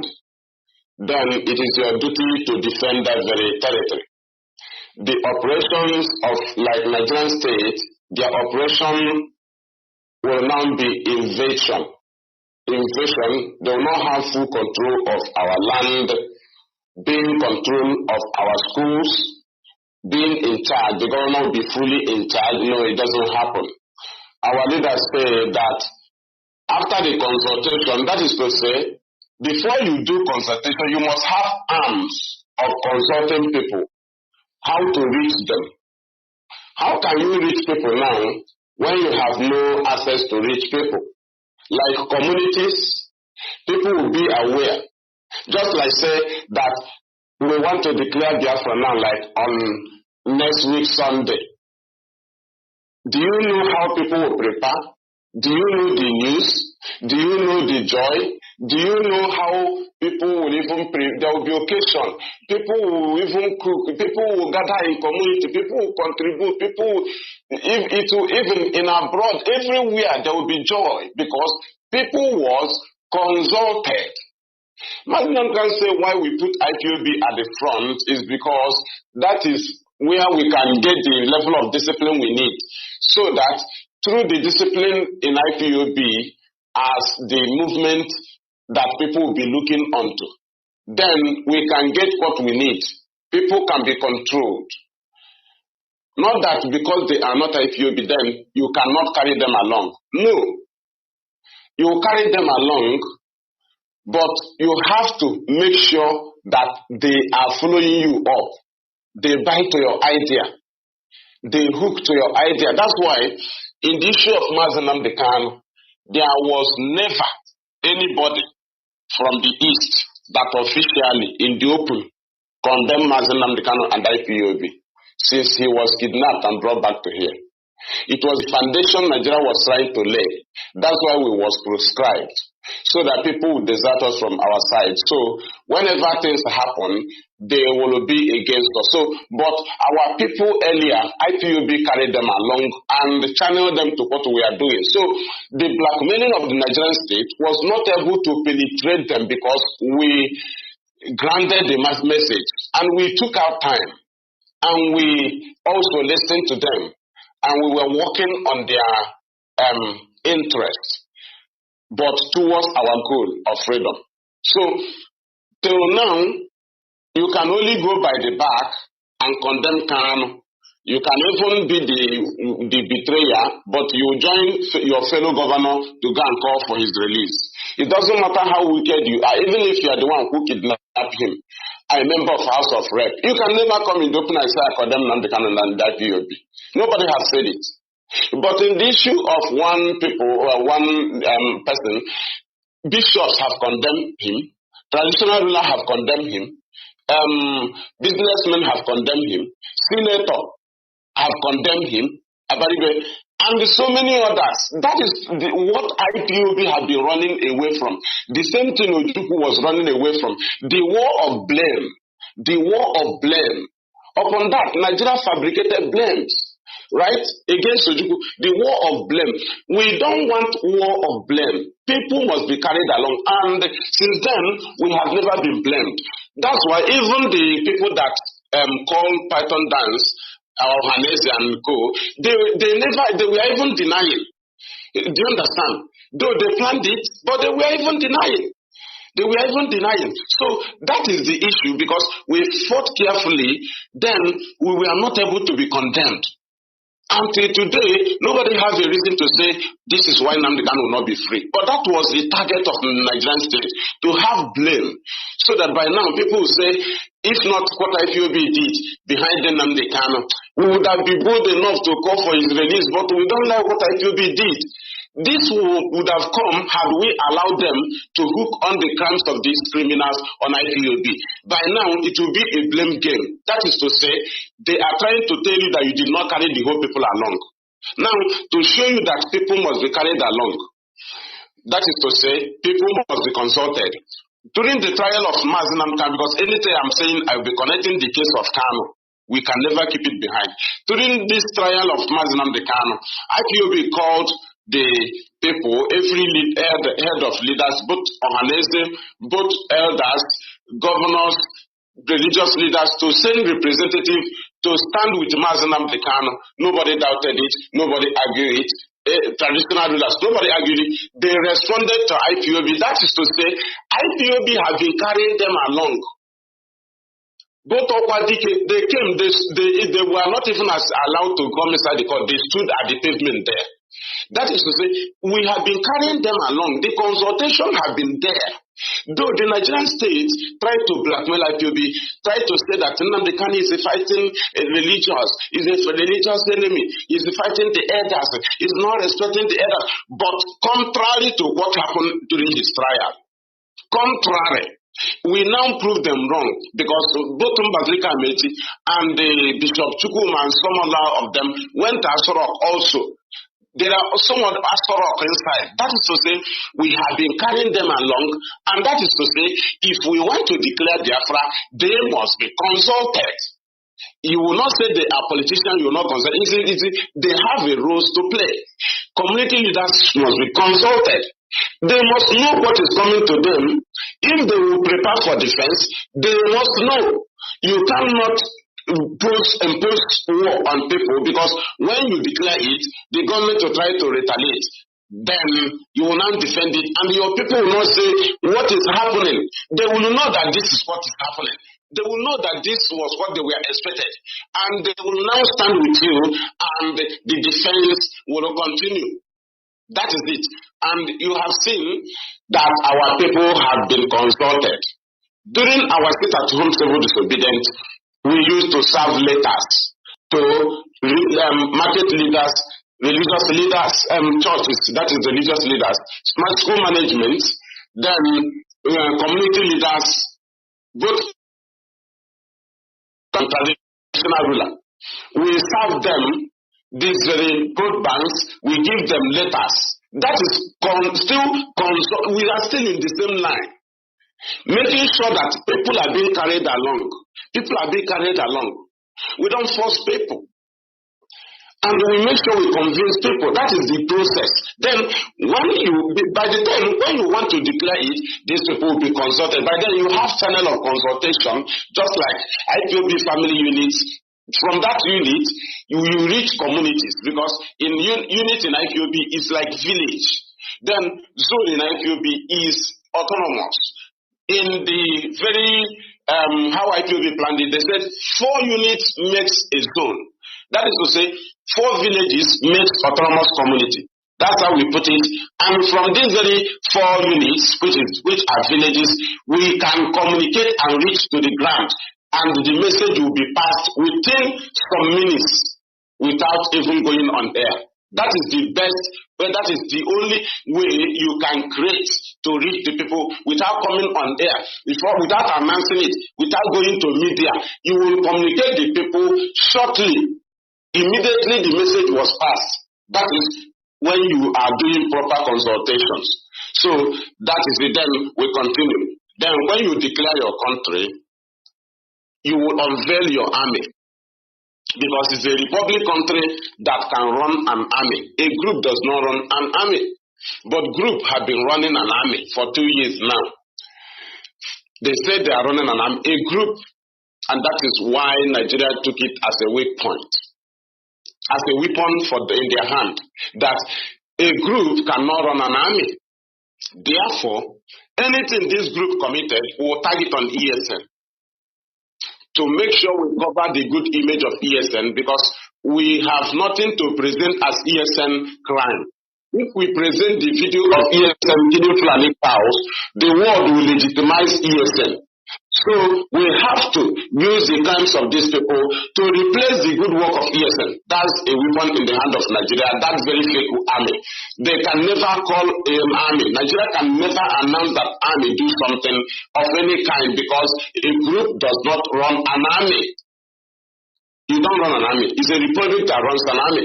Hence, you declare your country, you unveil your army, then your boundaries be protected. That's why when IPOB launched ESN, they are not an army, and their work is not to confront the army or confront the police, but their work is when army or police turns to cattle rearer in our bushes or forests, then we see them as all invading Fulanis who have come to destroy our land. Then they will be confronted as terrorists also in the bushes. So that is to say, they are security outfit, not an army, and they have duty posts where they operate only for terrorists only. Now, when you declare your country, your boundaries will be protected, as we have from Mazi Kanu. Now, automatically, and before that, you cannot be having a 2 division Enugu intact, having 103 battalion Enugu intact, having Onitsha barrack, having Okigwe barrack, having Obize barrack intact, having Bori camp, Igwacha intact, Abakaliki barrack, Afiku barrack, then 14th Brigade of Hafia, then 144 Asa High School, Asa. Then some other of them go to, is it Obashu or Iselu? That very places they have barracks. These barracks are all intact. And the people that are living in the boundaries, like people like Idoma, Igede, all these places, nobody is aware that somebody is declaring Biafra. These are the boundaries. Like River Benue, these are where things you will know that there are declarations ongoing. And immediately you declare it, the flags of Nigeria go down in your country. Any flag of Nigeria will now be officially mounted in your country when they have something like embassy, have anything they have as their own, will now be officially be put in. They will put it and your own still be flying. The whole community will be aware that they have to host flag that very day of declaration. They will celebrate it. Then these very army barracks will be, these very areas, your land will be under your control. You will have your barracks. You cannot have Nigerian army barracks. The local government chairman are in charge. Nigeria is collecting revenues. Nigeria is in charge of your school, like UNN and Suka. It was the University of Nigeria and the University of Biafra. Automatically, the whole thing changes to you. You cannot declare Biafra while Nigerian police will arrest your mother in the morning. When you declare Biafra, the Nigerian police in your community will arrest your mother and lock your mother in the police station. When you declare Biafra, which is to say you are not in charge of your territory, and you still go to court that is being presided by Nigeria, the court in your territory, people are still being taken to court, ruled under Nigerian constitution. You have no constitution, you have no police station, you have no place to control, the governors are in charge. Then, do you know how IPOB used to show the world that Nigerian government operating here are under force? Because we are not fighting armed struggle. If it is armed struggle, we'll make sure there is no governor on their seat. But now, representing Nigeria, but under self-determination, there is an international standard politics that IPOB used to play to show the world that our people believe in our freedom, they support IPOB, they believe in IPOB, and they are not loyal to those governments that claiming to be in charge of our land. What we do is, we use civil disobedience to expose the Nigerian state that they are being forcibly operating in our land. How? When Nigerian governor in our state, in our region, call for at least clean up, environmental, you will see them send their task forces, police to enforce it. That is to say, when somebody is enforcing clean up, environmental, ordinary cleanup that people are supposed to accept. That is to say, you are not in charge of that place. You are just you were just imposed on the people. But IPOB will call for sit at home. They will not enforce it. People will obey. Automatically, we are in charge of the land. That is to say, the operation of the Nigerian state here is by force. But when somebody comes to enforce it at home, that is to say you are in the same category with the Nigerian state. They enforce and you enforce. So what IPOB plays in the global, in the international standard is to tell the world that these people are forcibly occupying our land. So we call for civil disobedience without enforcing it. Even as Nigeria say we are non-state actors, still our people will obey it. That is to say, we have shown them that they are forcibly in our land. But you want to declare Biafra, the governors will still be in peace, ruling, chairman be there, senators representing you, they will still be in charge of your land, they will still do election, they will still campaign, you have no barrack, you have no place you have conquered, you have no establishment, there is no airport. There is no place where foreigners will come through. There was only airport then. So, what is the meaning of the declaration without all these things? Your currencies, those things, right? Even as Ojukwu was forced into war, they were forced into war. Still, they were able to invent many things. They even came with currency. They came with everything. The whole addresses will change. That is the area you will know that you are testing freedom. Ordinary referendum now, if it is announced, now Biafra referendum, people will be coming back home. Security measure of Nigeria will reduce. They will now have area to operate. How they can, in short, they will withdraw their army. We will now be free to campaign for referendum. We will now be free to enlighten our people the reason why they should vote. Only referendum, you will test freedom. Only announcing freedom date. People will test freedom because we will now be free. We will no longer preach Biafra in fear because we will now have the full power to go and evangelize. The whole gun, they will bring it down. They will point their gun down until we finish our referendum. If we lost, they can now be in charge of our territory again. But declaration, you will be in charge of your land. The prisons of this Nigeria is still here in our land. You will declare Biafra. They are still holding our people in their prison. In the prison in our land, our people will still be in our Abakaliki prison. They will still be in Afipo prison. They will be in Enugu prison. They will be in Ojiriba prison, Nsukka prison, Oka prison, Onitsha prison, Ogwazuku prison, Port Harcourt prison, what they call Iguata prison, Aba, Ohafia, Arochukwu, what is it? All these prisons will be there. Held by Nigerian prison authority, will be in their police stations, held by Nigerian policemen, and you are celebrating Biafra. That is, Mazi can say that they are. What do you say is they are doing with our intelligence? I don't know. What did he say? He said it's an insult. It's an insult. That you will declare Biafra from Monday. And I will go to court on Tuesday to stand with my mother in Nigerian court in my land, prosecuted by Nigerian prosecutor. They have been trying my mother with Nigerian law. And after, she will go back to Nigerian prison and you declare Biafra. And the police stations with Nigerian flag everywhere, they will still man their checking point intact. Barracks will be intact. School controlled by them. Mazi, that is the only thing I have to say for now until I get some questions. Thank you. Okay, thank you very much, Mazi. Thank you very much. The information you have given us this morning, people now understand what to look forward to. And people understand that in as much as, like Onyendu said, in as much as what we are doing is command and control, but when it comes to the issue of governance, when it comes to issues like that, we must understand where we are coming from and how things are done.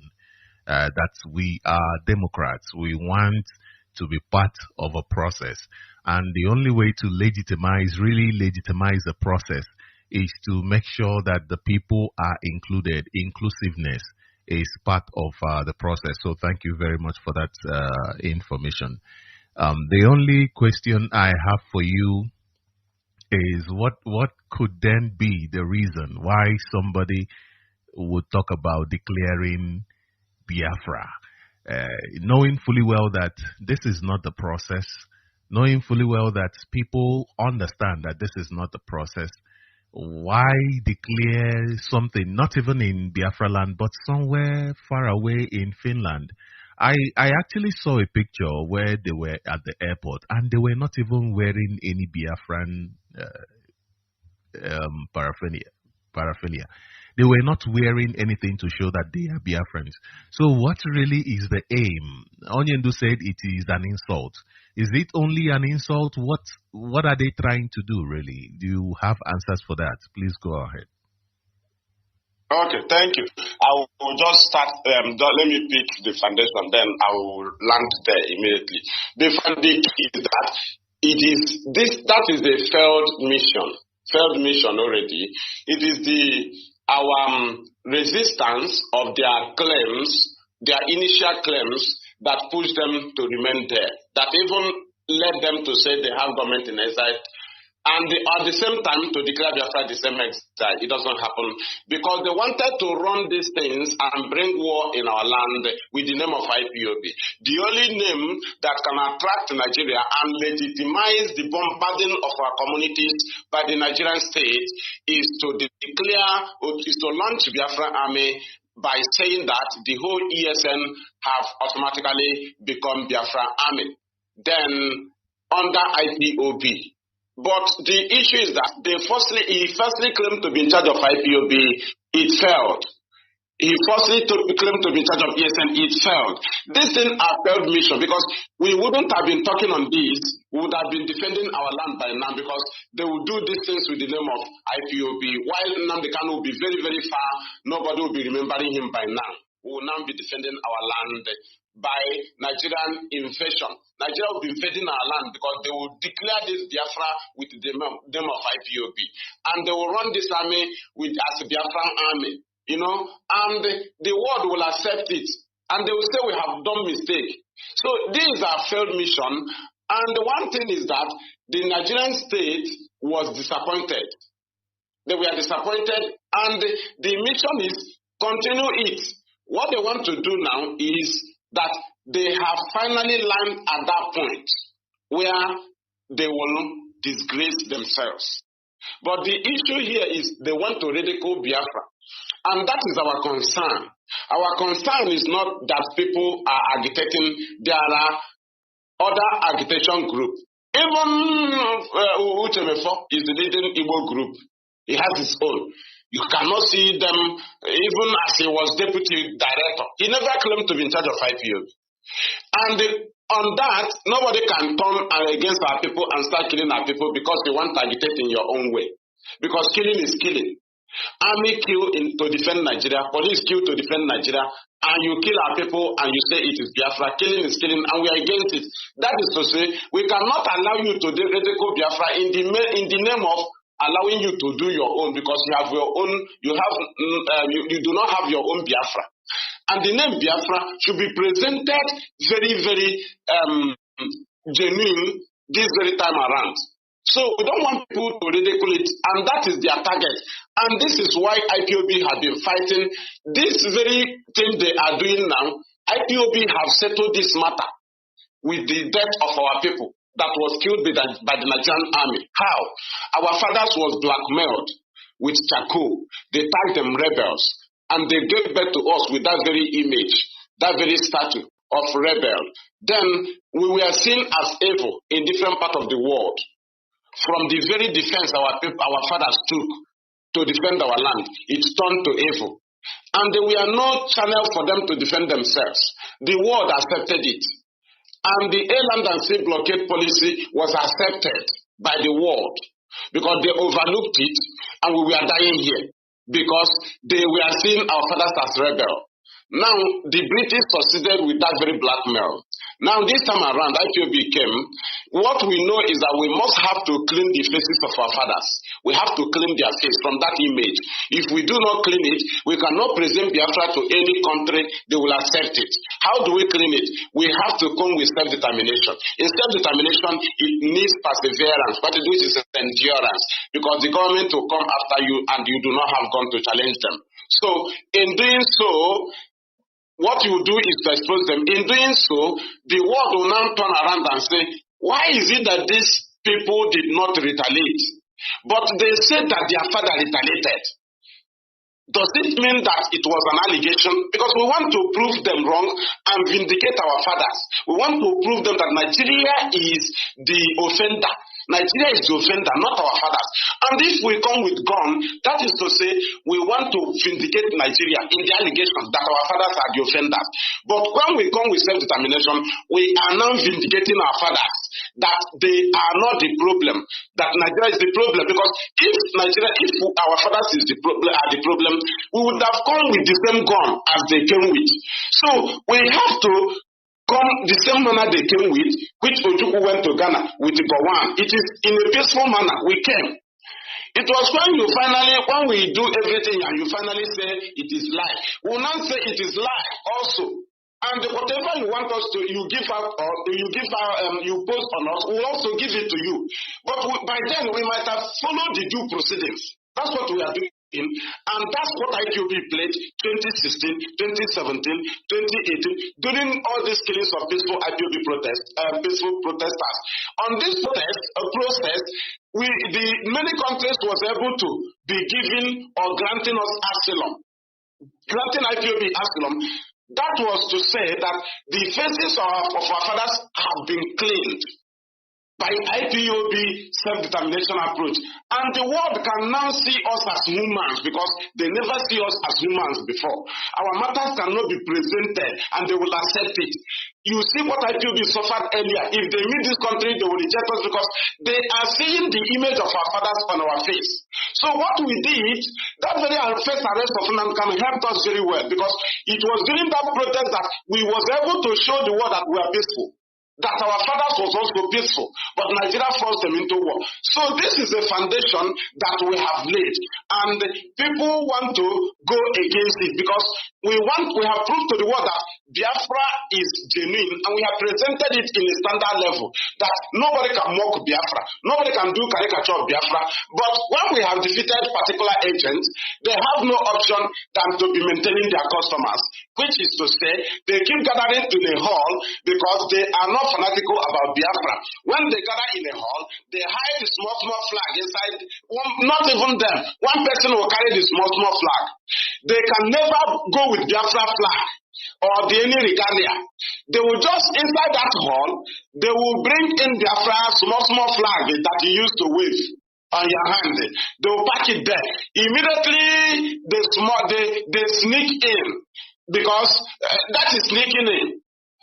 Sneaking in, that is what it is. You will sneak in inside the hall where you don't want the people of that community to see you. Because you will do something outside, as always, like IPOB, both in Biafra land. It is external people that will value what you are doing, not particular people who was gathering in a hall. Who are you talking to? Who is seeing you? And when you enter there, they will open a bag and bring the flag. They will hold it one, small flag. You are not proud from the room where you are moving to be moving with your flag. You are not proud. In your bag, you don't have flag. Around you don't have Biafra, anything identified as Biafra. Until you get inside the hall where they brought a flag, one person brought flag in a bag. So they will now give you, after flying it, they will pack it back inside the bag. You can never see big Biafra flag around them. You can never see them boldly. So these people are just to maintain their customers. And the main issue now is that they are liars. They are liars. They lie to themselves. And that is the main thing we hate, deceitfulness. And you cannot do it with the name of Biafra because Biafra is one and many people are involved. Both people that are not agitated, they are involved. The same right you have is the same right they have. Right? And you cannot ridicule Biafra because millions have died for this. So we cannot allow anybody to do his own anyhow because of the memory of our people that have died.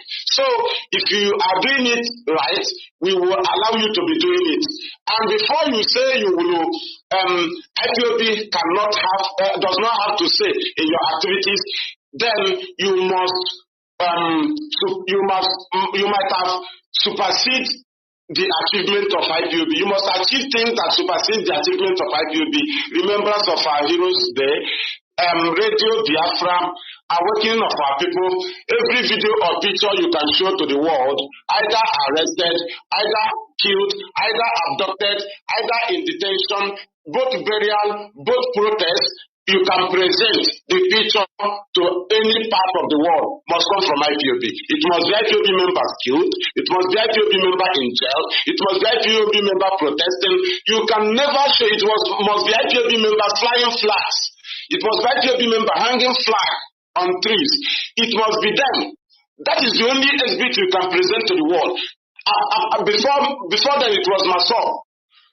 So the only people you can see them with flag on crowd is IPOB and Massaw. And any exhibit you can show to the world and say they are killing us, it is IPOB and Massaw. It is IPOB and Massaw. And again, now, currently, every exhibit on the table of the world is IPOB victims. Every exhibit, both disobedient to court order, both everything, both missing. Everybody missing, those in detention, every exhibit against Nigerian state must come from IPOB. That is called freedom fighting agitation group or movement or organization. You have exhibits that come from you, not exhibits from your fathers. We have exhibits from our fathers. People that have fallen victim under Nigerian state, and we still have victims under IPOB. These are double evidences. And these things are our weapons.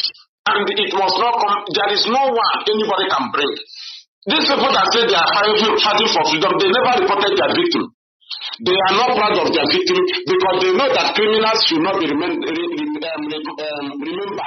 When criminals go to robbery and die, their criminal gang will leave the dead body there. Even if the police shoot you or security agency shoot a criminal, he was about to die. The fellow criminal will shoot the criminal to die final before they leave, so that he will not leak secret. But freedom fighters, they carry the body of their own. If they are in the opportunity, and they go to the burial of their own, and they also announce the death of their own, they announce the arrest of their own. That is their right. Currently, Biafra National Coordinator was killed. We announce it. We are not ashamed to tell you, we cannot be ashamed to tell you he was killed. We cannot be ashamed to tell you that their road was arrested, missing. We cannot be ashamed to tell you our people was transported to the north. It is their right. That is to show that they are freedom fighters. But these people have been fighting, they never show us their victim, but they are falling victim. That is to say, they are running criminal activities. And you cannot be proud to post video of a criminal that died under criminal. Even parents that their child died under criminality, they never be proud of it. But if your child died under freedom fighting legitimate battle, you will be announcing it. Just like IPOB, we are always proud to say, I was shot during protest. During protest, I was not shot during robbery. I was not shot during kidnapping. I was shot during protest for Nnamdi Kanu. A legitimate presentation. So that's what I have to say, Mazi. Thank you. Thank you very much for that enlightenment. I just have one more question for you as you round up. My question is because, from what you said, I have come to understand that these people are not, one, they are not even established as an organization like IPOB. Two, which means they are campaigning for Biafra in order to deceive and project our struggle in a very negative way. And then let me go back to the statement I made earlier on that they are not established, no organization.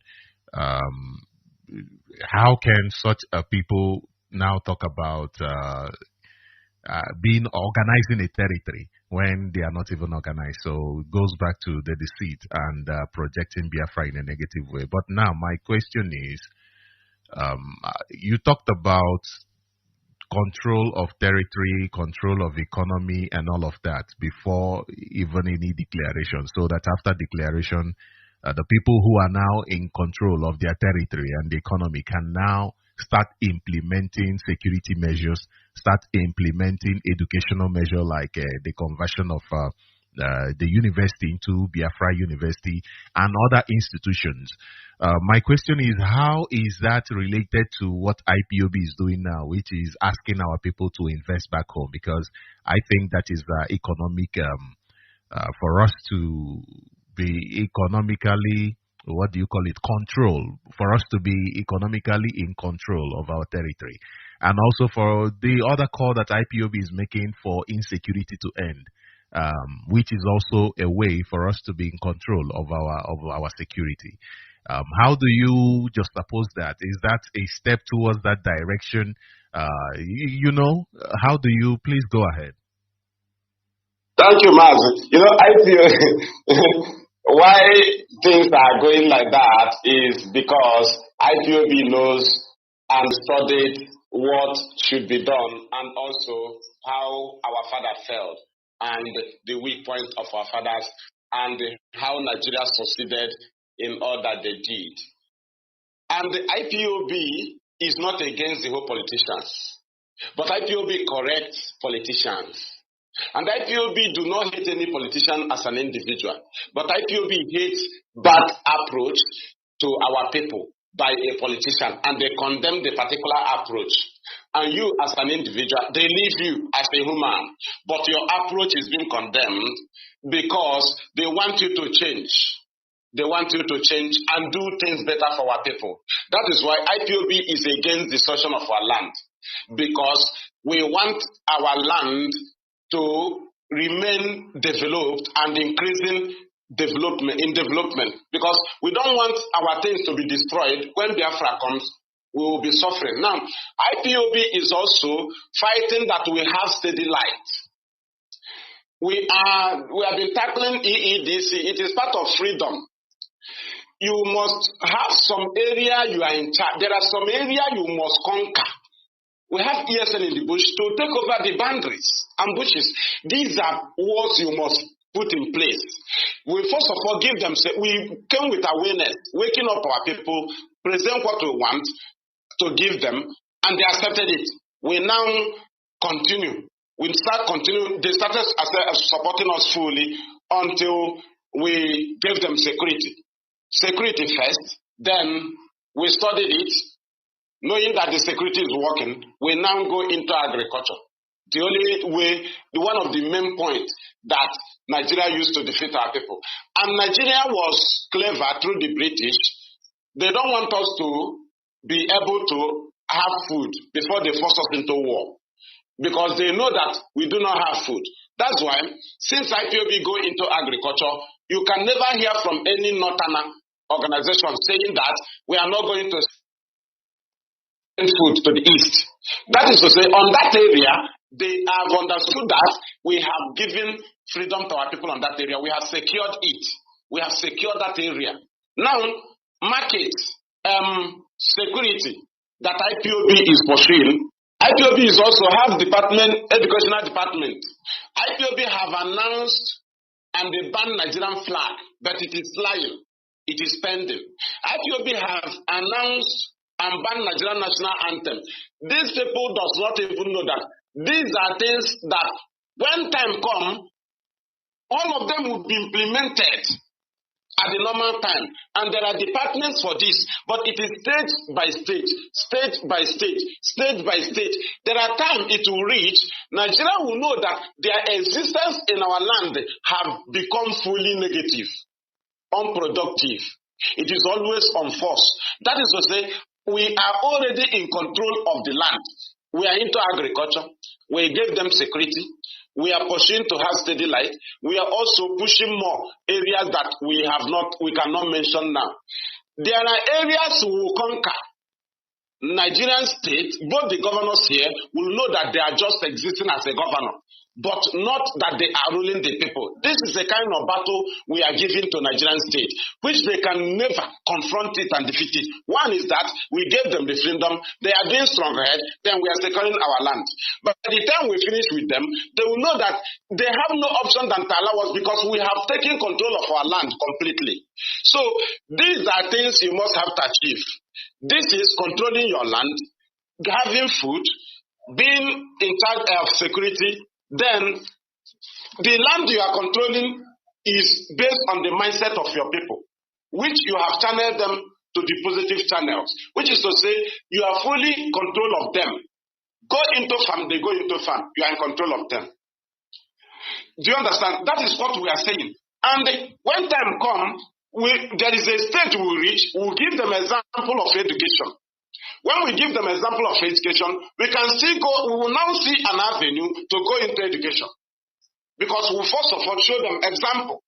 And these things are to be implemented time to come. So there are areas you need to conquer that you have airports when you declare Biafra.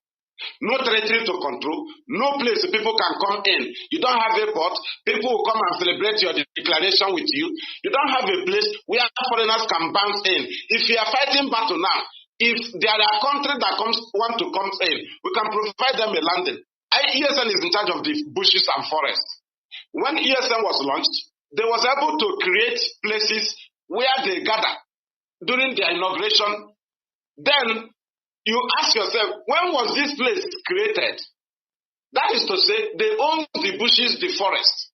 Then, if you want acres of land that you want to land as a military or something to come and help us, we'll provide secure places that Nigerian army are not in charge of. You cannot be fighting war when you cannot provide a place. You say, you are coming or you are landing here. We are in charge of this territory. This area, Nigerian army cannot penetrate. Just like in the bush. ESN will tell you, this area, Fulani cannot penetrate. we have conquered this place. But in the declaration, they have no particular community they conquer. Rather, a community they are under they are terrorizing. Conquering is stopping Nigerian state from invading. Not going to terrorize your people and subdue them and live in their community, put them into fear. No. You make sure you give your people freedom. You make sure you give them testing of freedom. You make sure that these things must be seen first. That will motivate Nigerian state not to do over strong head, because they know that you have balance. If they can hold Nnamdi Kanu in detention, and the IPOB put Nnamdi Kanu in the state that he cannot be blamed, what else do you need from IPOB? Is it not to extend in other areas like agriculture, some other areas? Because we have gotten what we need. What we want is keep Nnamdi Kanu innocent. Make sure there is no blame from any part of the world. Make sure that the Nigerian state have no point of blame. Make sure that governors and politicians from the area of our land have no point of blame. Then let us see what will hold Kanu. Then we push on to other areas. This has been our battle and we have won it. Nobody can blame. Who are you? Blame IPOB. What we did when Nnamdi Kanu was kidnapped is lie. Or what Nnamdi Kanu did before he was arrested, he will defend it. Then IPOB refused to allow criminal activity to be attached to Nnamdi Kanu, which is to say he's innocent. Then people that committed it will now face their case, because it would have been a case against Nnamdi Kanu, and they would have made him a case mate to Kanu.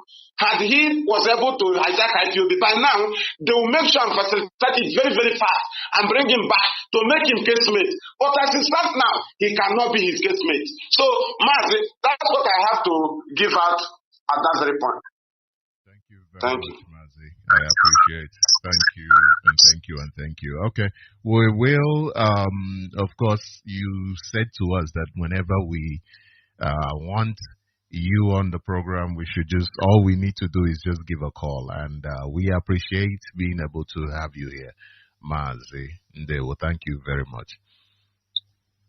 Thank you, Mazi, thank you. Okay, that was our brother Mazi, the fearless IPOB evangelist, Mazi Wachuku. Okay. Yes. So he came here and gave us information. This is what information is power, you know. Information is power.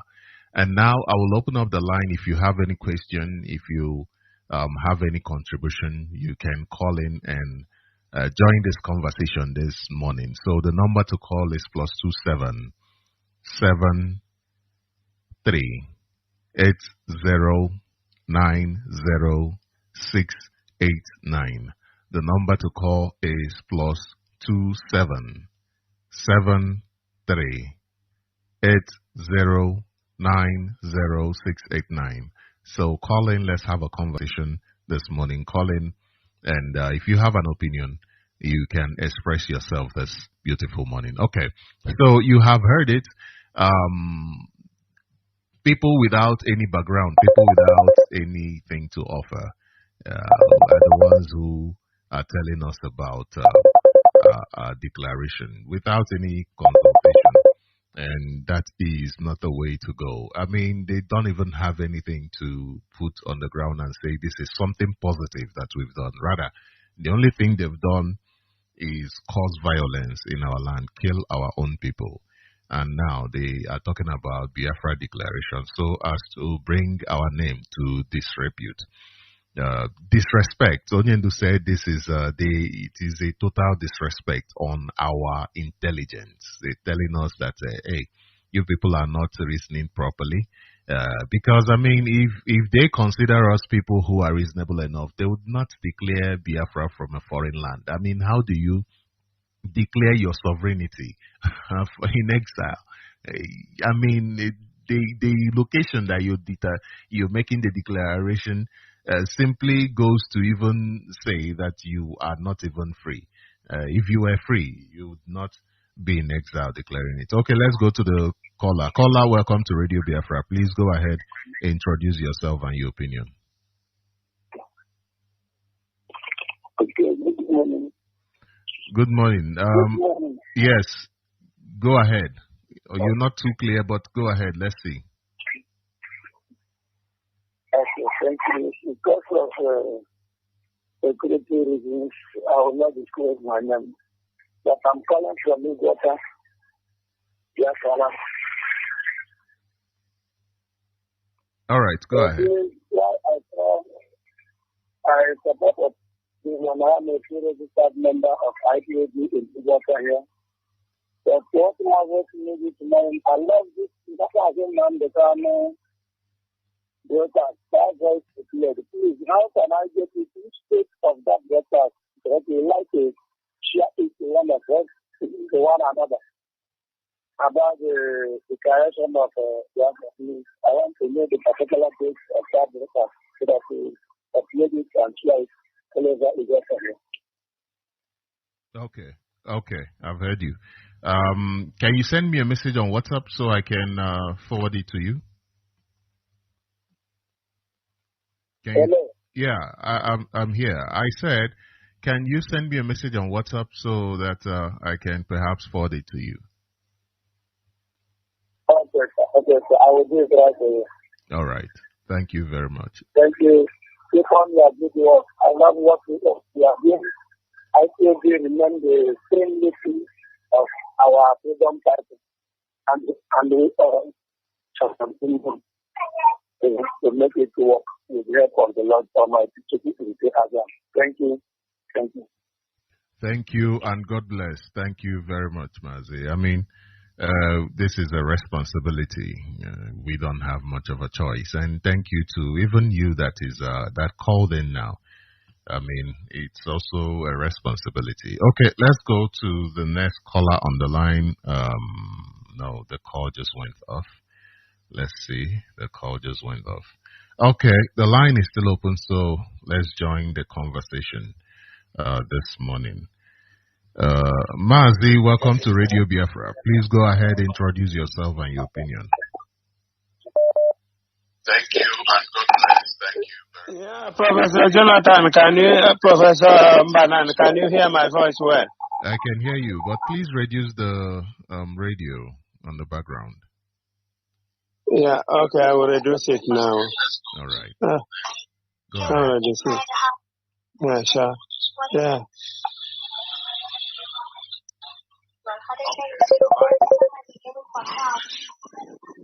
This. Hello, can you hear me now? Yeah, I can hear you. Go ahead. Okay, Professor Banan, thank you for taking my call. You're speaking to your brother, Buzenwiro the Scavenger. I'm calling from Afridi Sud in South Africa. I greet my leader, Mazi Nnamdi Kanu, a prisoner of conscience, who set up this Radio Biafra, a citadel of knowledge and spirituality to educate us. And that is what you, Professor Banan, is doing. You are blessed. Maintain your blessing. Professor Banan, I think you can hear me well. I'm sorry for asking. Yeah. Can you hear me well? I can hear you. Go ahead. Okay. Professor Banan, thank you for bringing in our brother Madabuchi, one of my fans, one of the person that I followed, I listened. Very, very educative, very, very informed, very, very articulative. When Biafra comes, he will be one of the professors that will be educating us, educating our children, educating us how this freedom come and how it started and how it has come to stay. Professor Banane, when he talked, there are some things he talked, so many areas he touched. But Biafrans and IPOB members, we have known that this group who are talking of declaring Biafra in the 2nd of December, these people are very, very myopic. They are ill-informed.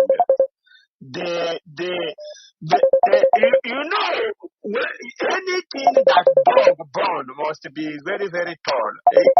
It's Nigeria who initiated this program for them, and it's Nigeria who are piloting it for them. So they are born to make mistakes. They don't understand what is exactly freedom and how to fight the freedom. They think that it's killing, just like a Nigerian soldier. You know, a Nigerian soldier believe that killing, both Nigerian soldier and the police, they believe that the killing is to make peace. They believe that the killing is to make people to be disciplined. That is why they say that Nigerians are what? They say bloody civilians. Bloody civilians. You can see their mind. You can see who they are. Now, our brother Mazi Madabuchi, I would have asked him so many questions. He even alluded that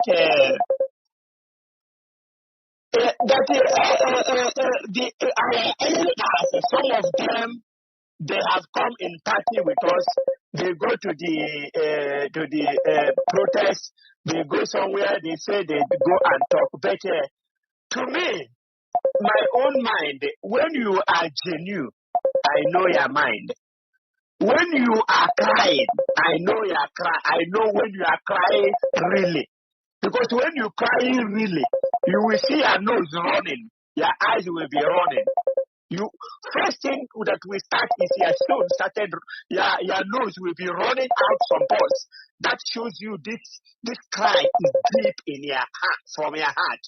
But ordinary cry, ordinary crocodile tear cry, it's only your eyes that you can even use your hand and touch water, touch in your eyes. It will look as if water is coming out. These are how I studied these politicians, our elders. Even though they are going there, but it's not really in their mind. I'm telling you the truth. Because, let me tell you, Professor Mbalani, the whole problem we are having, our real problem started from when our elders went in and proscribed their son, Mazi Nnamdi Kanu. They started it. They taught the Janjaweed what is proscription. The Janjaweed don't know what is proscription.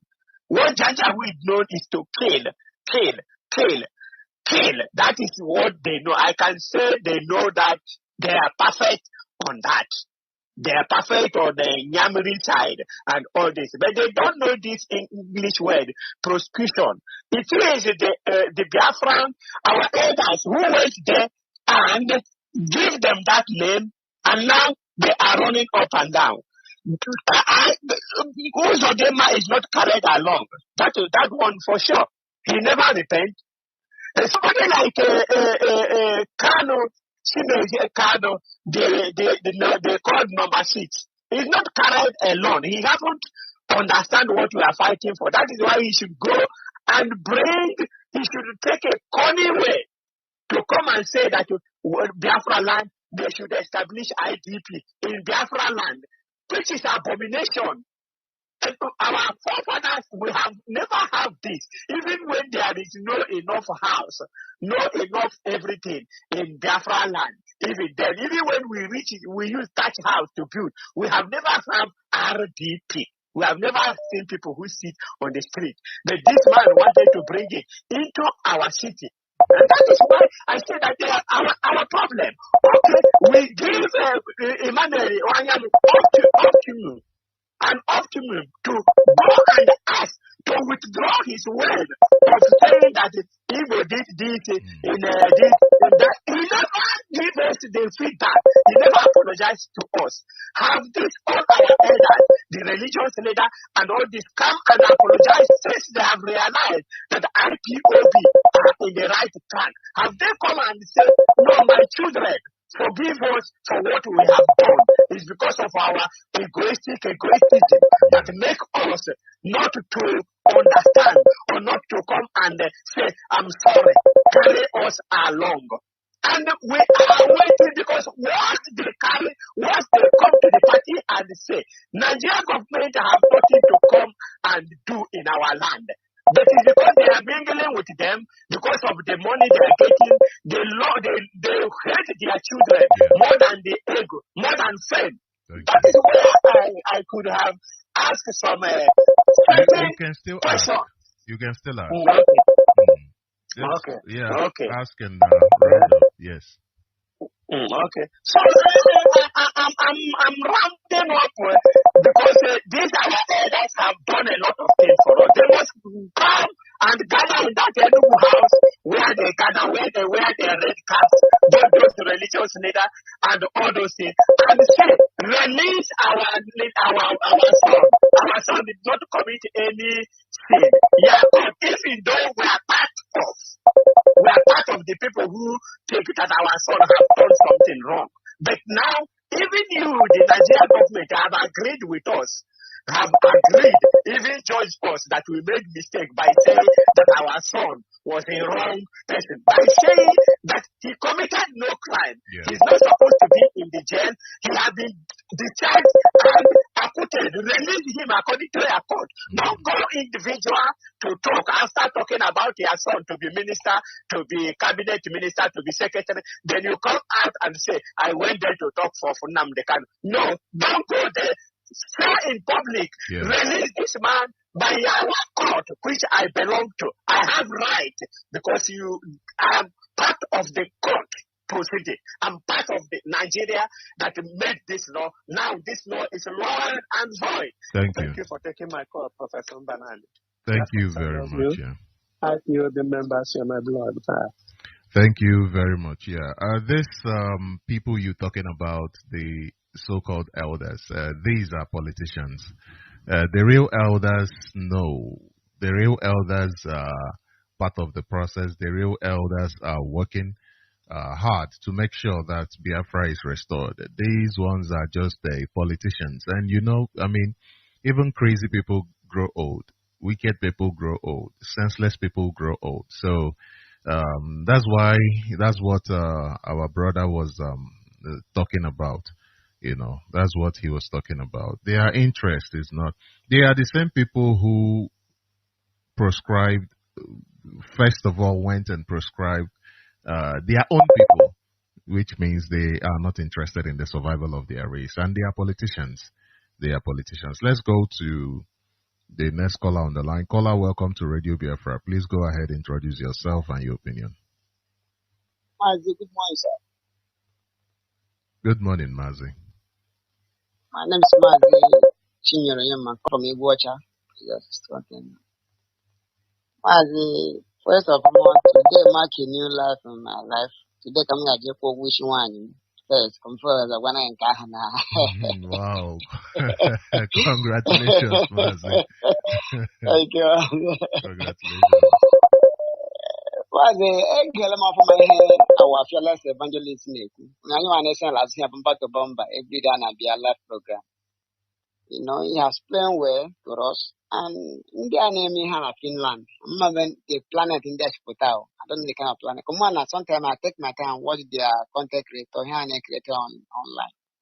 And that's even that yesterday I watching at midnight. Hand is usually near about culture. Mama ben dash hotel. They say human exist on this planet.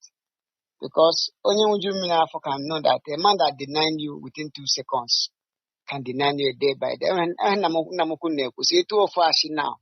You got 2 of us to complete your continuing lying so you can defend yourself.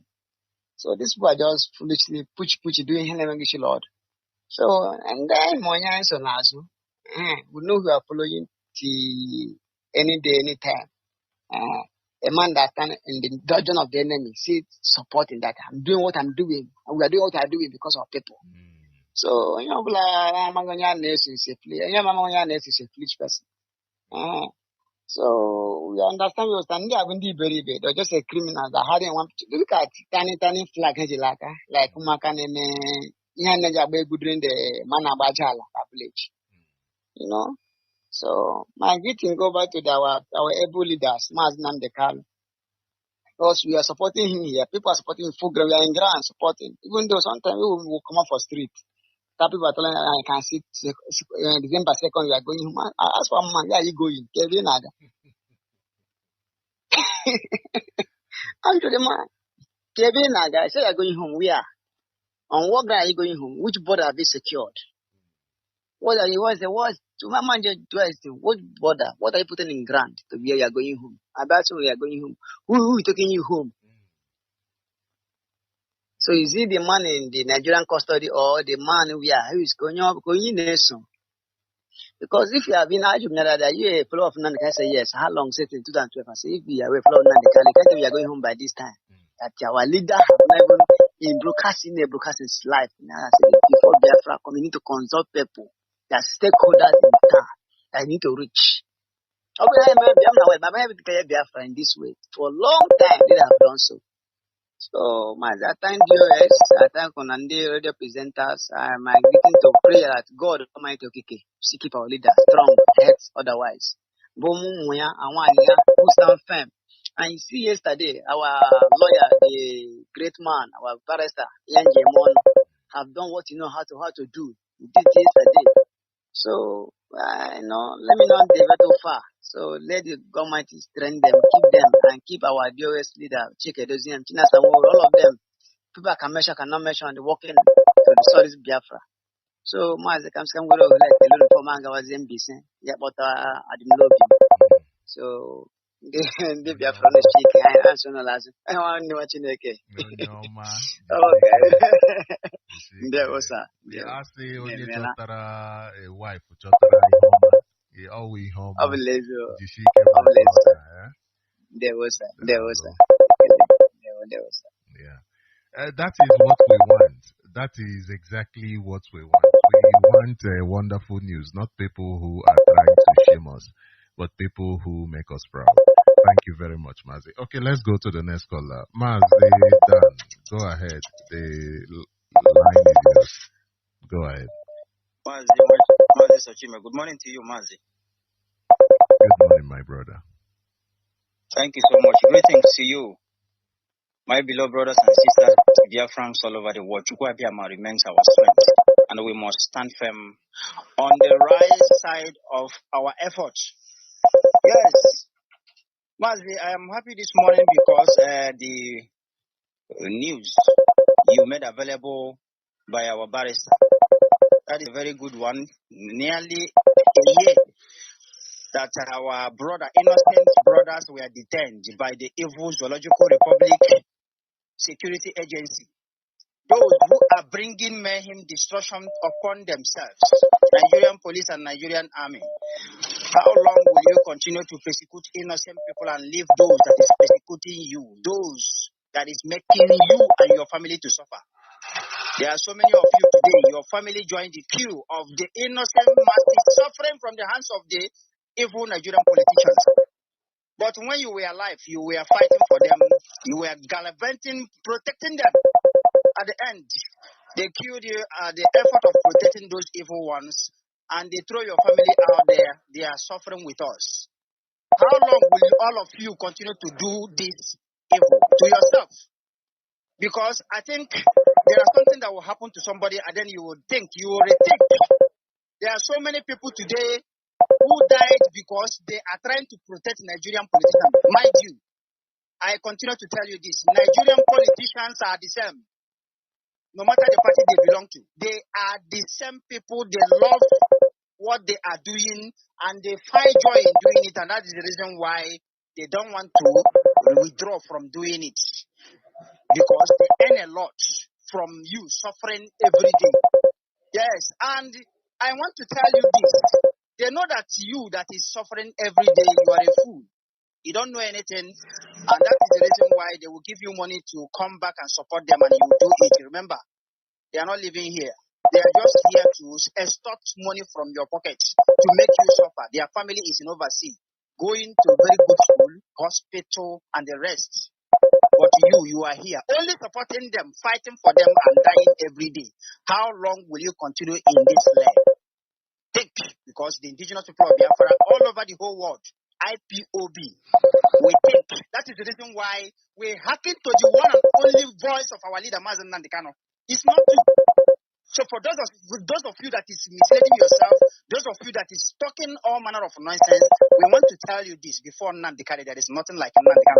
Then before our leader Mazi Nnamdi Kanu, who established by the means of Chukwuabiama, established IPOB, you will know we are talking about Biafra. So you better think and do the right thing. I'm talking of our brothers now.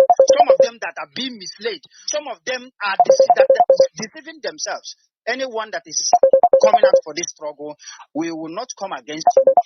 We will not say what you are doing is not the right thing. But once you are doing it on your own name, yes, so that when they call upon you, you answer. But if you are doing it on the favor of what a man that Chukwukabiyama ordained for this work has established, we will tell you that you are getting it wrong.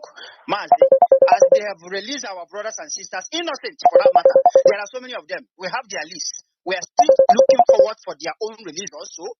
At the same time, let them obey court order by releasing our leader, Mazi Nnamdi Kanu, for their own good. Mazi, thank you so much. Thank you very much, Mazi. Thank you very much. Of course, thinking is free. That's the wonderful thing about thinking. It's very free. It's free. You don't have to pay to think. You just need to exercise that gift. And one other wonderful thing is that, you see, the mind, the brain, this is the highest gift God gave to human beings. The use of the mind, the brain, the mind. Let me not say the brain, but the mind, free will, being the ability to exercise your mind the way you want. If you want to leave it in the gutter, it's going to be there in the gutter. If you want to really put it to good use, you will be able to put it to good use. Let's go to the next caller on the line. Caller, welcome to Radio Biafra. Please go ahead. Introduce yourself and your opinion. Mazi Sochi Mambalani, the one of our professors. You are the rare children of the Most High. Udo the regular Chineke. My name remains Mazi Obasejike, Great Biafran, Udo Chukwuka Biamaduru, the Homan Adema. I'm calling from blessed land of Biafra. Biafra is our religion. On this hello platform is where we worship Eze Chukwuka Biam. The God of our land, the God of our ancestors is our chief. Mazi Nnamdi Okuchuka no Hamadike, one of Biafra land, is our leader. Anyị nọ na mbọsị nke taata mbụ mbọsị eke n'ala Igbo gbaa gburugburu. Anyị si eke kepere anyị ụzọ. Eke ketere anyị ihe ọma na mbọsị nke taa. Ya anyị na-ayọ bụ ngọzi, ya anyị na-ayọ bụ ka ọ dịrị nwoke mma dịrị nwaanyị na mma. Ọ ya ka Maazị Nnamdi Kanu ji ka nọrọ n'aka ndị iro today. Ọ chọrọ ka ọ dịrị ụmụ Igbo niile na mma. Anyị si ndị ihe ọma na-adị mma, Chukwu okike abịa ma na onyere unu. Maazị, I will starting by talking about the way of people compelling our leader to criminals. Mazi Nnamdi Kanu is no comparison. There is no way. Mazi Nnamdi Kanu is the truth. Mazi Nnamdi Kanu show us what sacrifice is all about. Mazi Nnamdi Kanu is a prophet. Mazi Nnamdi Kanu is a savior of our time. No comparison. He came back from London. Mazi Nnamdi Kanu is a king. He's a prince. He came back from London, moving around, uniting our people, teaching. Mazi Nnamdi Kanu is a teacher. Mazi Nnamdi Kanu is an eye-opener. How people compelling our leader to nonsense people all over the place. Tell me in the whole zoological of the zoo called in Nigeria, who never tell you the truth and stand on that. Tell me. Mazi Nnamdi Kanu was on this microphone telling us the day we are doing end SARS protest, telling us that if we stop, don't go through where they are pushing you to go. Don't go and steal people something. Never you put hand into this. Immediately you put hand in there, your own is gone. You are coming now to compare. Compare who? Compare the really man who in the prison for the whole list to be free. Mazi Nnamdi Kanu said, the subjected of Igbo people, all this killing, all these things will stop, never no. Injustice will stop, never no. Osilokwa nebi no. Yanwa particular. Somebody who teach and stand in the front, you want to compare. Come, let us debate about your comparison. Let's see. We said we are going to dismantle Nigeria with a superior argument. We are using our brain to tell you what we are here.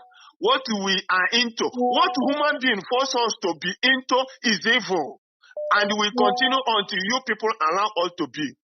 You want to compare.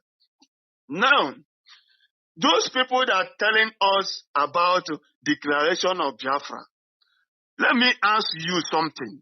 Because do you know when I started knowing how people are very wicked and useless? When I read about the history of declaration of Biafra 1967 and how Nigeria created 27th to May to make that thing our fathers did to look at the child prey. Today, they are jumping up and down, telling you Children's Day, Children's Day. We know our history. We know Nigeria is evil. But we are here to set the record straight. Now, you that are collecting money to come and make the things that we are doing look like child prey. We are waiting for you.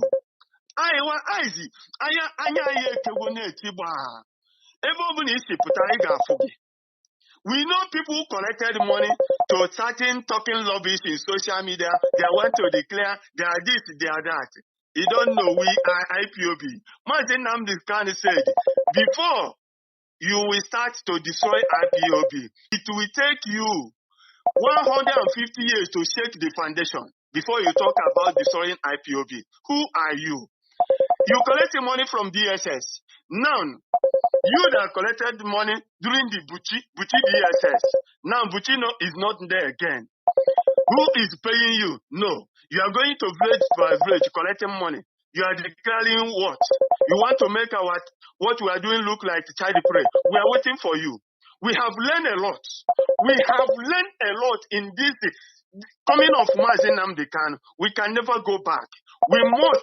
We must get what we are asking for. People are dying. People are in prison.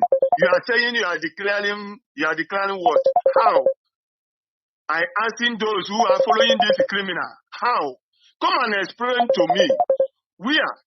Fulani are lambaging everywhere. How do you chase Fulani out of our land? You cannot talk that. You cannot ask questions.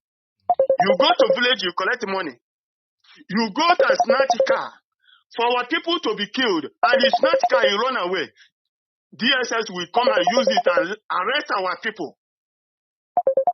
You that telling us this thing. We are in Biafra land, we are seeing everything, but we're telling you that any day we meet you face to face, we send you to heaven because you are evil. You did not deserve to live here in Biafra land. As far as you are committing all this evil to make us suffer, to make what you are doing, if we can get it 2 years to come, you extend it to 10 years. You think you are happy with you?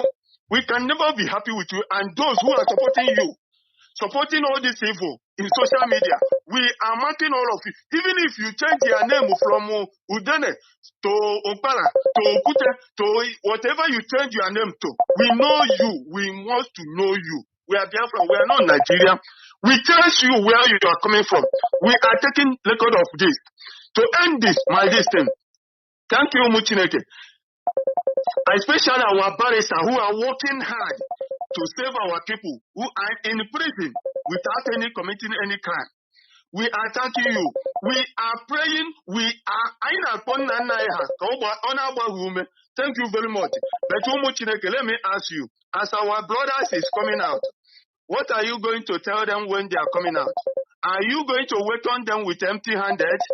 Or do you want to tell them, my brother, welcome back. Take this thing and start your life again. We should know how to welcome our people who are incarcerated. Not when you see them, no, we must support them. We must kill them in the line again. They know that they are coming, they are waiting to in behalf of all of us. Not because they want to go inside there. So, support our leadership. Stay together with our leadership.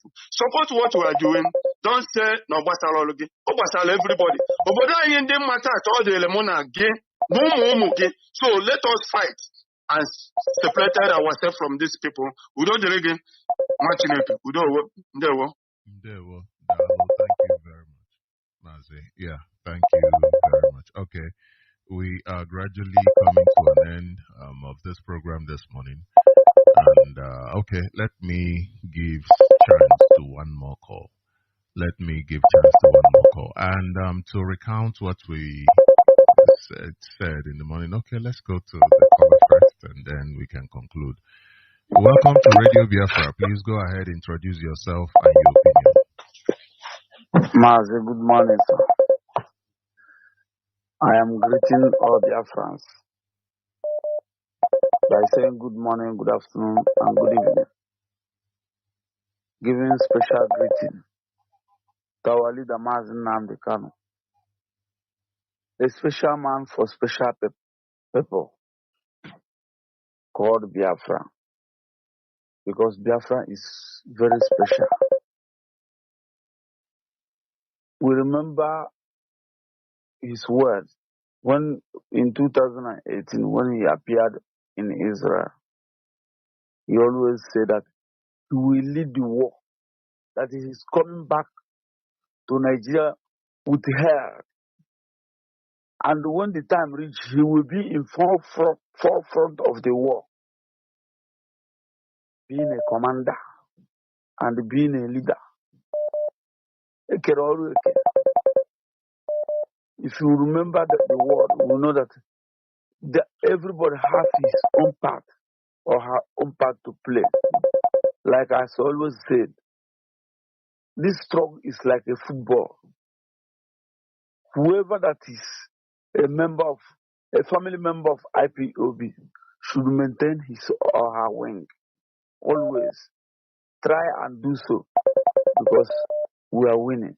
And I want to use this opportunity to tell our members, whoever that is hearing my voice, if you call yourself a coordinator, be a coordinator. Because in the bar also an gazo.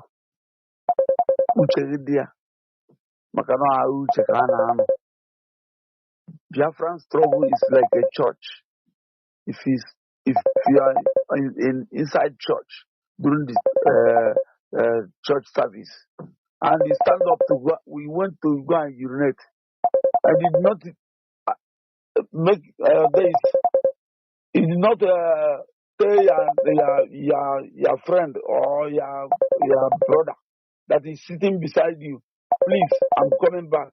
Another person will come and occupy the seat. That is how the struggle is. Our brother that we heard his voice this morning, Fearless Madabuchunwachuku, I don't even know how to start. Everybody is doing well. Even you, Soshima, Ayamara Hora. It is true that all this while you have not been hearing my voice. Mona phone, Mona Ano. But we will be doing this, we will be trying. If somebody come to ask you a question, you remember, like yesterday, somebody come to me yesterday telling me that Simon Ekpa had been released. I said, I don't know, but use your brain, in fact, because when the agent is, they are congregating, the vultures, even our leader said it. So, about in agent, we are close to, and I am pushing a mistake. So, because I always said it.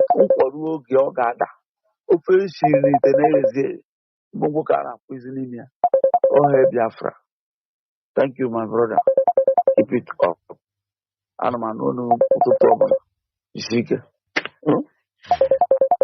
Thank you very much, Mazi. Thank you very much. I appreciate your call this morning.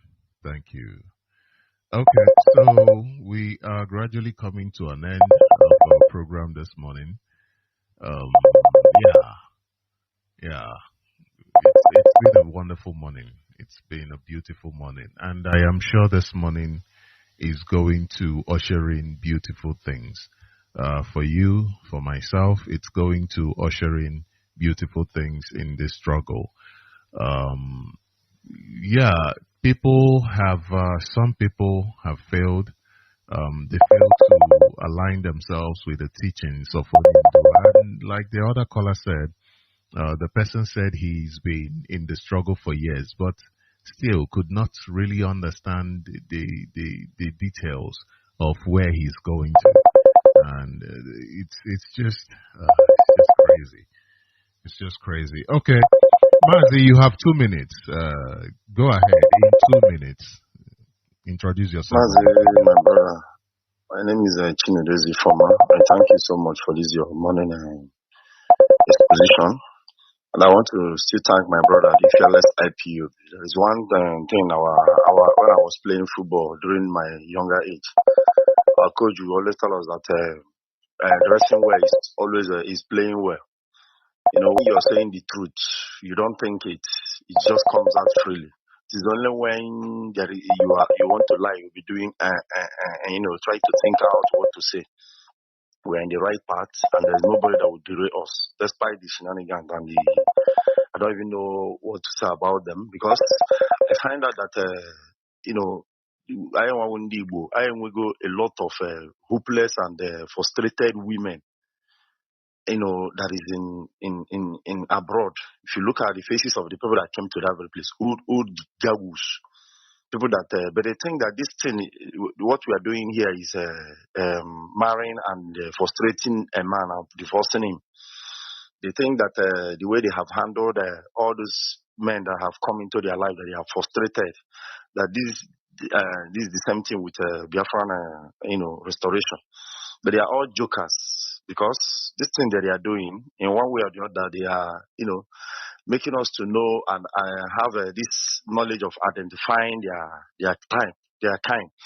And I'm telling them that this is the last time that any one of them will ever come close, especially the Ekberaman. Because according to our sister, Helen Nkume, he said, Ishep will have teach me how to know people. We have known them, and there will not be any second time again. And despite all those nonsense that they are doing there, I don't think that kind of thing, it moves anybody. It is only fools, people like them, that they can move. Just like our brother, Mazi Jonathan said, that kama ihe anyị na-eme ga-ewu n'iwe ntụfuo ya nwere ikwe iwe ahụ ga-atụtụgharị ya. So every one of us that is in this very struggle can never fall for that kind of thing. Neither will it frustrate them. We can never be frustrated. We know where we are going, and we have lost so much. So even just as Nnamdi Kanu, he said we have crossed the Rubicon. There is no time my mind ever come up about if I get tired, I just stay away for some time. With time, I come back again. And I can never get tired. So I'm just using it to tell anyone that is hearing my voice. And I want to still use this opportunity to tell those people that he has deceived. There is one of our brothers that I do listen to. They call him Livingstone. It surprised me when he started talking trash. I now know that standard is our standard sense. That your age doesn't mean that you might have sense, or you cannot be in this very place listening to Mazi Nnamdi Kanu and fall for this cheap something. So I'm telling every one of them to come back. You might not come back to IPO, but stand up and start, attacking. Use that anger of him derailing you, and say the truth, say it out. This struggle must not be, left for, these useless people. And I want to thank especially our barrister. If you see, every one of us are born. Anyone you see in this very struggle that is, genuinely was born as in from the birth, from his childhood, to do this very work. And I want to thank him for what he has done. He should continue. Elohim will ever strengthen him, give him the fortitude, give him financial ability, everything. And I'm telling him that at the end he will smile. We are taking note of all of this thing. My child and the children of every one of us in the future, we always hold them to high esteem. Thank you so much. May Elohim bless you. They will bless you too. Thank you very much. Okay, this is where we bring this program to an end. Thank you to each and every one of you who has been part of this program. I mean, this has been just mind-blowing, enlightening. I mean, you know what to expect. You know what to expect. You don't get deceived anymore. You don't get deceived. You say you want to go to Abuja. You go enter a bus in a terminal knowing that this bus is entering Lagos. I mean, it doesn't make sense. It's called self-deceit. You say you want security of your lives and properties, but you see crime happening, you condoning it. You actually even pretend like it's not happening. You pretend like, I don't want to say. Do you know that the Berima group don't even share the criminality that the Berima engages in? They don't even share that. They don't even let their people know. So, I mean, you say you want freedom, but what road are you taking? Are you just following content? I mean, this person said just not so long ago that he's a content creator. I've always known he's a content creator, so the information he gave in court is not really of surprise to me. It didn't come. But my question is, who is writing the script? Because if you're a content creator, somebody is writing the script. So that's the question I expect the court in Ireland to ask him. He needs to tell us who the script writer is, who is he's acting out the play that has been written. And our people must come to this realization that this is how life is. For instance, what your politicians are doing in Abuja, these politicians are content creators. Yeah, they are content creators, your politicians. Scripts are written for them and they act them out. Tinubu said he doesn't have any plan, no agenda for Nigeria. He was just put in there to act a script. And then British government came and said to you, okay, we now have, this is the script for next 51 years, and they gave it to somebody who is supposed to represent you. And so you understand these people are just, they're just, what did he say he was? Content creators. So we mustn't allow ourselves to be deceived. Thank you very much for being part of this program this morning. This is where we bring the program to an end. Thank you. And we'll still be here tomorrow from 5 until 7. And remember that in December, we will be having conversations. We'll be talking about political education. Remember, they've said to us, no, no, no. When you talk about politics, they say no, no, no to you. Political education is not about political party and all of that. No. Political education, the fundamental, understanding what politics is, understanding the significance of politics and the relevance in our everyday life.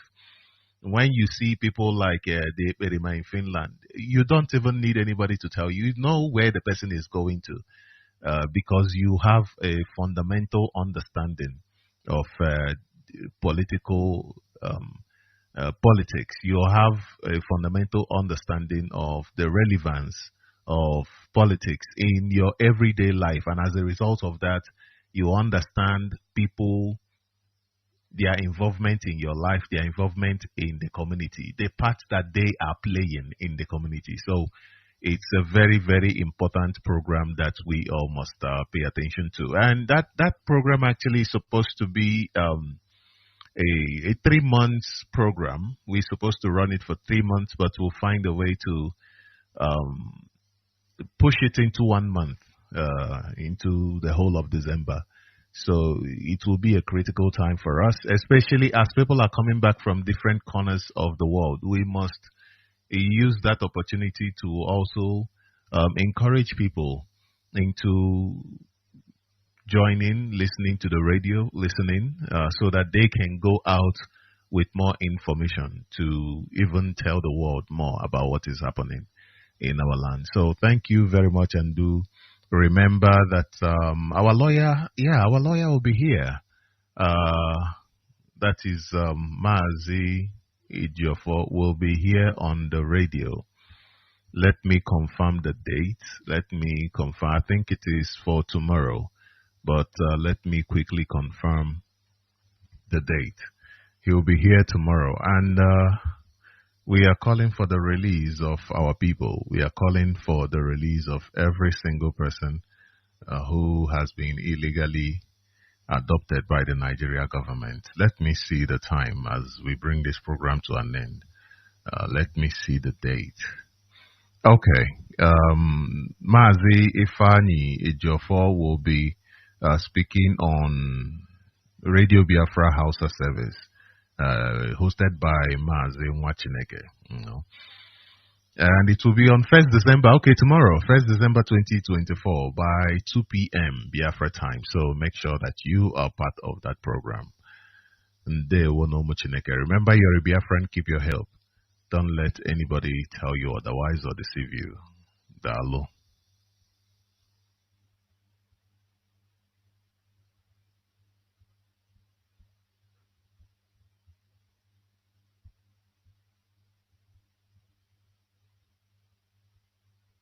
We are not live yet. Let's see what we can do now. Okay. We are live on Radio Biafra on Facebook. Radio Biafra.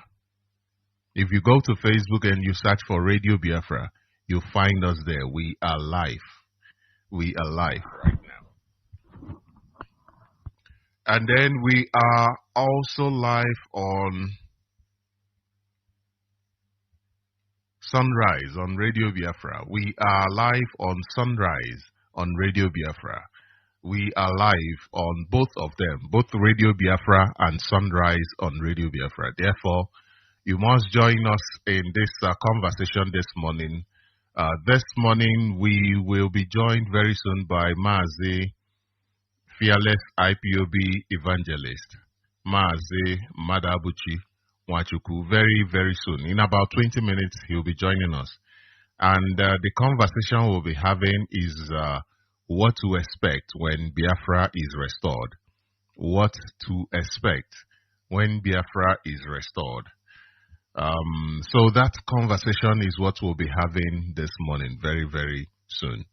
So I did play a clip earlier on. I did play the clip of Mazi Nnamdi Kanu, where he was giving you information on how they have been pestering him to declare Biafra.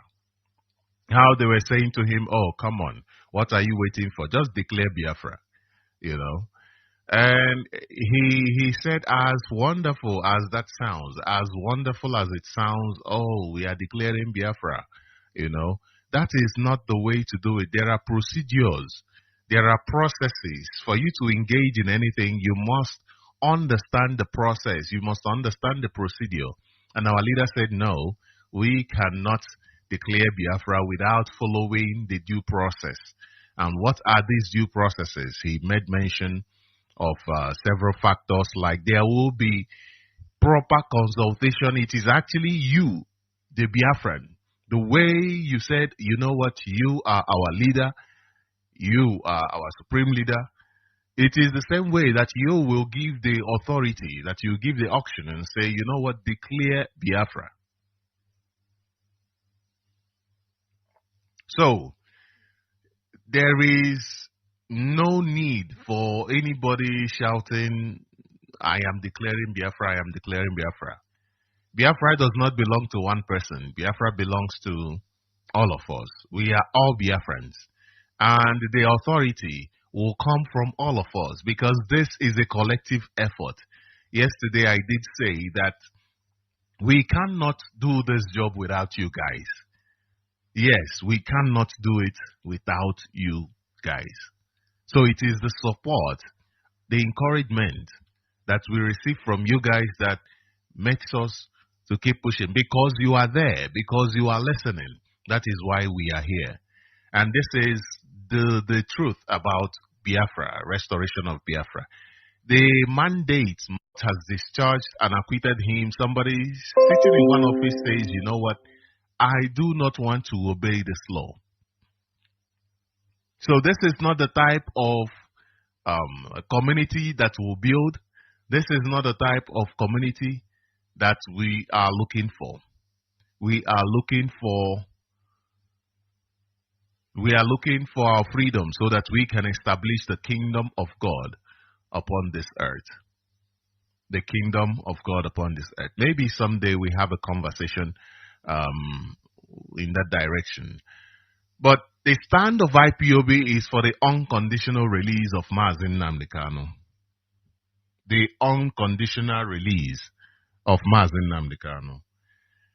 The unconditional release of Mazi Nnamdi Kanu and thousands of Biafrans who have been abducted, who have been kidnapped and and suffering in different dungeons, different places held illegally by the Nigeria government.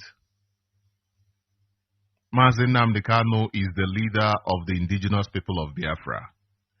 Mazi Nnamdi Kanu was kidnapped and tortured for 8 days in Kenya.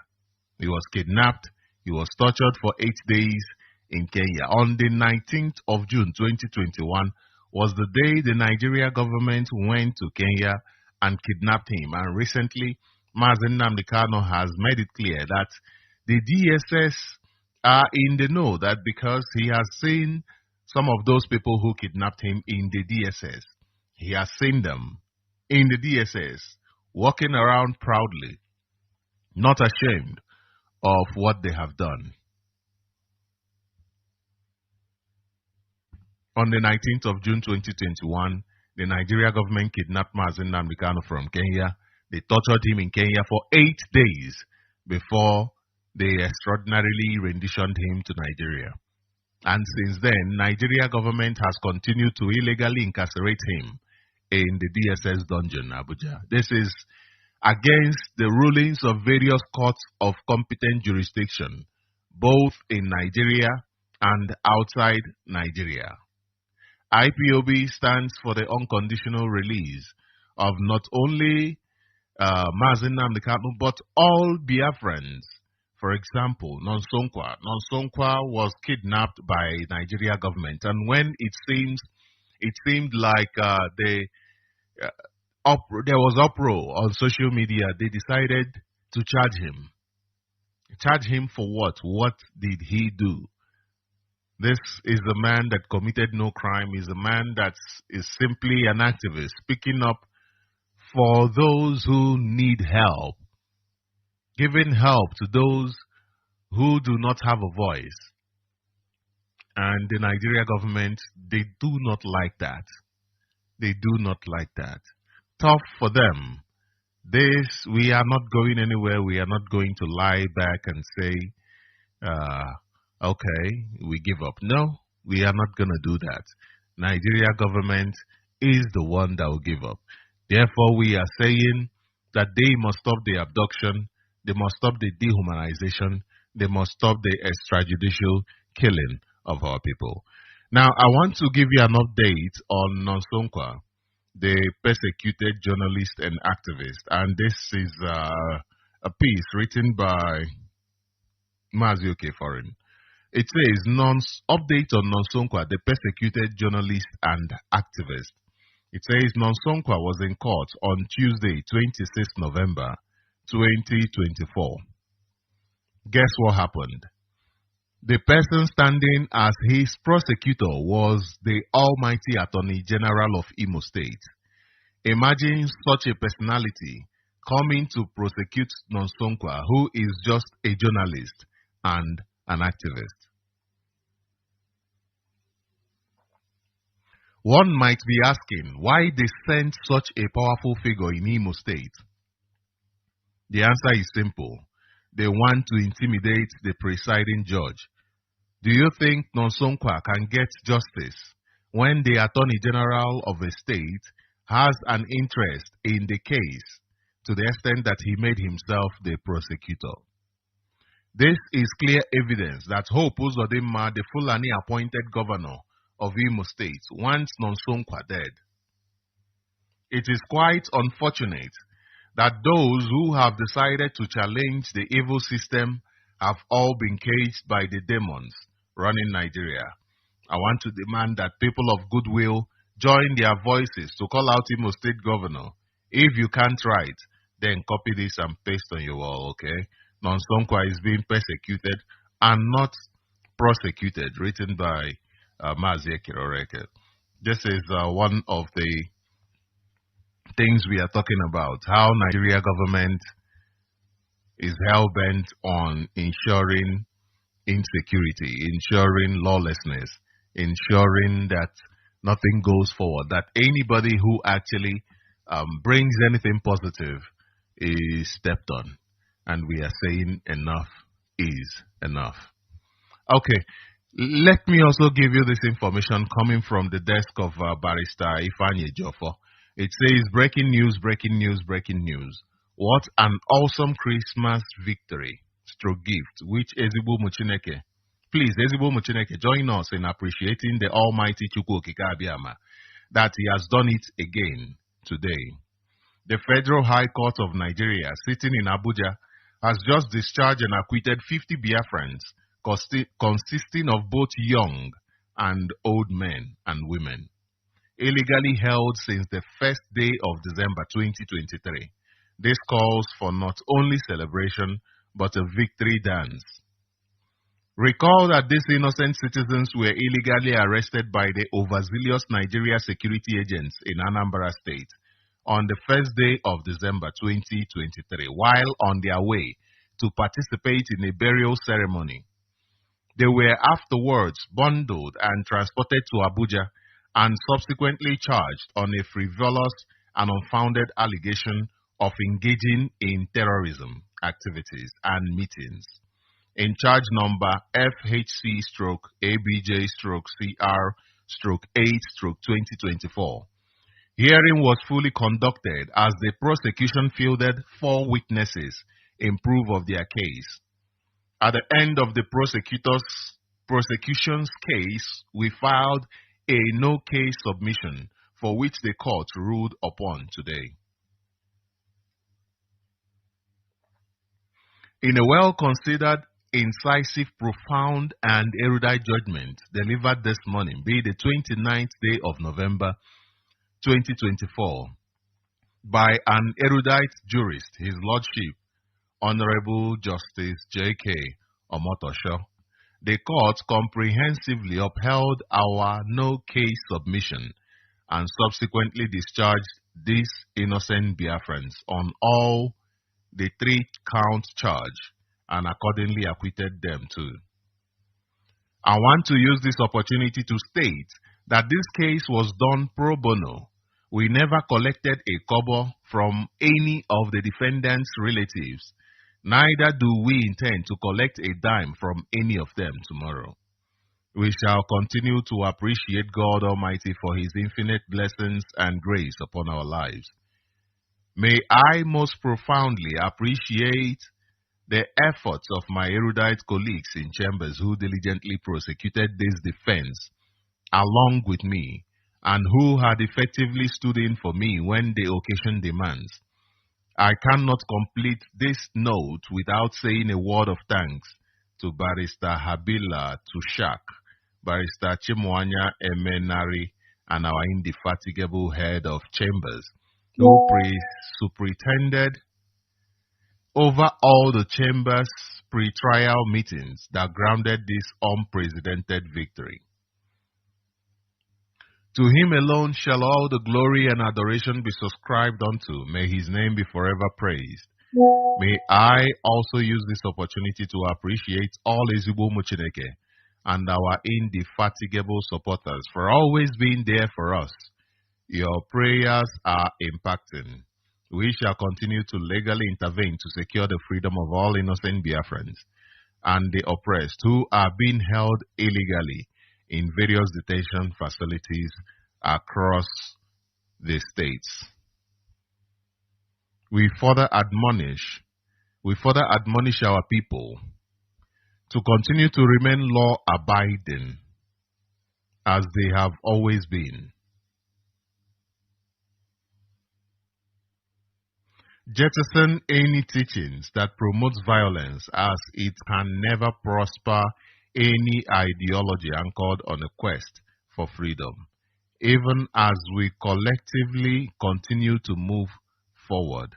This is signed by Saifani Ejiofor Esquire, KSC, November 29, 2024. So this is about the release of 50 Biafrans who were abducted last year in Anambra on the 1st of December last year.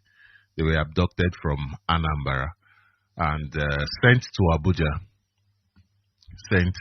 Abducted from Anambra and sent to Abuja, and you'll be asking yourself, what is going on? What kind of a country is that? What type of people are these? These are so-called leaders who do not want the growth of their country. I mean, you are a leader. You're supposed to lead the people right. You're supposed to lead them towards advancement. But no, these people are not interested in the growth of Nigeria. They are not.